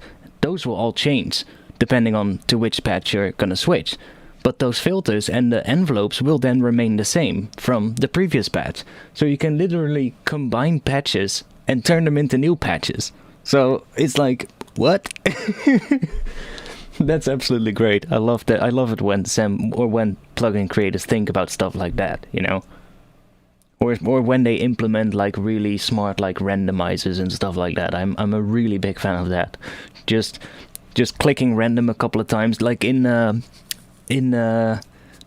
old Absinthe synth from Native Instruments. They had that mutate thing, so you could load up a patch that was somewhat sounding like what you wanted, and then you could just go into that mutate menu and you could just give it a little mutation and then just click the mutate button and would just change the patch just so little bit, and you would do that a couple of times until it sounded more interesting.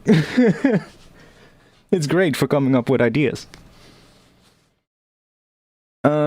No, I haven't checked out DC Break's new album.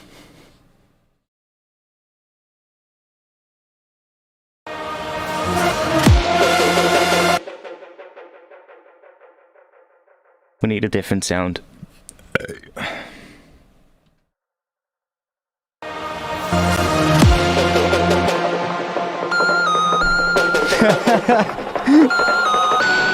Yes.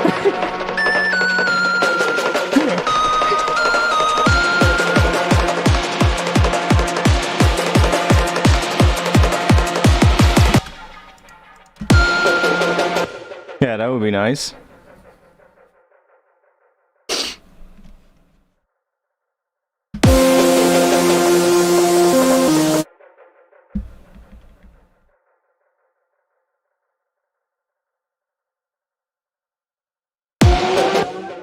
I haven't updated Omnisphere in a while, man.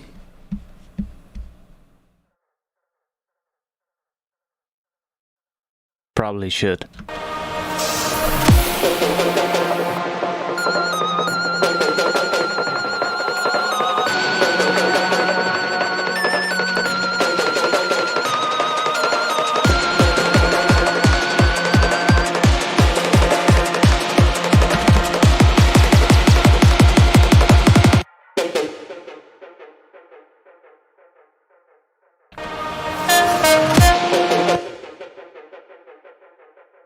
We can also go in here and say what we want.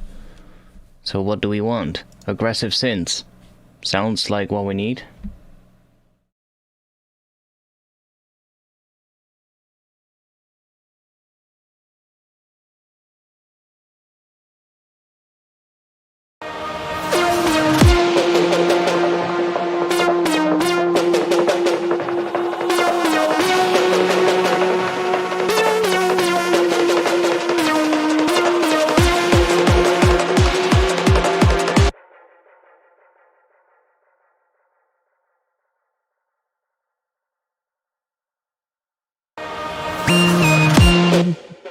Like, can we go even deeper?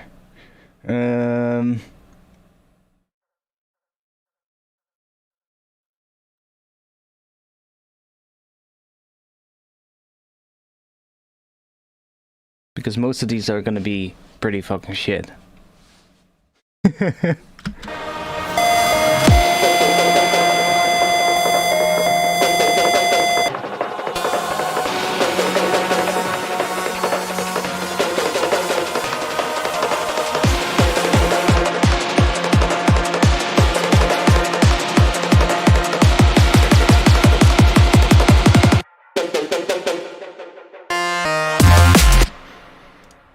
We need a good one. Come on. Give us something.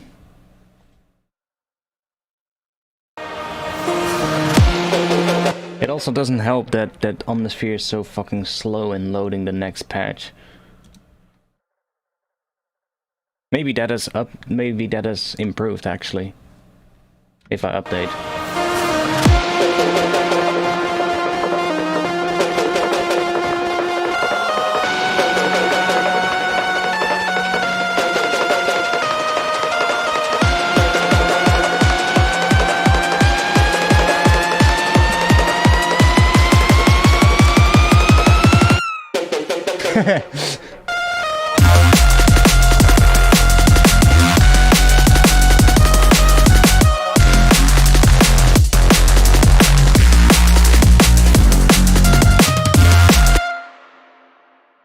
Make you a little bit shorter.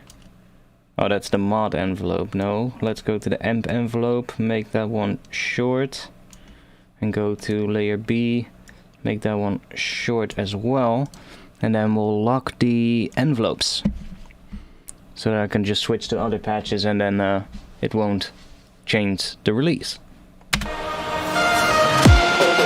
I do like this patch a little, but not that much.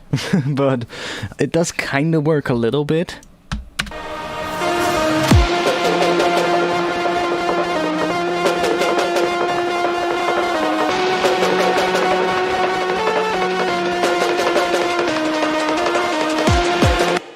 No, the load time is not updated. Oh, okay.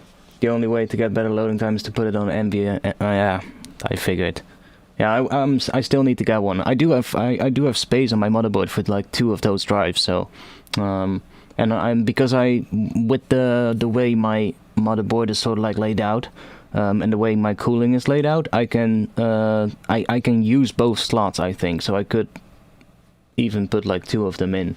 And I haven't used either of them. I do have a regular SSD in my PC though, but and then just some 7200 RPM drives, and I think most of the stuff is like stored on those because I don't wanna, you know, store too much stuff on the SSD because that's the drive of my my operating system. But I'm definitely planning on getting one of those drives in the future because they do improve like load times and stuff. That's true. Like already going from like a regular hard drive to an SSD is a world of a difference. But I'll just give this one 4 stars so I can find it back. Let's see what else we get. But now the release shouldn't change either, so that's good. Disturbing Xmod lead. That sounds like something could be cool. Sounds similar than the last one.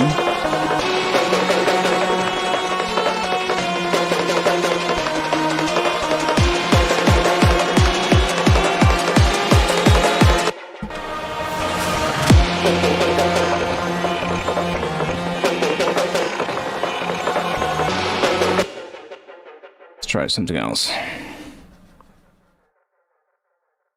That's just the only fucking annoying thing. Yeah, I would probably do something like that as well, like contact stuff and Omnisphere stuff, and all other stuff is gonna just be on regular drives. But yeah, that's the best way to do it, because all that stuff does take up a lot of fucking space, you know. So yeah, it's like Omnisphere library alone is quite a bit of space already. I don't know how much, but it's quite a bit.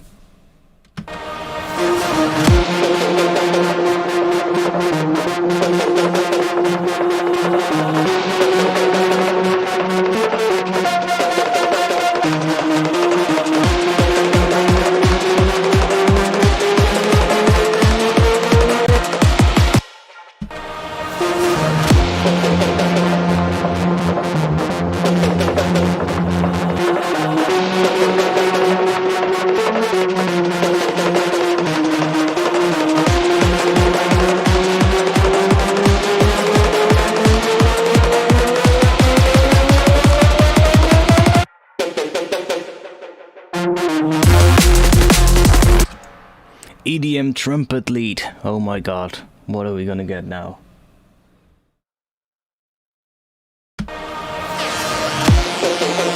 Yeah, okay, that's not what we need.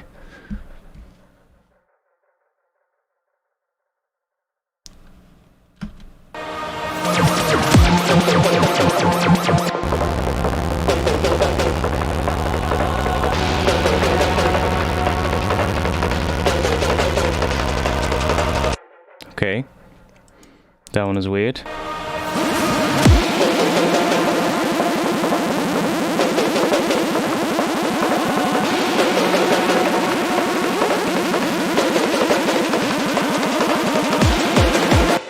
Big Hoover! That might work. A big Hoover. Give us the big fucking Hoover. What? Is that a Hoover?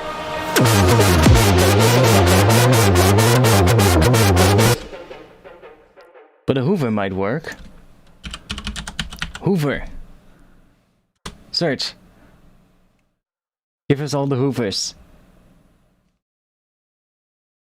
Even that is slow.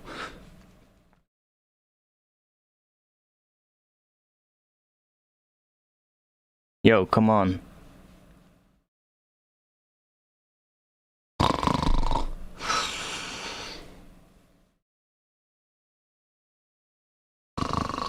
Holy fucking shit.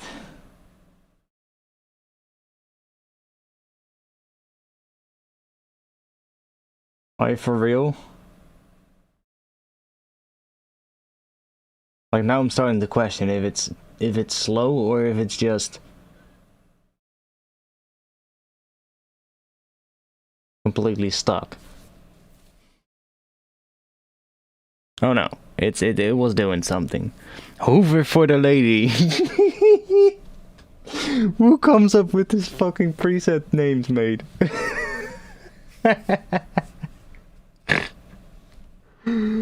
Oh.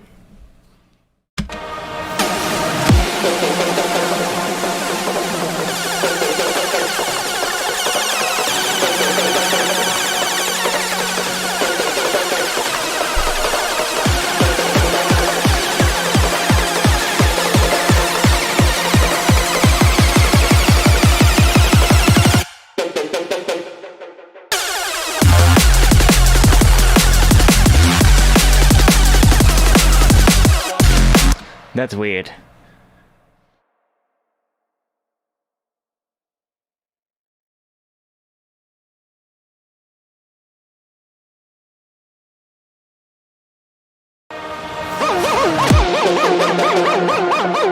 They're so shit as well.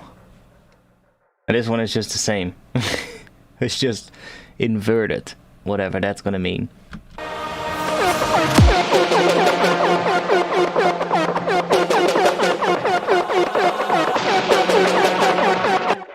Let's see what happens if we switch to all. Oh, there's more. There's more Hoovers. Jupiter Hoover.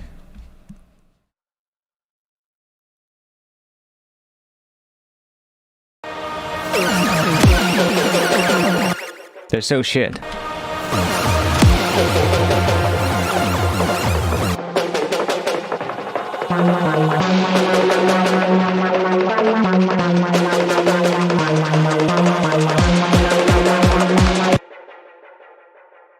Maybe because I've got stuff locked. The envelopes. That might have something to do with it as well. Because that makes them sound different. The pitch bend range is not that big of a deal. The envelopes might also.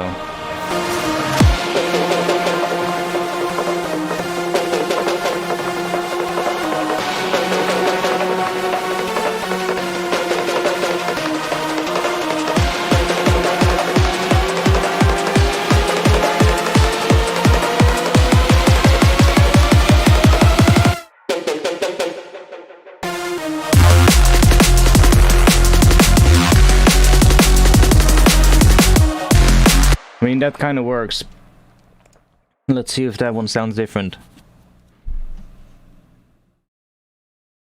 That one is, until now, the best. I do think that sort of like a detuned, like Hoover type sound would be nice. Does sound slightly different, but not that much.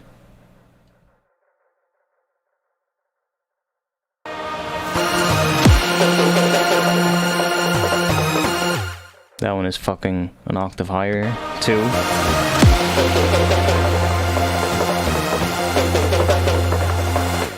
Okay, let's just give that one 5 stars, because that one is kind of nice. Can we find, like...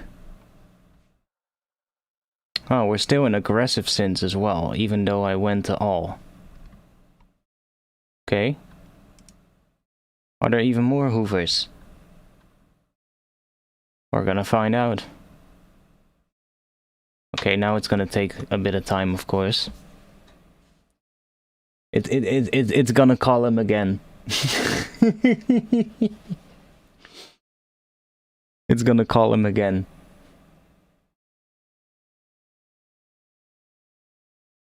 See?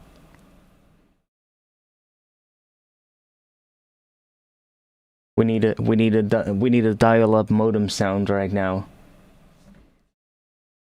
If Ableton would be responding at the moment, I would search for one, but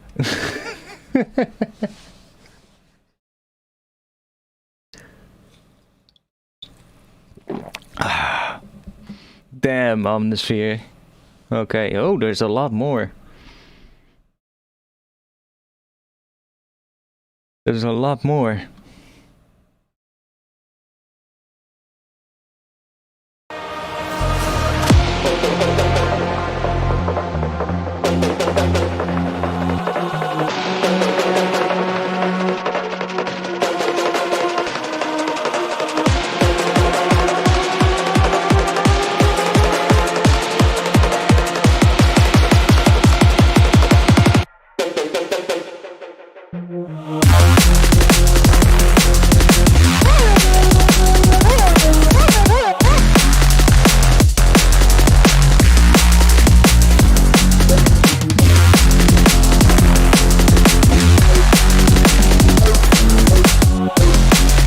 What?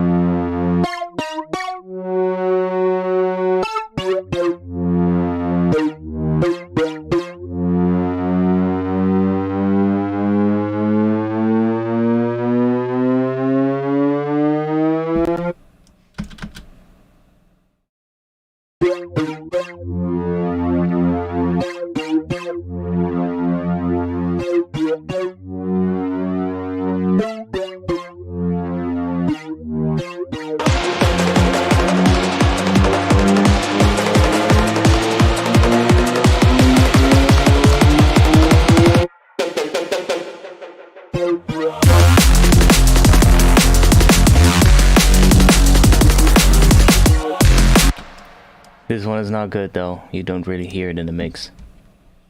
You need something that's more cutting through the mix as well. I mean, I can make one, but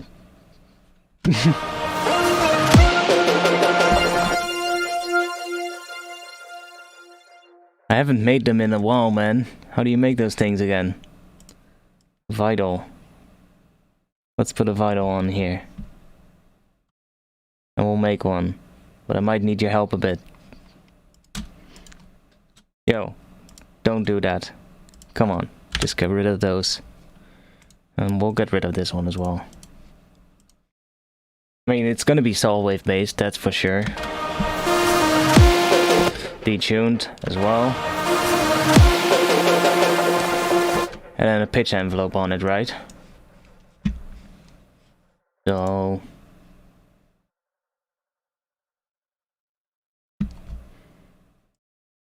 I bet something like that. So like going up with a relatively quick one and then a long decay going down.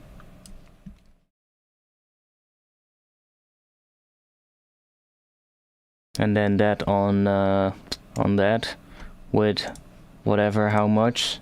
12.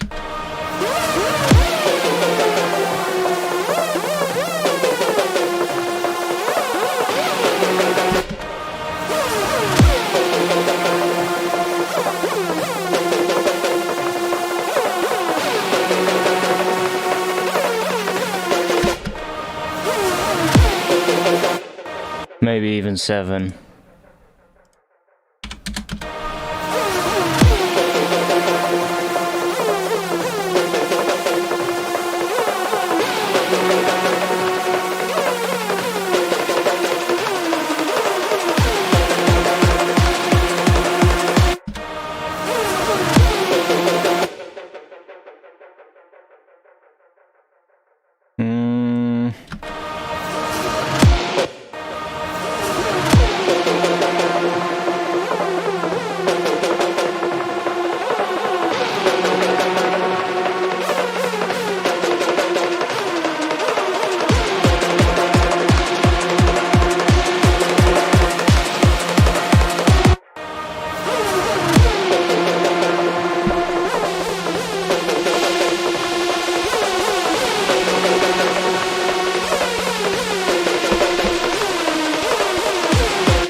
Let's take this one, drop it on here with 7. Let's go through this as well. Yeah, let's just do the same. So that is 39. 39.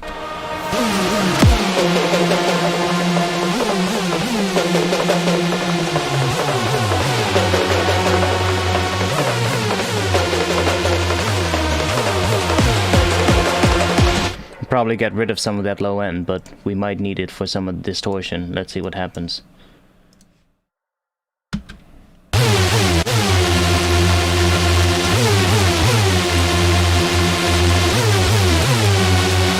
Oh, oh. We're getting somewhere gritty. Could maybe do a little bit of FM from these, like.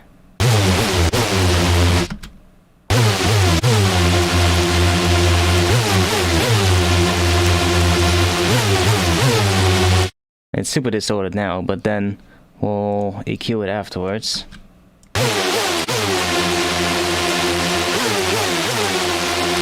I mean, that's all gonna be layered on top of the bass anyway, right? So let's see what it sounds like. And we can get rid of some of that as well in this section if we have to. Suddenly hardcore lead. Yeah, it kind of does. I mean, if we go to squares, it's gonna be even more like that. I'm pretty sure.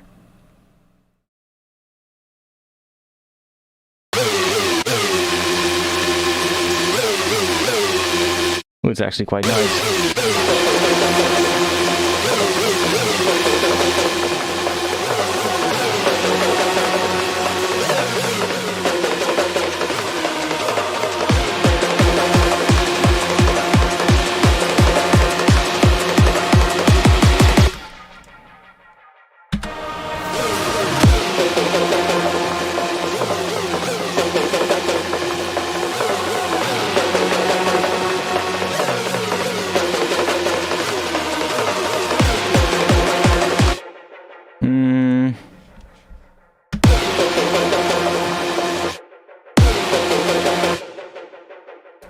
Is this sound? No, this is a different one.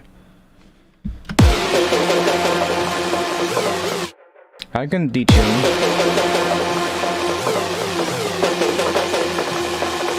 But that's not really what I'm liking for this one. Let's see, I'm feeling some movement on this maybe. Just here. And then on...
kinda like it, but not entirely.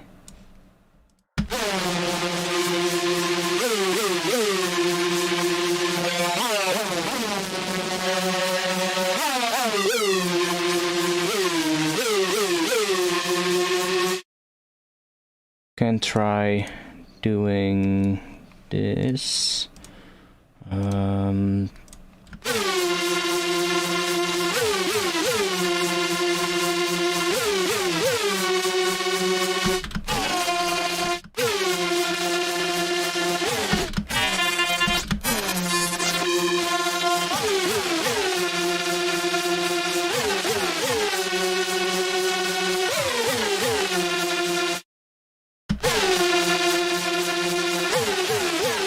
It can, like,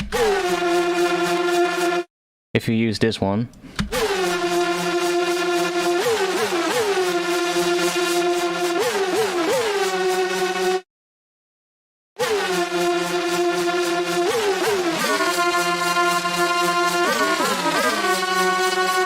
Oh, we are... Ah, that's why it sounds so weird. I'm missing something. 7.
Yeah, I don't know, man. There's no easy way to invert these all. Well, what I can do... Let's get rid of these. And let's assign that one. Envelope 2. To the global voice transpose.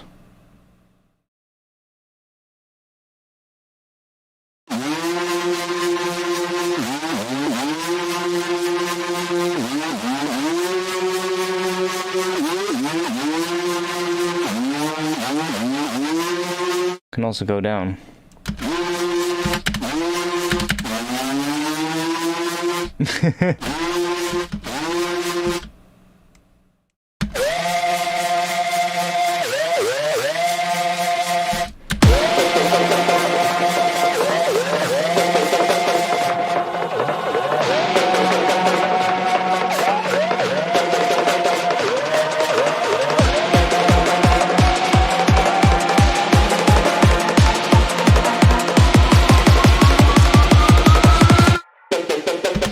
Yeah, or the other option is, and it's gonna be a really fucking cheesy option, but hey, it might just work.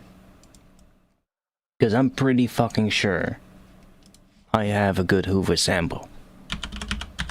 I'm pretty damn fucking sure. Here, holy shit, I have a lot of Hoovers.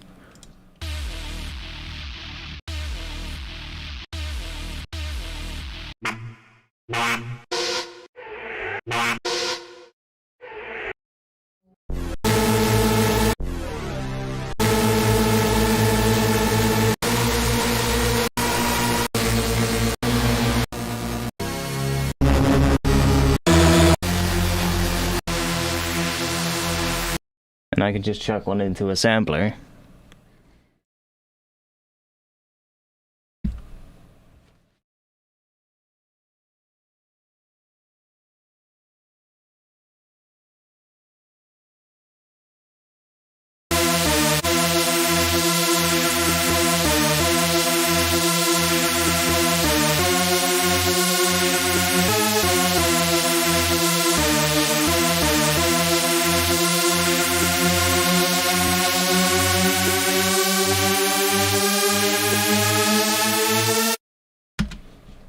That also works, something like that. You know, you can just don't have to make it with a synth necessarily.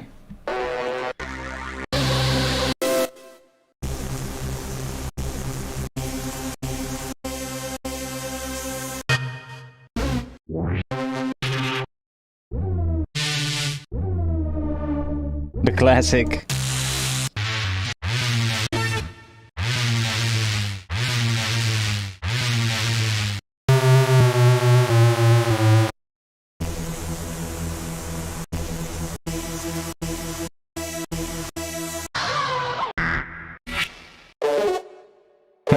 That one is nice.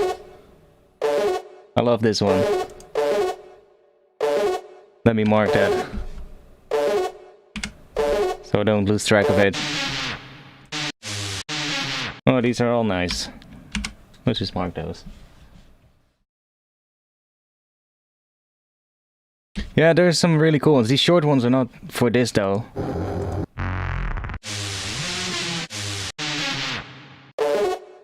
But this could be good for like a nice, I don't know, maybe a techie track a la Phase, you know, and then just have this as like a weird stabby part at the end of a section. He tends to do a lot of that stuff, you know, weird kind of techie, so like stabby parts. Could work good for that. I'm just quickly having a little look at what we have here.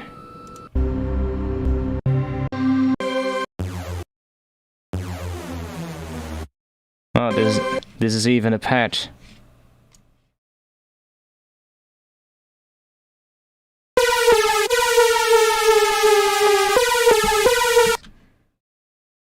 Way higher pitch than what the preview was.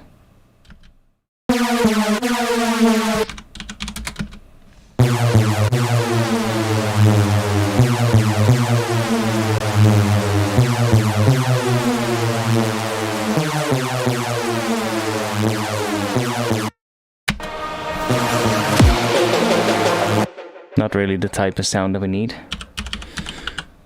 Let's go back to where we were.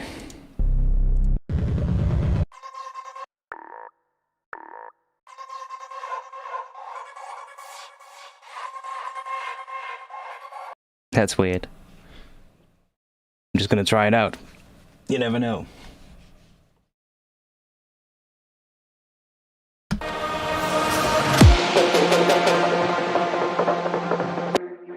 No idea what key that is, though.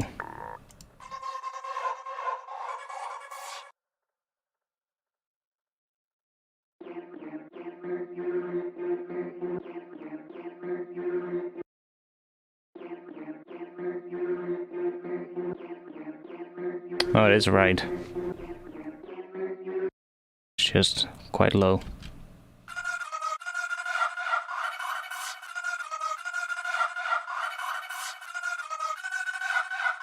That's weird, though.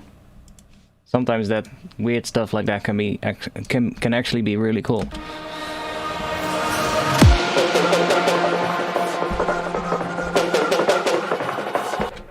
Actually, it's not that bad. It's a little bit quiet in the mix, but let's see.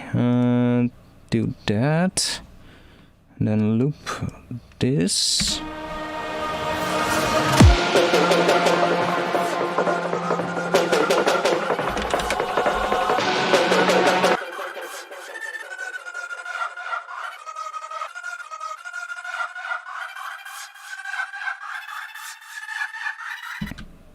Okay, there's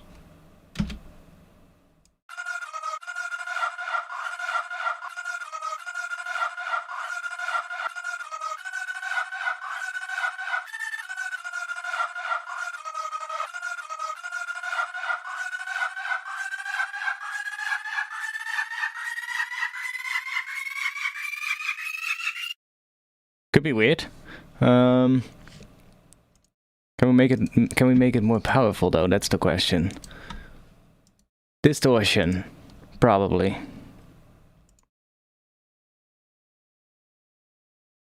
Let's see what we get.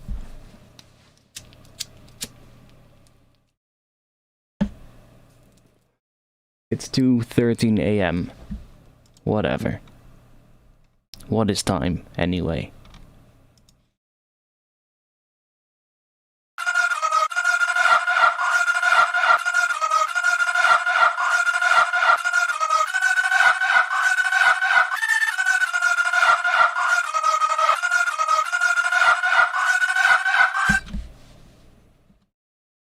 Yeah, same. I kinda like the way it sounds.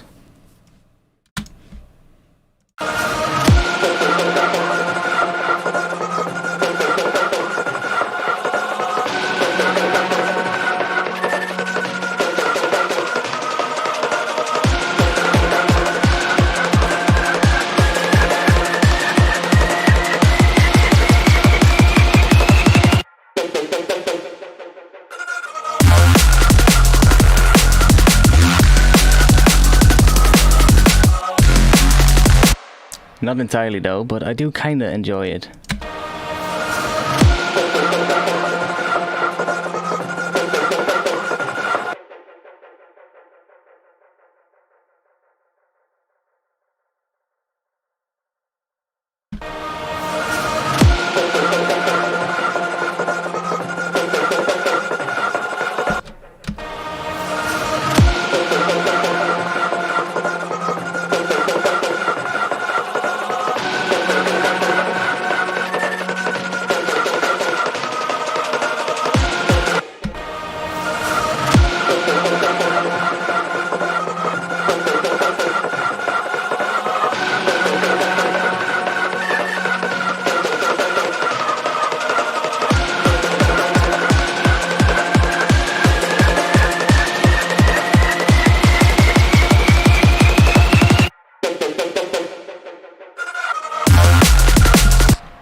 What do you mean this one? I just have a saw wave there, or this one.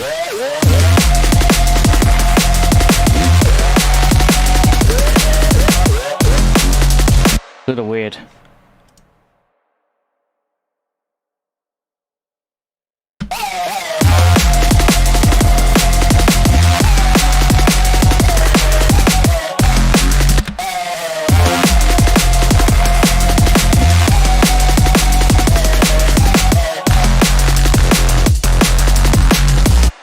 Not entirely happy with what that sounds like either, so. But I really like this in this section though, so that's gonna stay. Just need to find a good section here.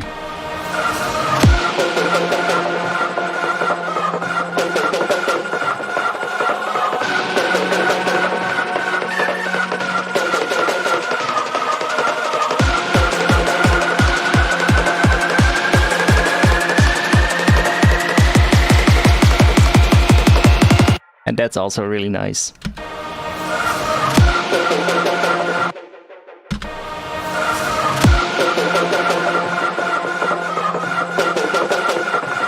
Almost.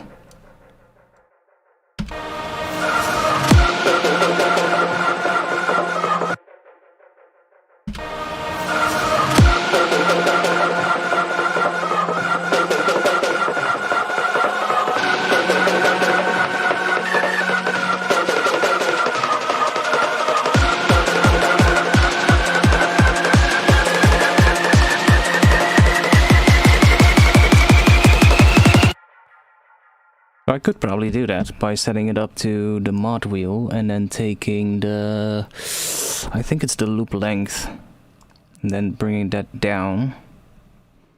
I should bring it down all the way. And then I can go into here, bring up the mod wheel, and then I can do this. And we should hear this getting shorter, I think. Yeah, see?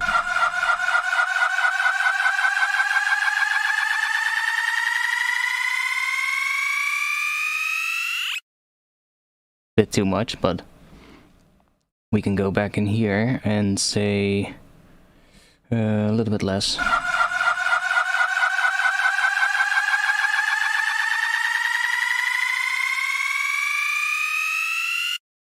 Something like that. Now there's no... Oh yeah, you can also do destination B. Because I was thinking maybe do a little bit less of this. So let's say 70%, something like that. And then doing... Can we also do the sample start? Yes, the loop start. And then do loop start with like 25%-ish. See what we get. So that it sort of like creeps... Oh, maybe even do 50-50 so that it creeps into the center. Oh, okay, that's... I have to do that way less.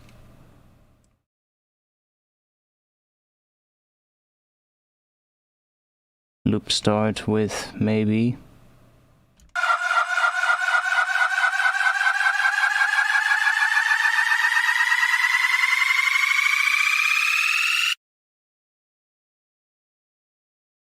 That could work.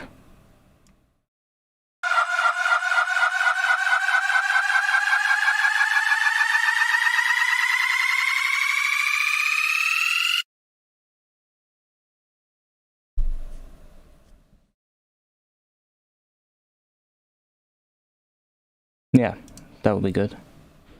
I mean, if we do it with a lot, then you...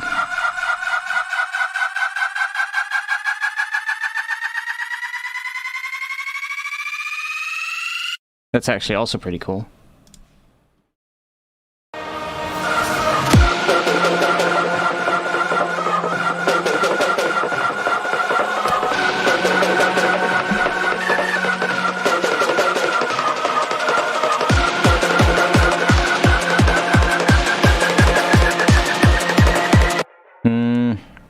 Let's just do a tiny little bit.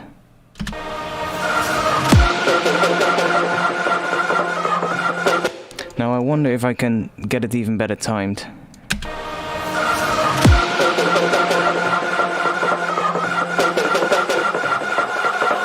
Now it's perfect.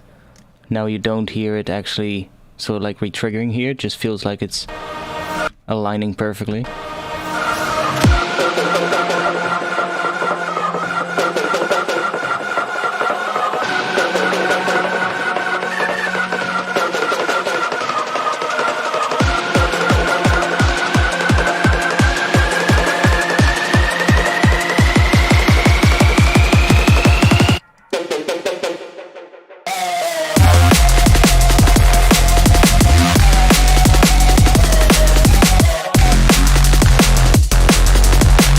Could work maybe with this one.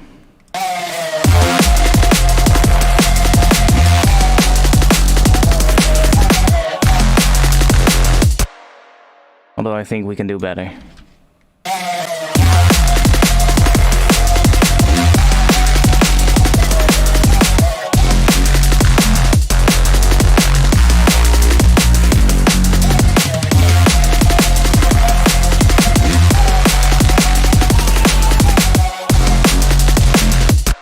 We can do way better than that, but not sure yet. A bit of reverb on it for now.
Not sure yet about that lead synth right now, but whatever.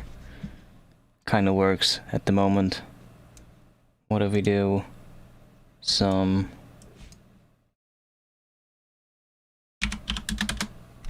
Let's make it wobble.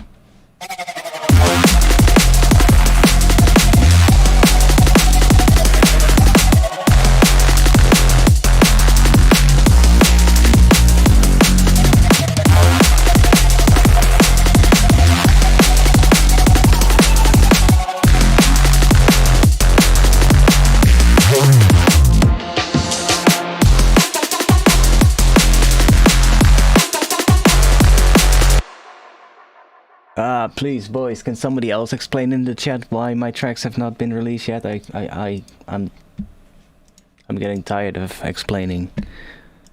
Could maybe do a little high pass here on the bass.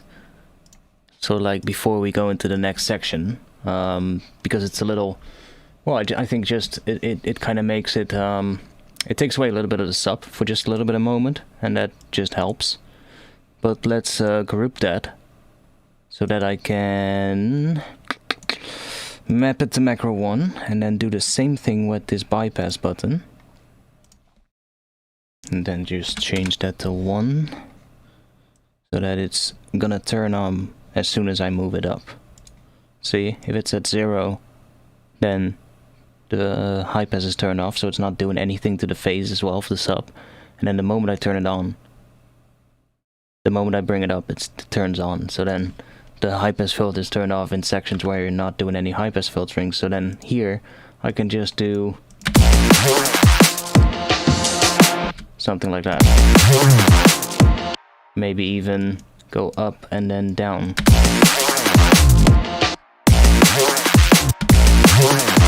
Something like that.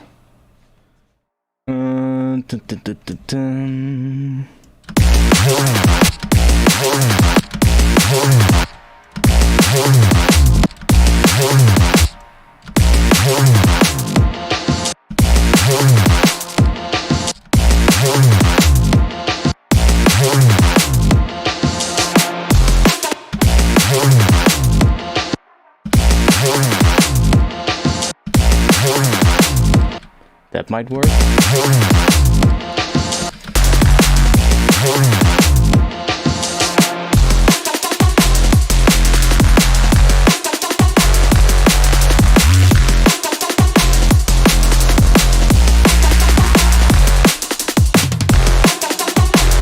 Now I could try maybe adding this first step movement on this first one, and let's see what that sounds like.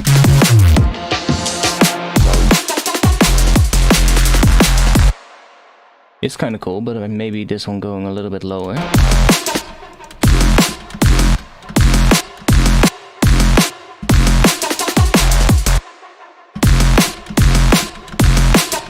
But then I have to do it on the other one as well. Not that that is a big issue.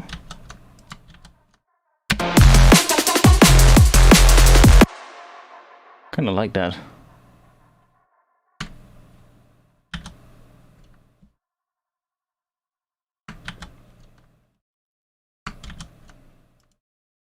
Let's just do that. Let's see what it sounds like.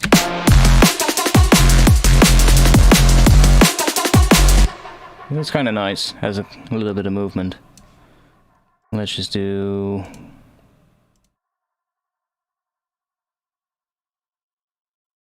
that, that, that.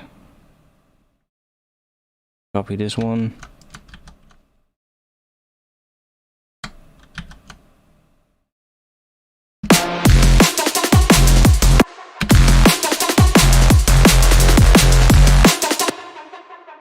It kind of works. Not entirely happy with that yet, but better than what it was. It has more movement, right? Without this automation, it's a lot more static.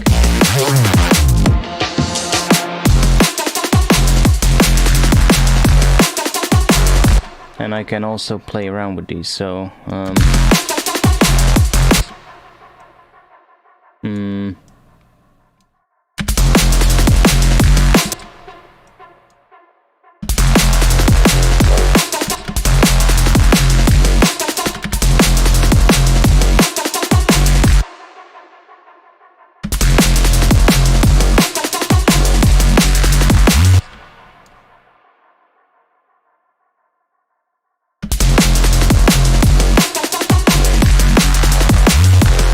See, that's nice.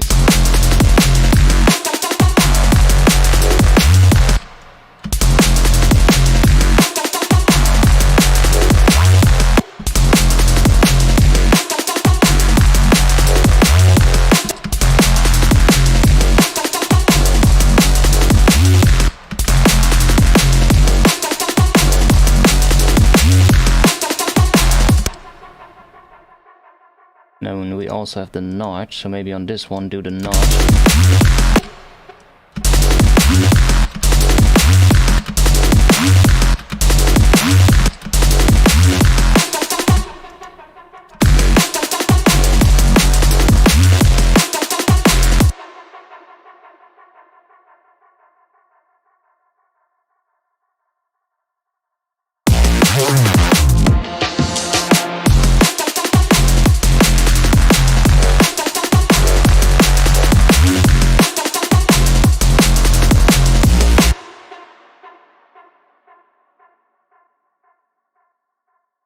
What is different there?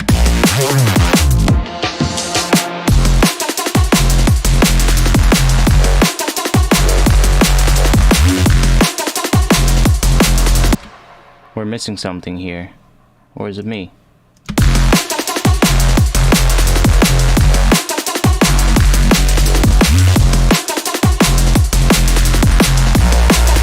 Oh no, that's the gap. I'm stupid.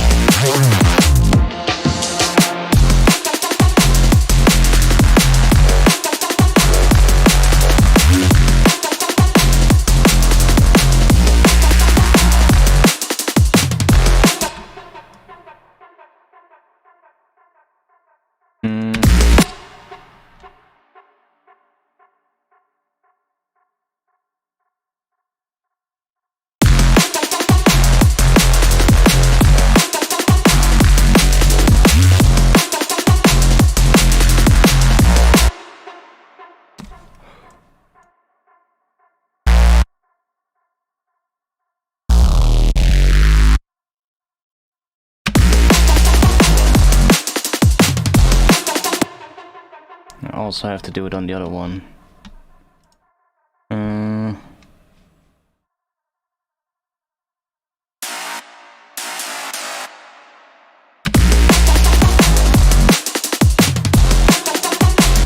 Not sure if I like that. And I probably want to do something else on this one as well.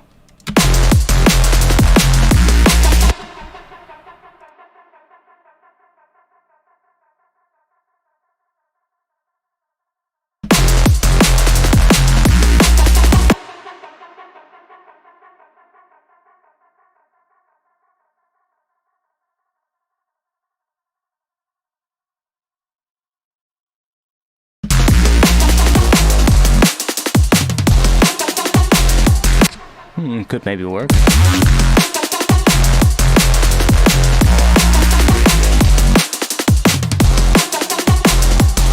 Something obviously in that gap.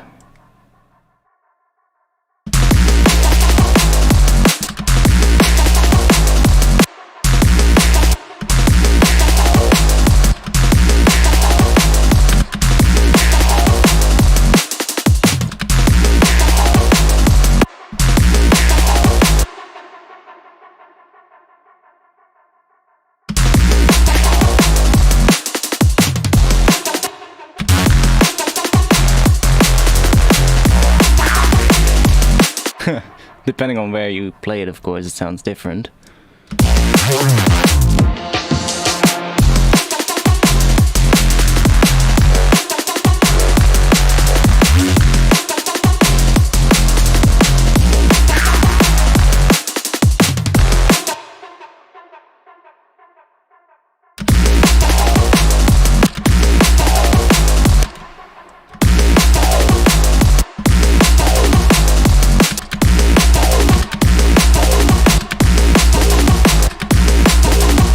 Ooh.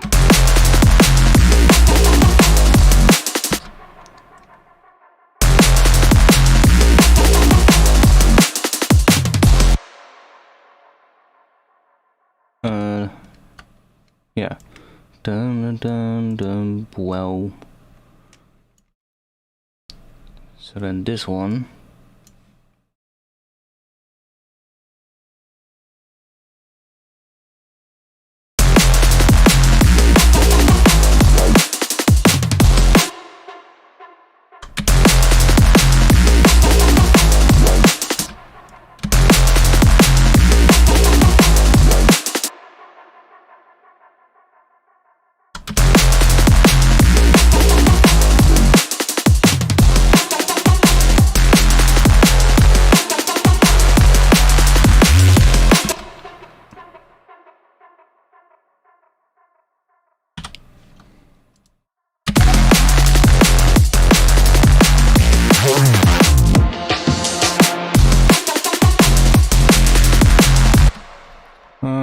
What happens if I take this one? Thanks for the follow.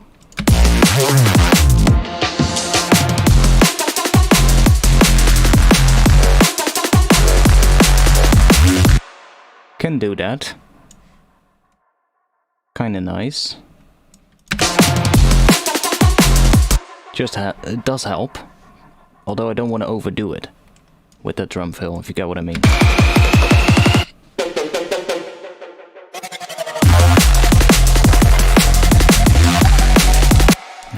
That lead is still a little weird. But whatever. Where is it? Where's that lead? It's here, yeah. This one. Maybe reduce that.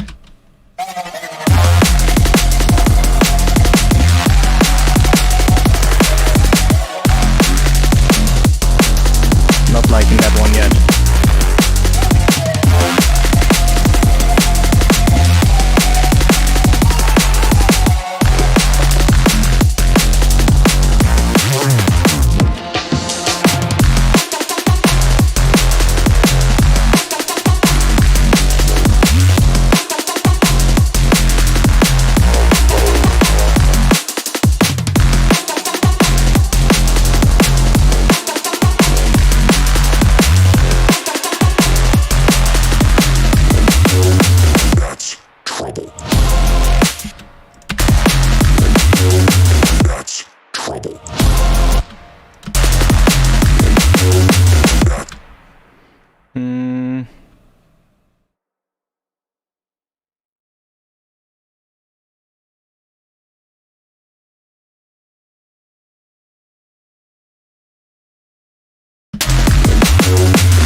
Now right here, do we have sidechain? We do. Why does it sound like we don't? For some reason it sounds like this bass has a lot more, or the bass here feels like it's not sidechaining compared to the other part.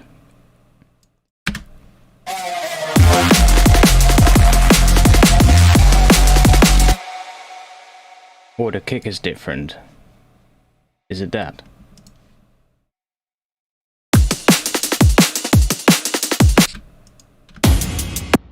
Oh wait, there's something else. These orchestral drums. Those are layered in here. Probably don't need that. Because that's taking up, or if we do need them, I'm gonna have to sidechain them. There's no sidechain on them, so that's what was clashing.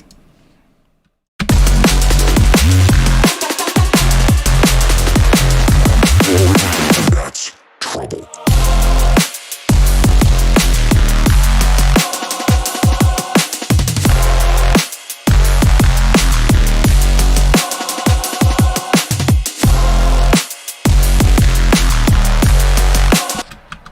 see, here we can do more automation. Bow. Well.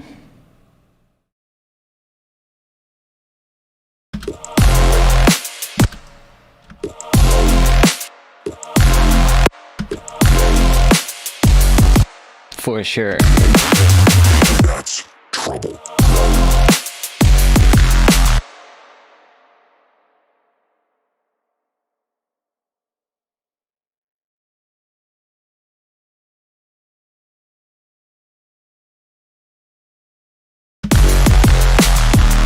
Trouble.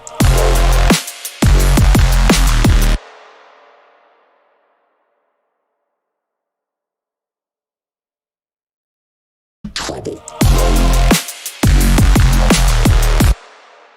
Trouble.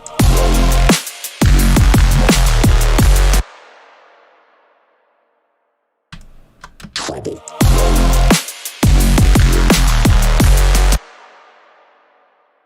That one is just gonna be a copy of this one.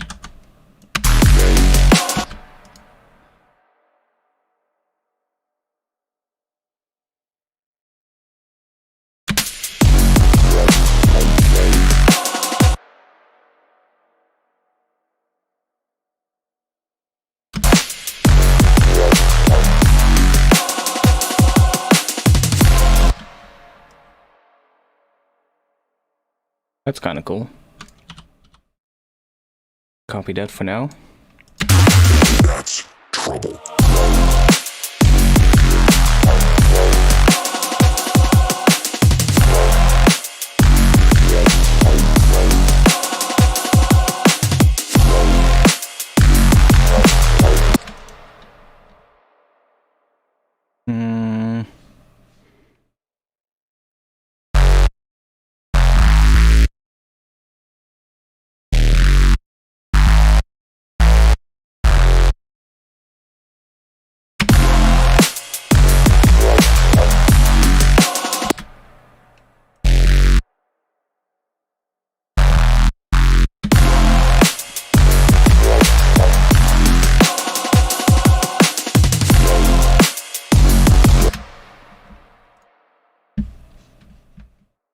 Drum and bass music automation stream. Hey, be glad, boys. I'm finally doing what I've always said I wouldn't be doing on stream, and that is doing the final finishing touches on a tune. I told you it was gonna be boring. It is one of the most violent events the universe can offer. And we could consider that halftime, yes, the drums are halftime.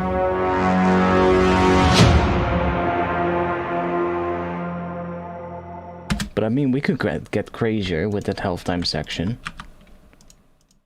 I do have some interesting loops I could use in the halftime section, for sure. Let's save first.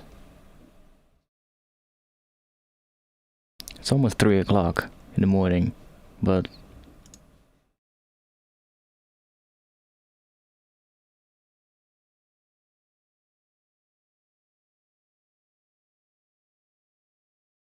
these are gonna be pretty fucking big.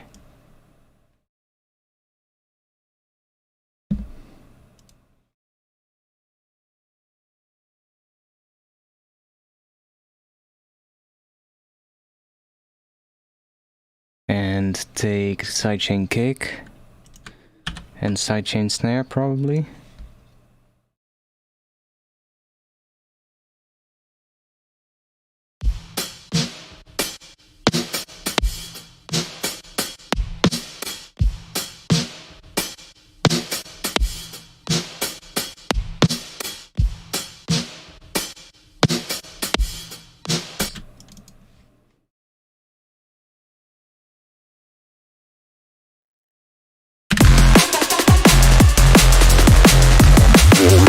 That's trouble.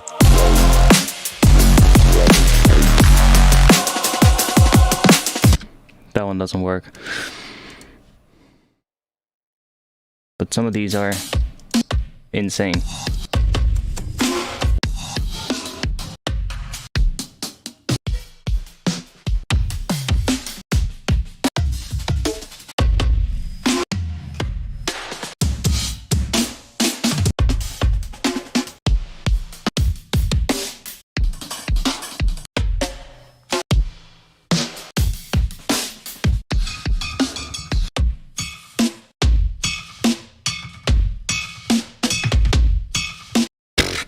What the hell?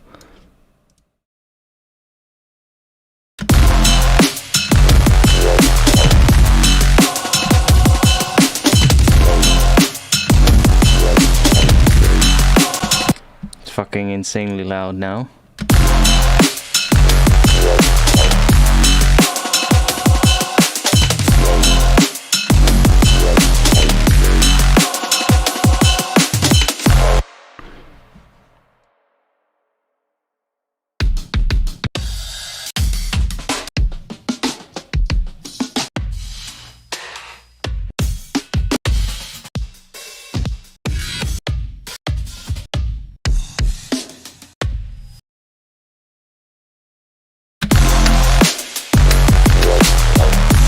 That one is way better.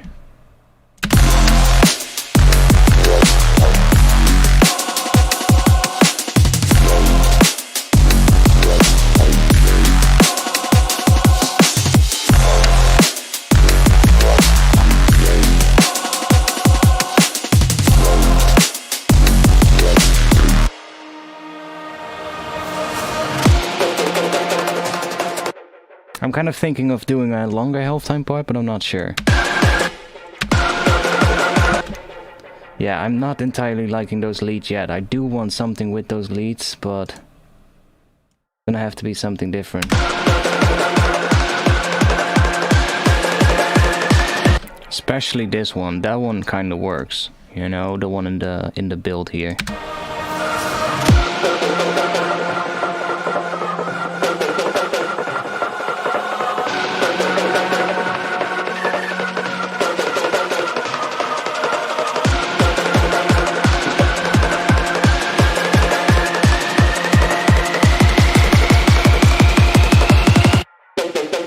Gonna need something here.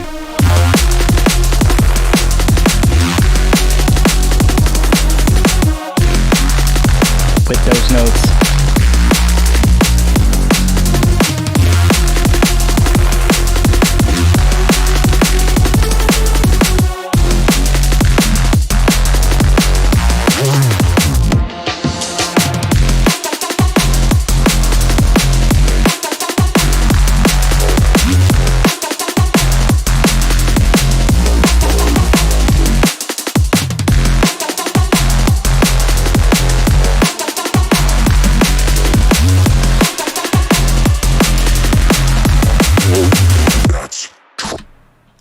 So right here, I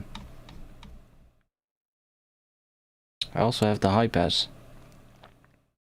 which is this one. So what if I do that? That's trouble.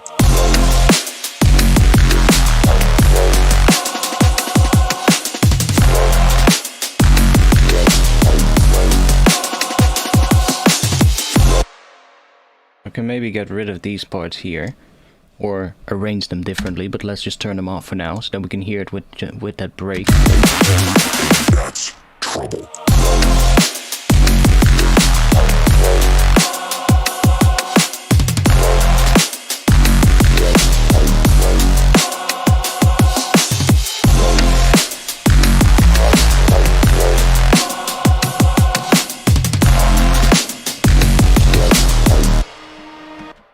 I'm kind of thinking of extending that health time part for another 16 or another 8 bars. What is it?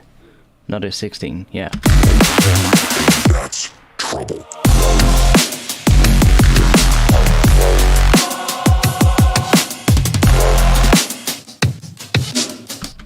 This one has a lot of width though, which is not, that's the only downside of those breaks from the KGSL compact. They have a lot of width. I'm not sure if it sounds good in mono. Let's see.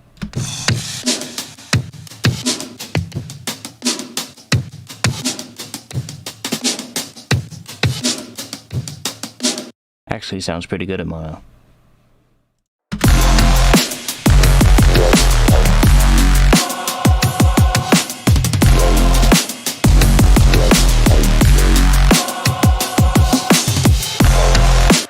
So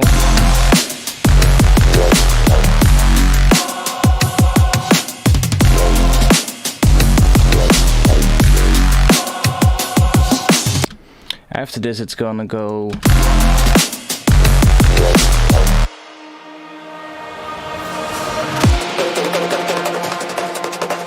straight into the build for the second drop, basically. So that's why I'm also thinking of extending it for another 16, so we have sort of like another extra 16 in between this section and the next drop.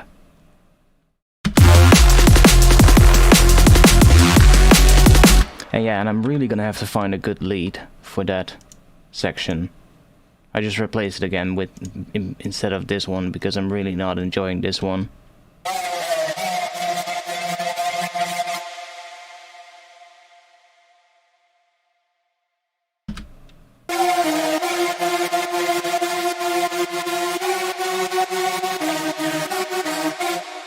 Maybe just layer them.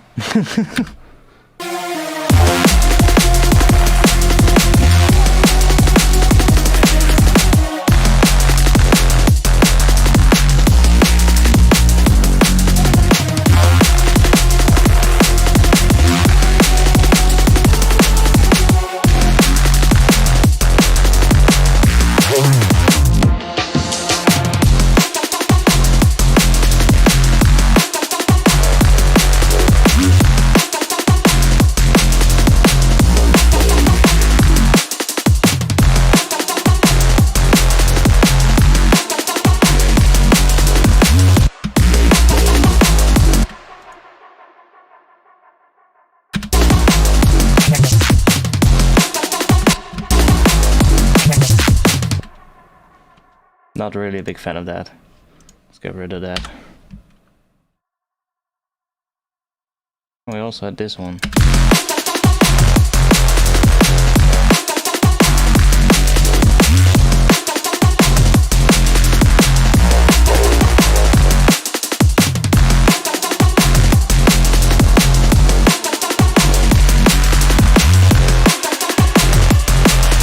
I like it more without. Good call, Yuki, thanks. And I also have this one. That's trouble.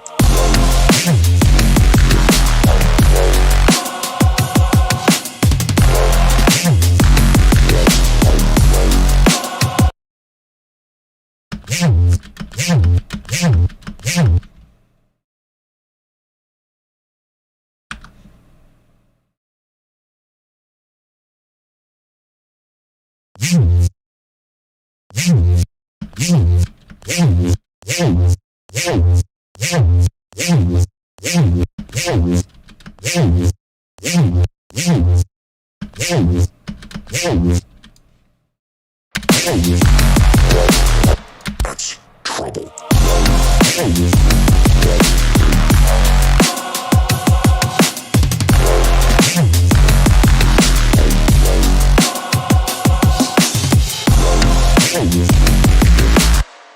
I mean that that head thing here and that little percussion thing at the end from this loop works really well.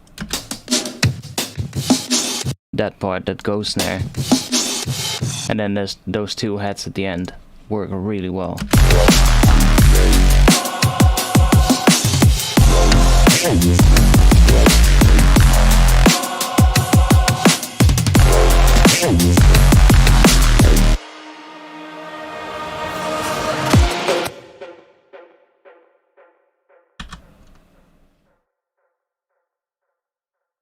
Yeah, I'm thinking of doing another part in between.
trouble.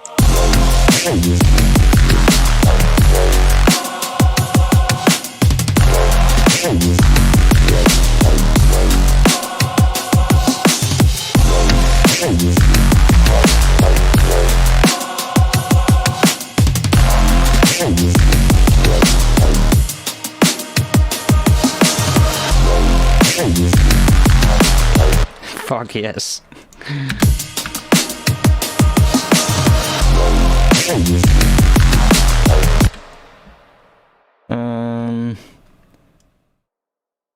Can we do we have a little double section somewhere?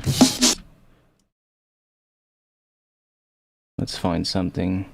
Oh, I guess we have the thumb roll. Where is it?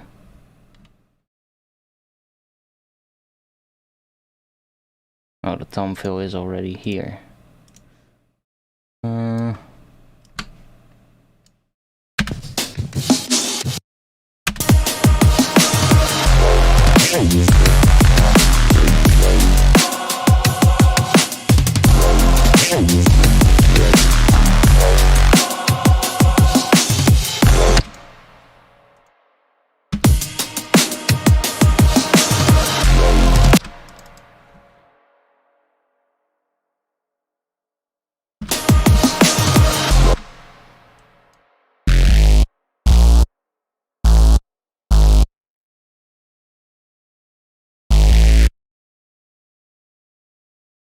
Try this out. Let's see what happens.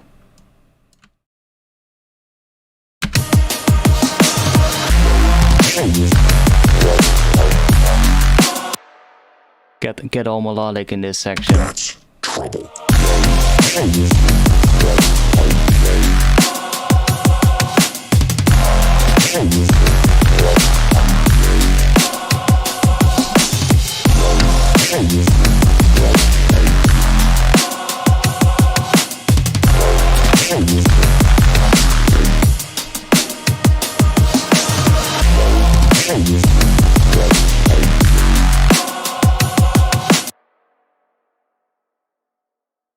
Quite like that.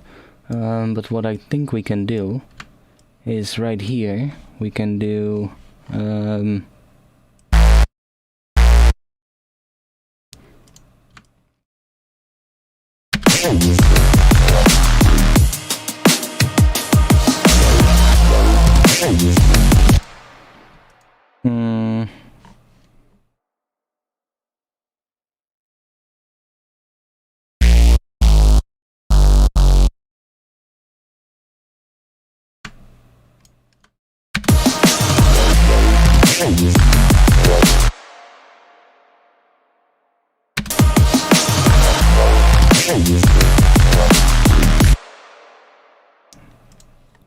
now maybe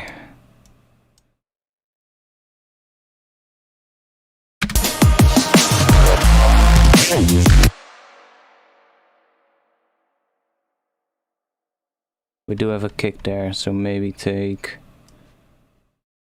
that.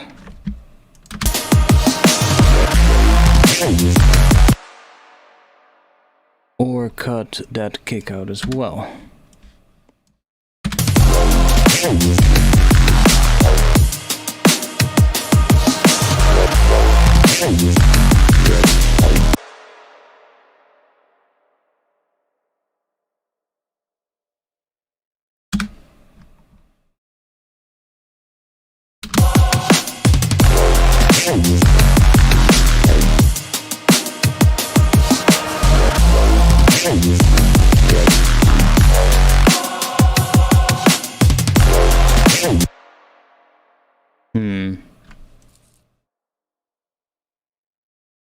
Probably should just have it extend, because it's kind of nice if it just extends and then cuts out, because then then this comes in more unexpected, and that's kind of it gives more contrast as opposed to when we take stuff out here.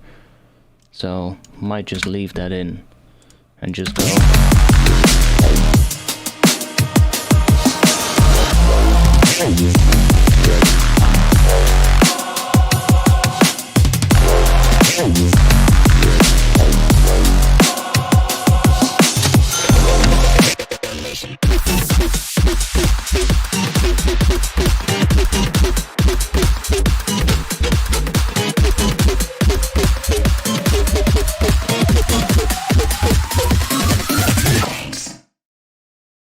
Well, it's about time I donated. Been watching for some years now. Learned a ton. So many thanks and God bless. Thanks, Jonas, for the 10 euros. Thanks a lot, man. Thanks a lot.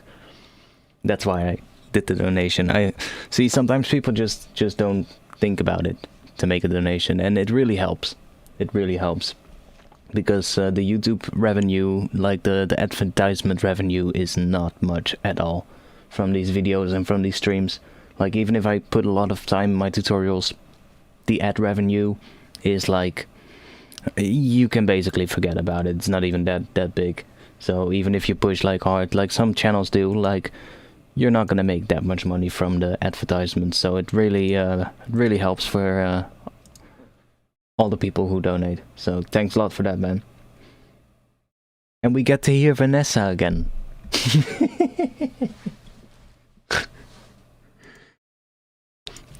New viewers are gonna be thinking, Vanessa? That's a little inside joke for the people who've been watching for a long time. It is one of the most violent events the universe can offer.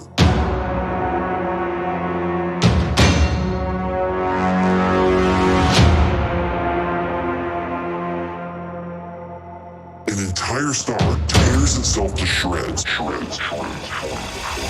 And that's trouble.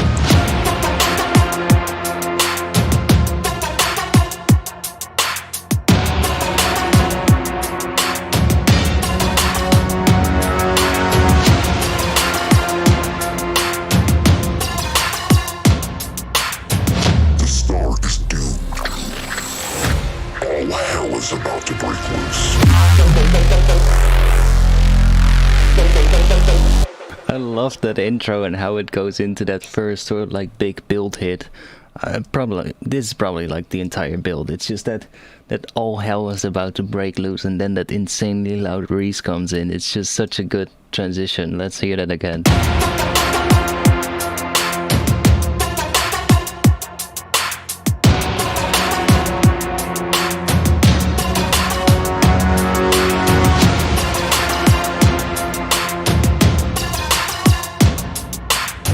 The star is doomed. All hell is about to break loose.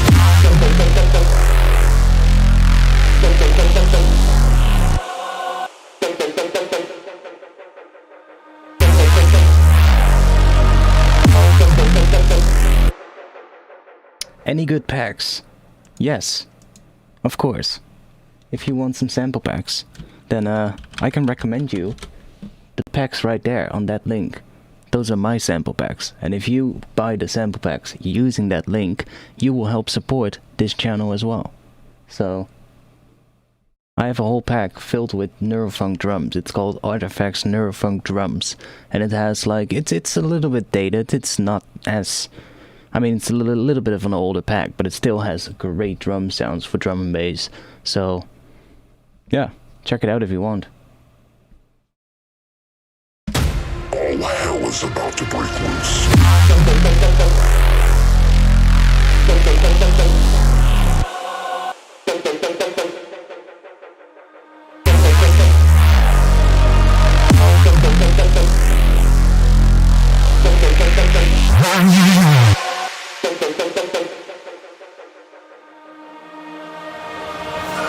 No, I don't have a code right now, but they are on sale. They are on sale quite often, so just keep an eye on the Black Octopus Sound and see when they're doing a sale, because they do sales, well, pretty often, I would say. Like usually when there's like sales going on, like maybe it's even on sale right now, I don't know. It was on sale not too long ago. No, it's just a regular price right now, $35. But every now and then it's on sale, and I think you can sometimes get it for like 20 or something. So just wait until it's on sale. Usually with like holidays, there's usually a sale.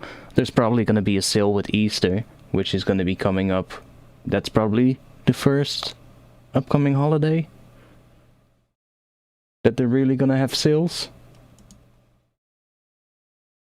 So it's probably gonna be around Easter or something that they'll have a sale again. Maybe even sooner. When is Easter? Like, I don't even care about holidays, so...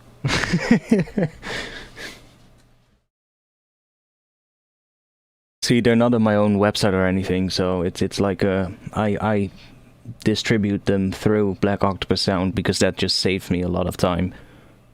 I had my own web store in the past, and that way I could make my own discount codes, but it was just too much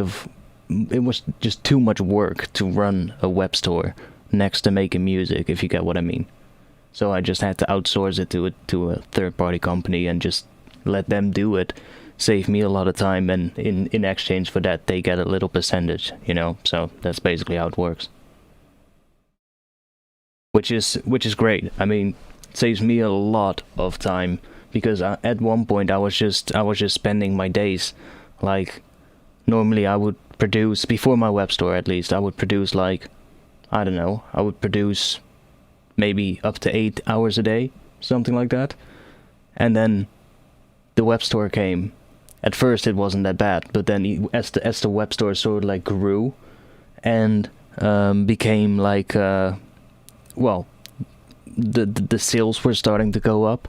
At one point I was just spending like 5 hours a day just fixing issues of like people that had issues with downloading their files, people that were not receiving emails, you know, all that kind of bullshit, which is, I mean, it's understandable because that's the kind of stuff you have to deal with, but I'm doing it by myself, right? So I can't split myself up. I don't have a help desk team that's sitting here in my bedroom, you know, just helping me out. So it was a pain at one point. And I'm also like, I made the website myself, and I'm an okay web designer, but I'm not like, I can't make like a website that, especially when you're dealing with customers and stuff like that, that's super well made and super well programmed and stuff like that. So at one point the website started to get attacked by like Russian attacks, so I took the website down because I wanted to protect like the files of all the customers. Gave everybody their files, sent them an email, and just gave them all the files, and then basically decided to outsource it to Black Octopus Sound. And they were willing to distribute it. They were really enjoying that. They were like, okay, yes, that's great. Let us do it. And it's good because, I mean, they get a little bit of money, and I get the rest, and it's just way better for me. I should do some more though. I haven't done much packs, but I have made a vital pack in recent times, which is going to be out soon. Little secret still, what it's going to be for. Not much of a secret because I've been talking about it openly in my Discord server. Talking about Discord server, if you want to join the Discord server, this is the link to that Discord server. Because I'm gonna be stopping the stream where I've been streaming for how long? More than 6 hours, that's for sure. 6.5 hours. Yeah.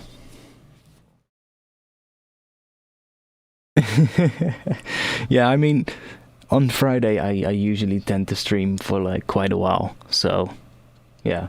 I've been streaming for 6.5 hours now, so I'm gonna give my ears some rest, because that's the only thing that's keeping me from like producing even longer, is the fact that your ears get fatigued, you know. But I like where the track is going though. Definitely did a lot of work today on this. Second drop is still the same as what it was, so that still needs work, but that's not going to be that big of a deal. You can hear the difference between the first and the second drop. Because the first and second drop used to be the same, so we have the...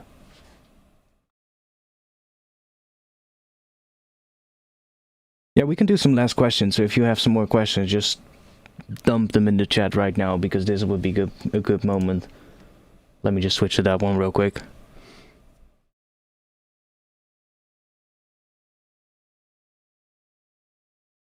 what are your favorite ways to get your drums? Like, do you usually just use your packs, or do you make custom drums, or what?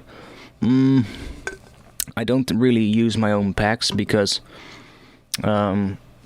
see, the way how it usually works is by the time I put the drums in the sample packs, I'm kind of, I've used them, by the way. Not maybe in tracks that got released or anything, but I've used them, or I've made them, or I'm like, for those packs I did make a lot of samples actually, and I sometimes I do use my own packs for sure, but I'm also most of the time just, I don't know, lately when I'm using like kicks, I just make them like with a synth or something like that.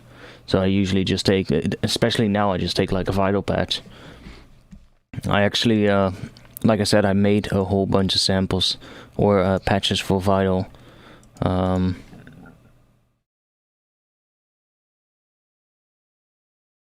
Which are gonna be out soon. I mean, okay, I can just say it because I've been saying it in the Discord as well. But after a lot of requests, because I've been getting a lot of requests about this for like years by now, I'm launching a Patreon soon.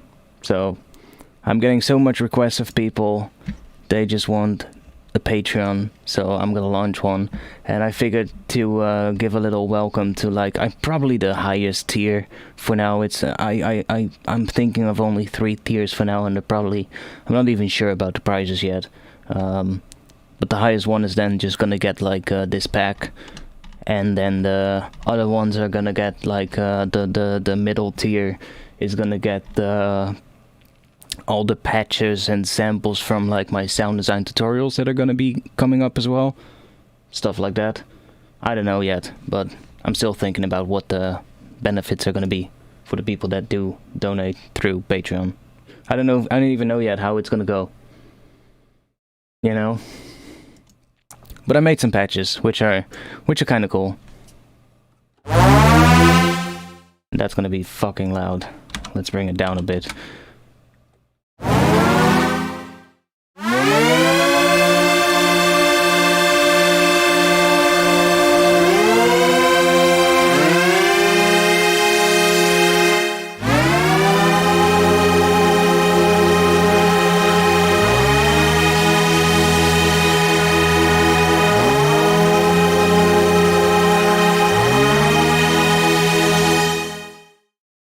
But yeah, like I said, I just usually make my kicks in Vital.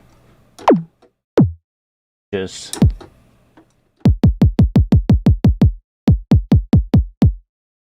make them like that. It's pretty easy.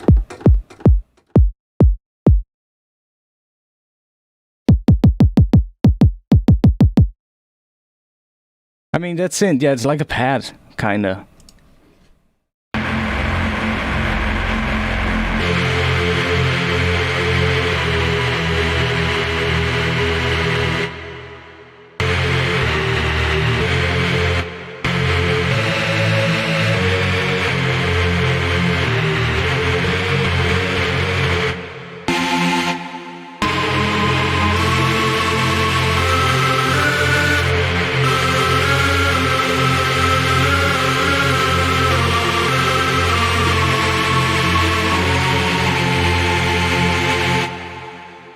Now, obviously, these are gonna have macros as well that you can tweak. There's some cool ones.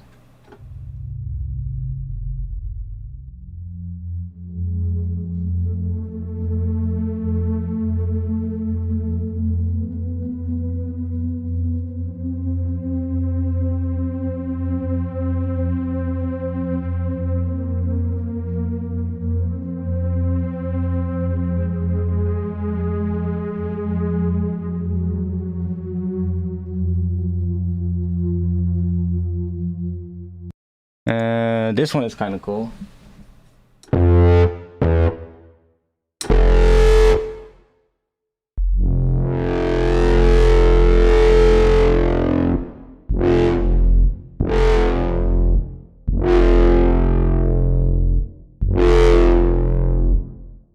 Little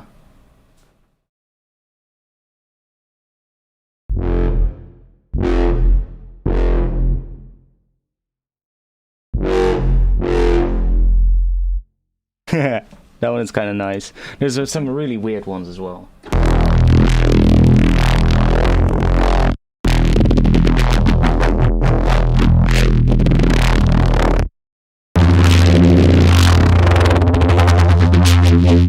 That one is kind of nice if you use it in a riser as well.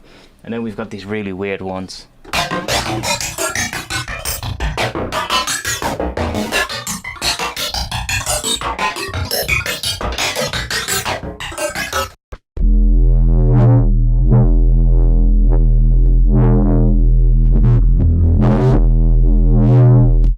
These four ones, these generator ones, they just generate random stuff.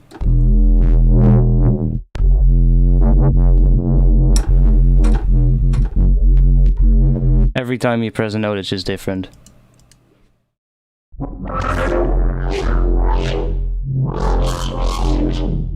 Create like all kind of weird stuff.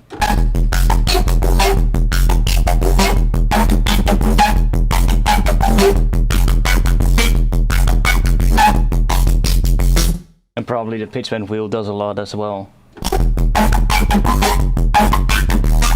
Okay, not that much, I still have to do that.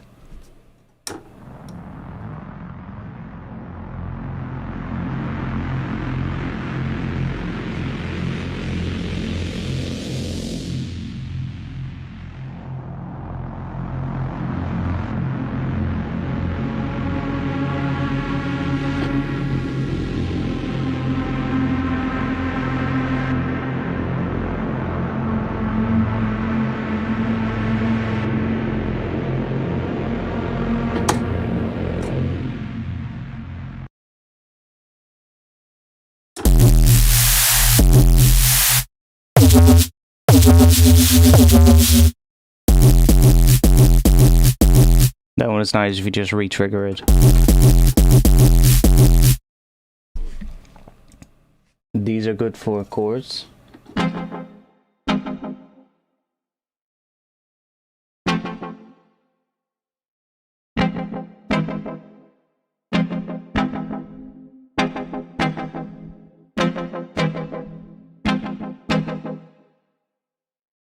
Like if I take... Do I have something? Quick. Come on. Give me some chord progressions. This is gonna be fucking dope. Let's take this chord progression. No, I don't want to do that. I just want to have the chords. Do you see that?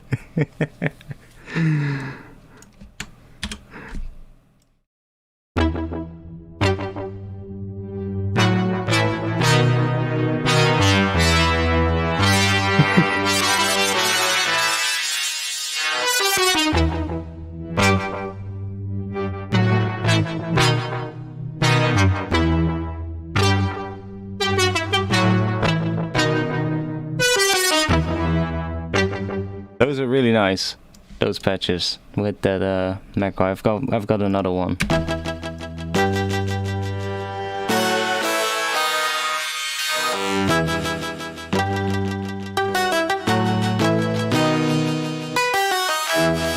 Those are pretty cool. I like the that one. I like that one the most.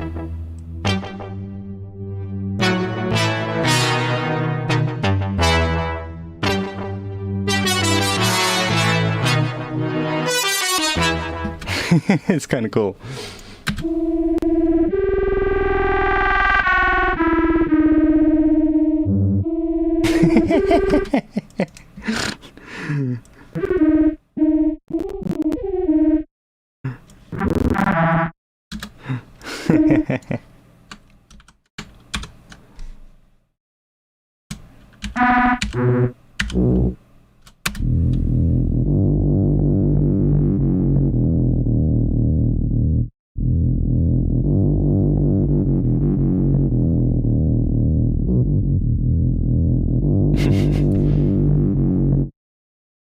To be able to see the basses. What else do we have? Alright, those are some cool ones as well.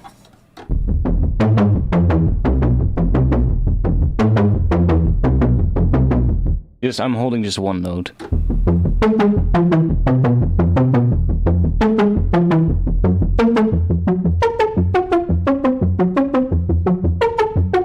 And if you hold one note, you're gonna get a major Phrygian pattern. And you can change the pattern and it will automatically lock to the pitch. So you can just change the pattern and get a different sort of like tone. So if I go turn that to step and then to 16, you can let's just take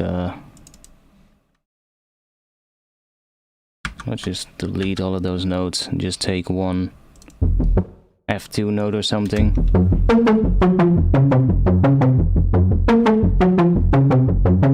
You can do random stuff. Ah, damn, that's annoying. You have to do that again and then turn this on, and then you can basically do whatever you want, and it's always going to be in a major Phrygian sort of like pattern.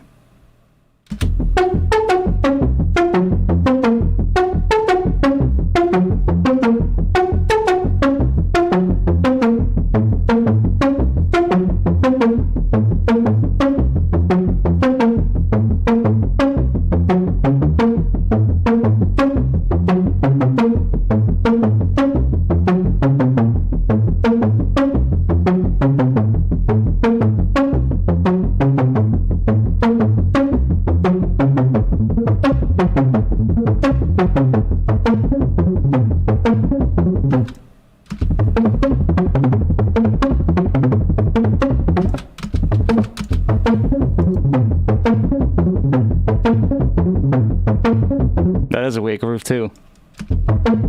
That doesn't really do much, but then...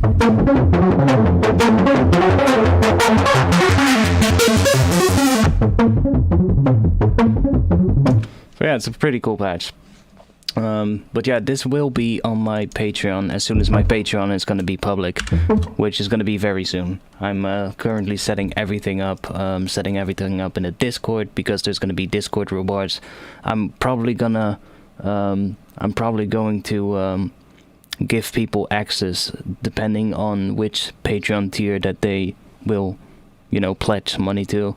They will get a specific role in my Discord server, and then in the Discord server is where you will be able to get all the files and stuff, because I'm a lot more active on Discord than I probably will be on the website of Patreon itself. So it's gonna make more sense to do as much as possible on Discord, because I think most people that make music these days do tend to have Discord. So and I'll probably also put the patches on like Patreon itself, but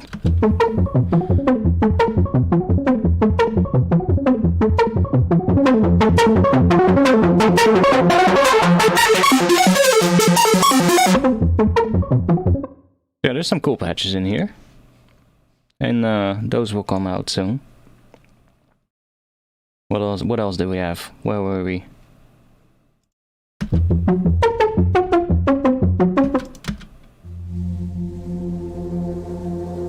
Some more pads. Those are good for like starting an intro, you know?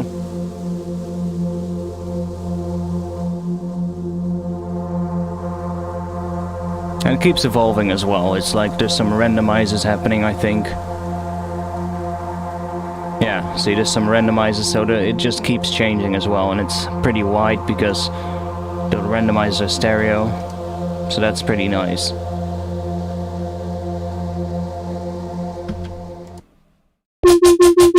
That one needs to be in a lower pitch.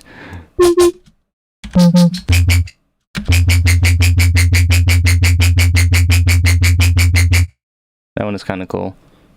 Like, for if you want to have a screechy track, whatever, I would probably do something like this with it.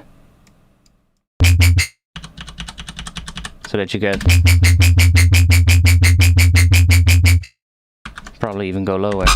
Yes.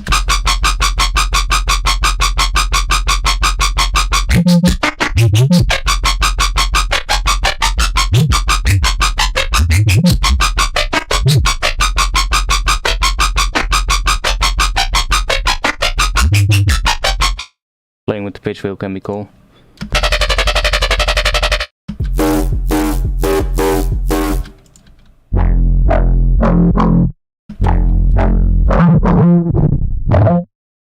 whatever. That's another one of those.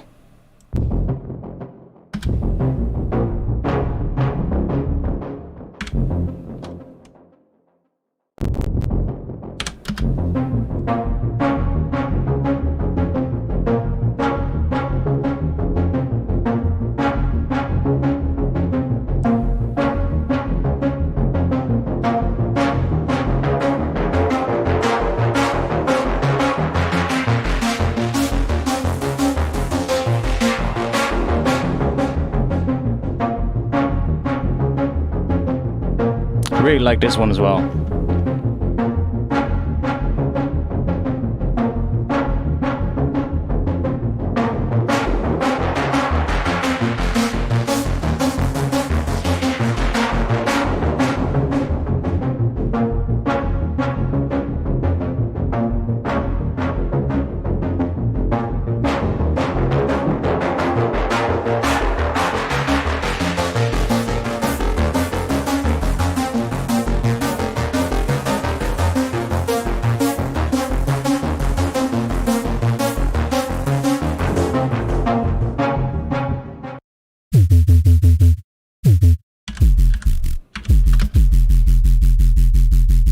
Just a good classic one like that.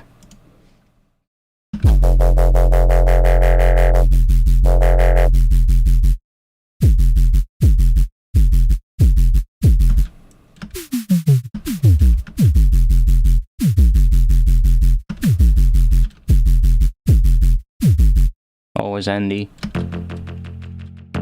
That's one of those one for chords. This one's weird. That one is fucking weird. Might be handy for somebody.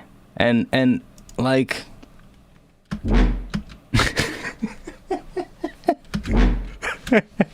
I mean, if you just look at the name, you probably know where this is coming from.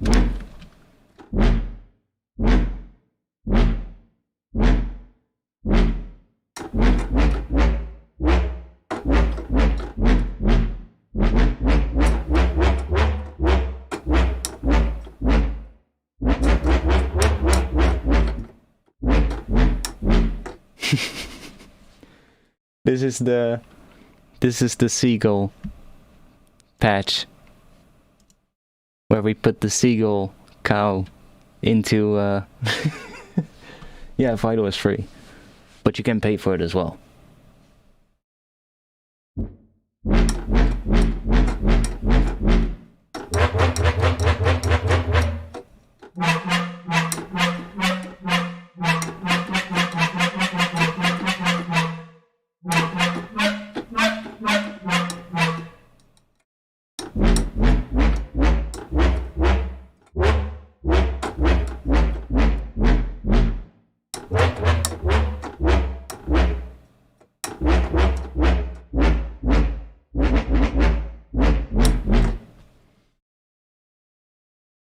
Yeah, like the free version, you get a limited text to wavetable, and you get less presets and less wavetables. But it's fully functional other than that, so that's pretty good.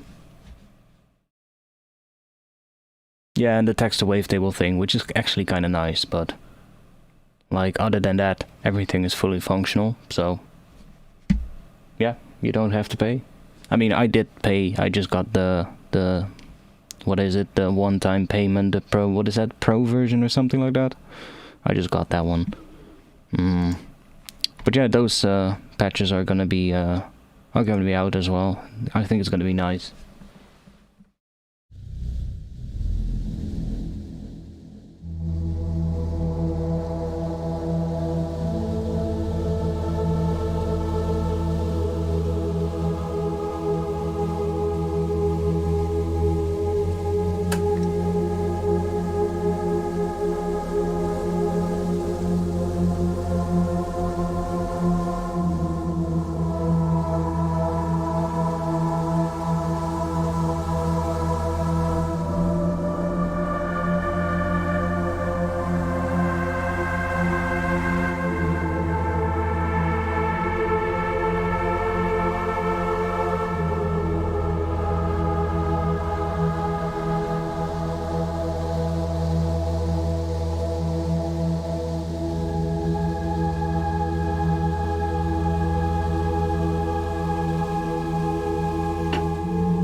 Whatever, they sound pretty cool actually. Some of those pads turned out pretty nice. This one is pretty fucking... How do you say it? This one is pretty,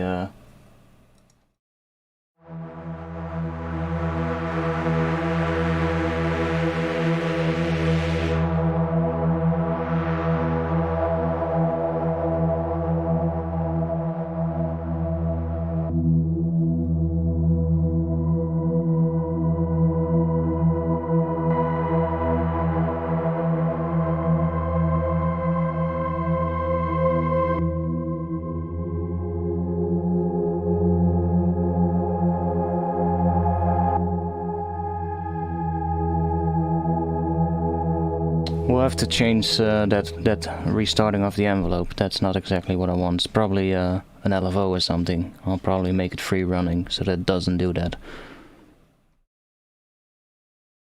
This one is just a nice saw wave pad.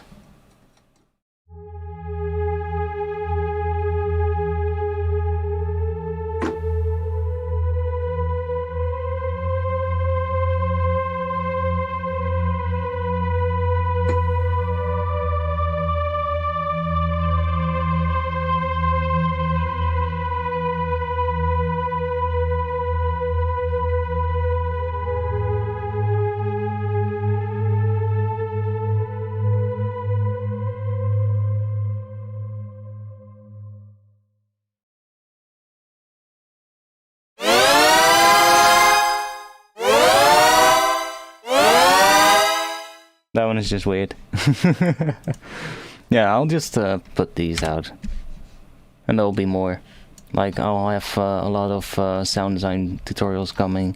And the patches from those will be available on Patreon. So, we're gonna do it like that from now on. So, I think that will be nice. Rip your ears. Mine as well. Should we listen to the track one more time? Rip your ears one more time. It is one of the most violent events the universe can offer.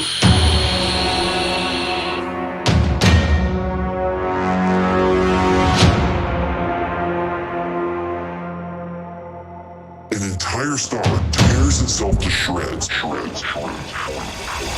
And that's trouble.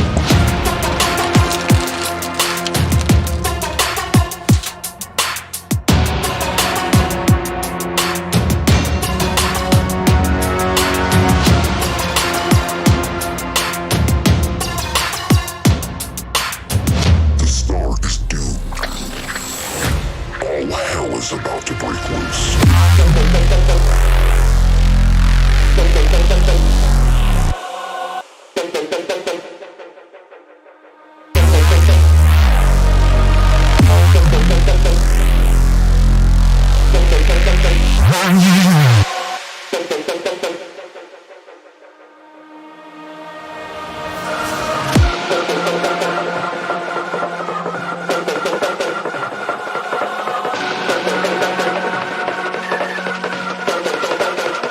Yeah.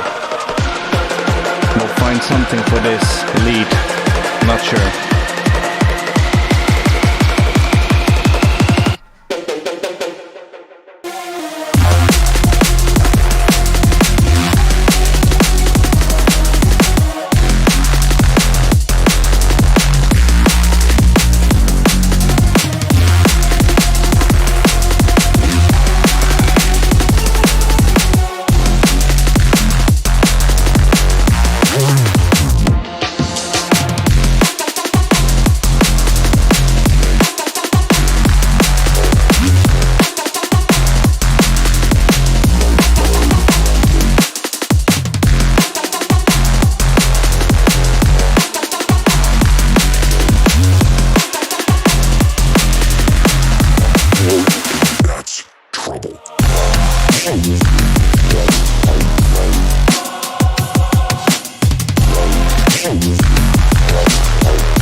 see the difference with that second drop, because that second drop I've done nothing to yet.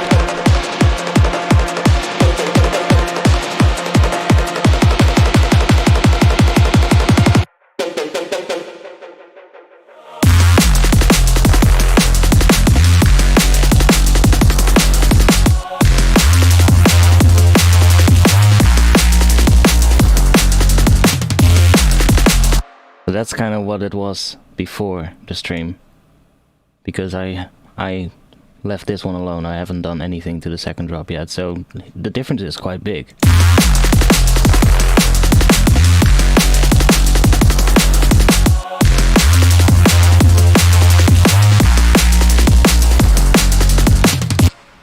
And then we have...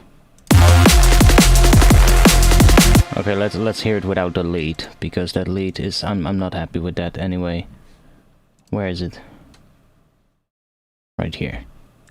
I'm gonna find something good for that.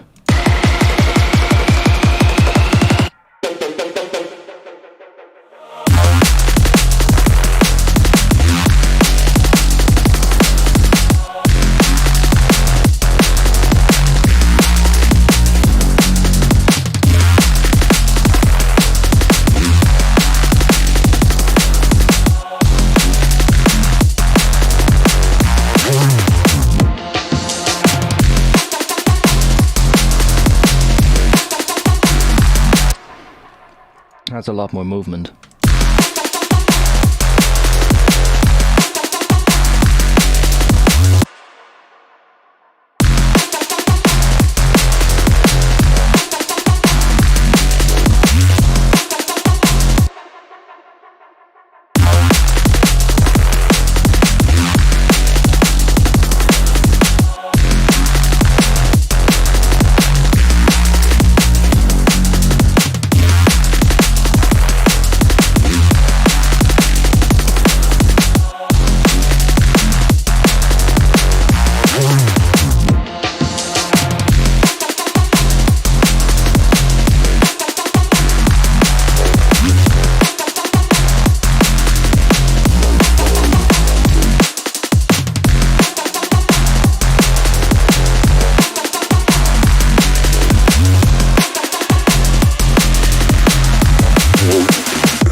Yeah, kind of like where it's going.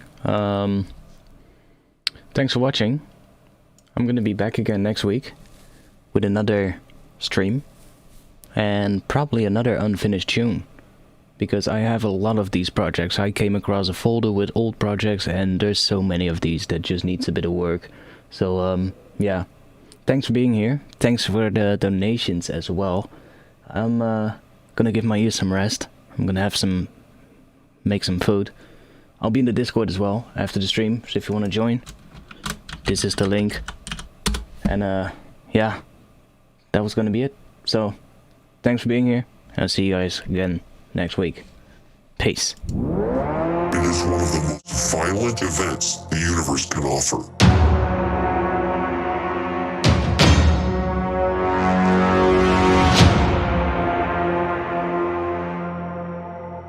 An entire star tears itself to shreds. And that's trouble.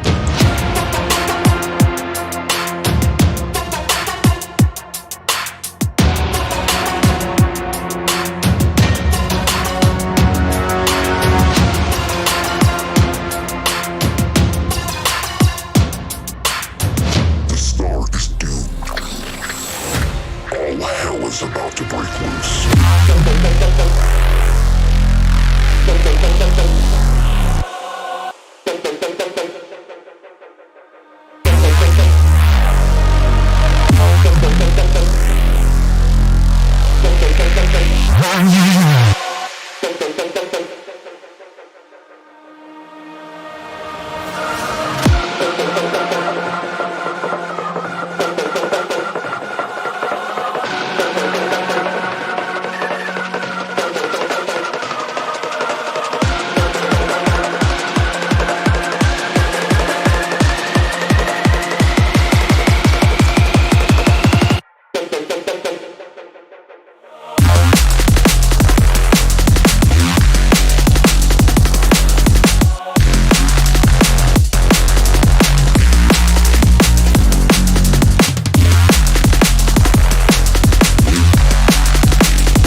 Oh,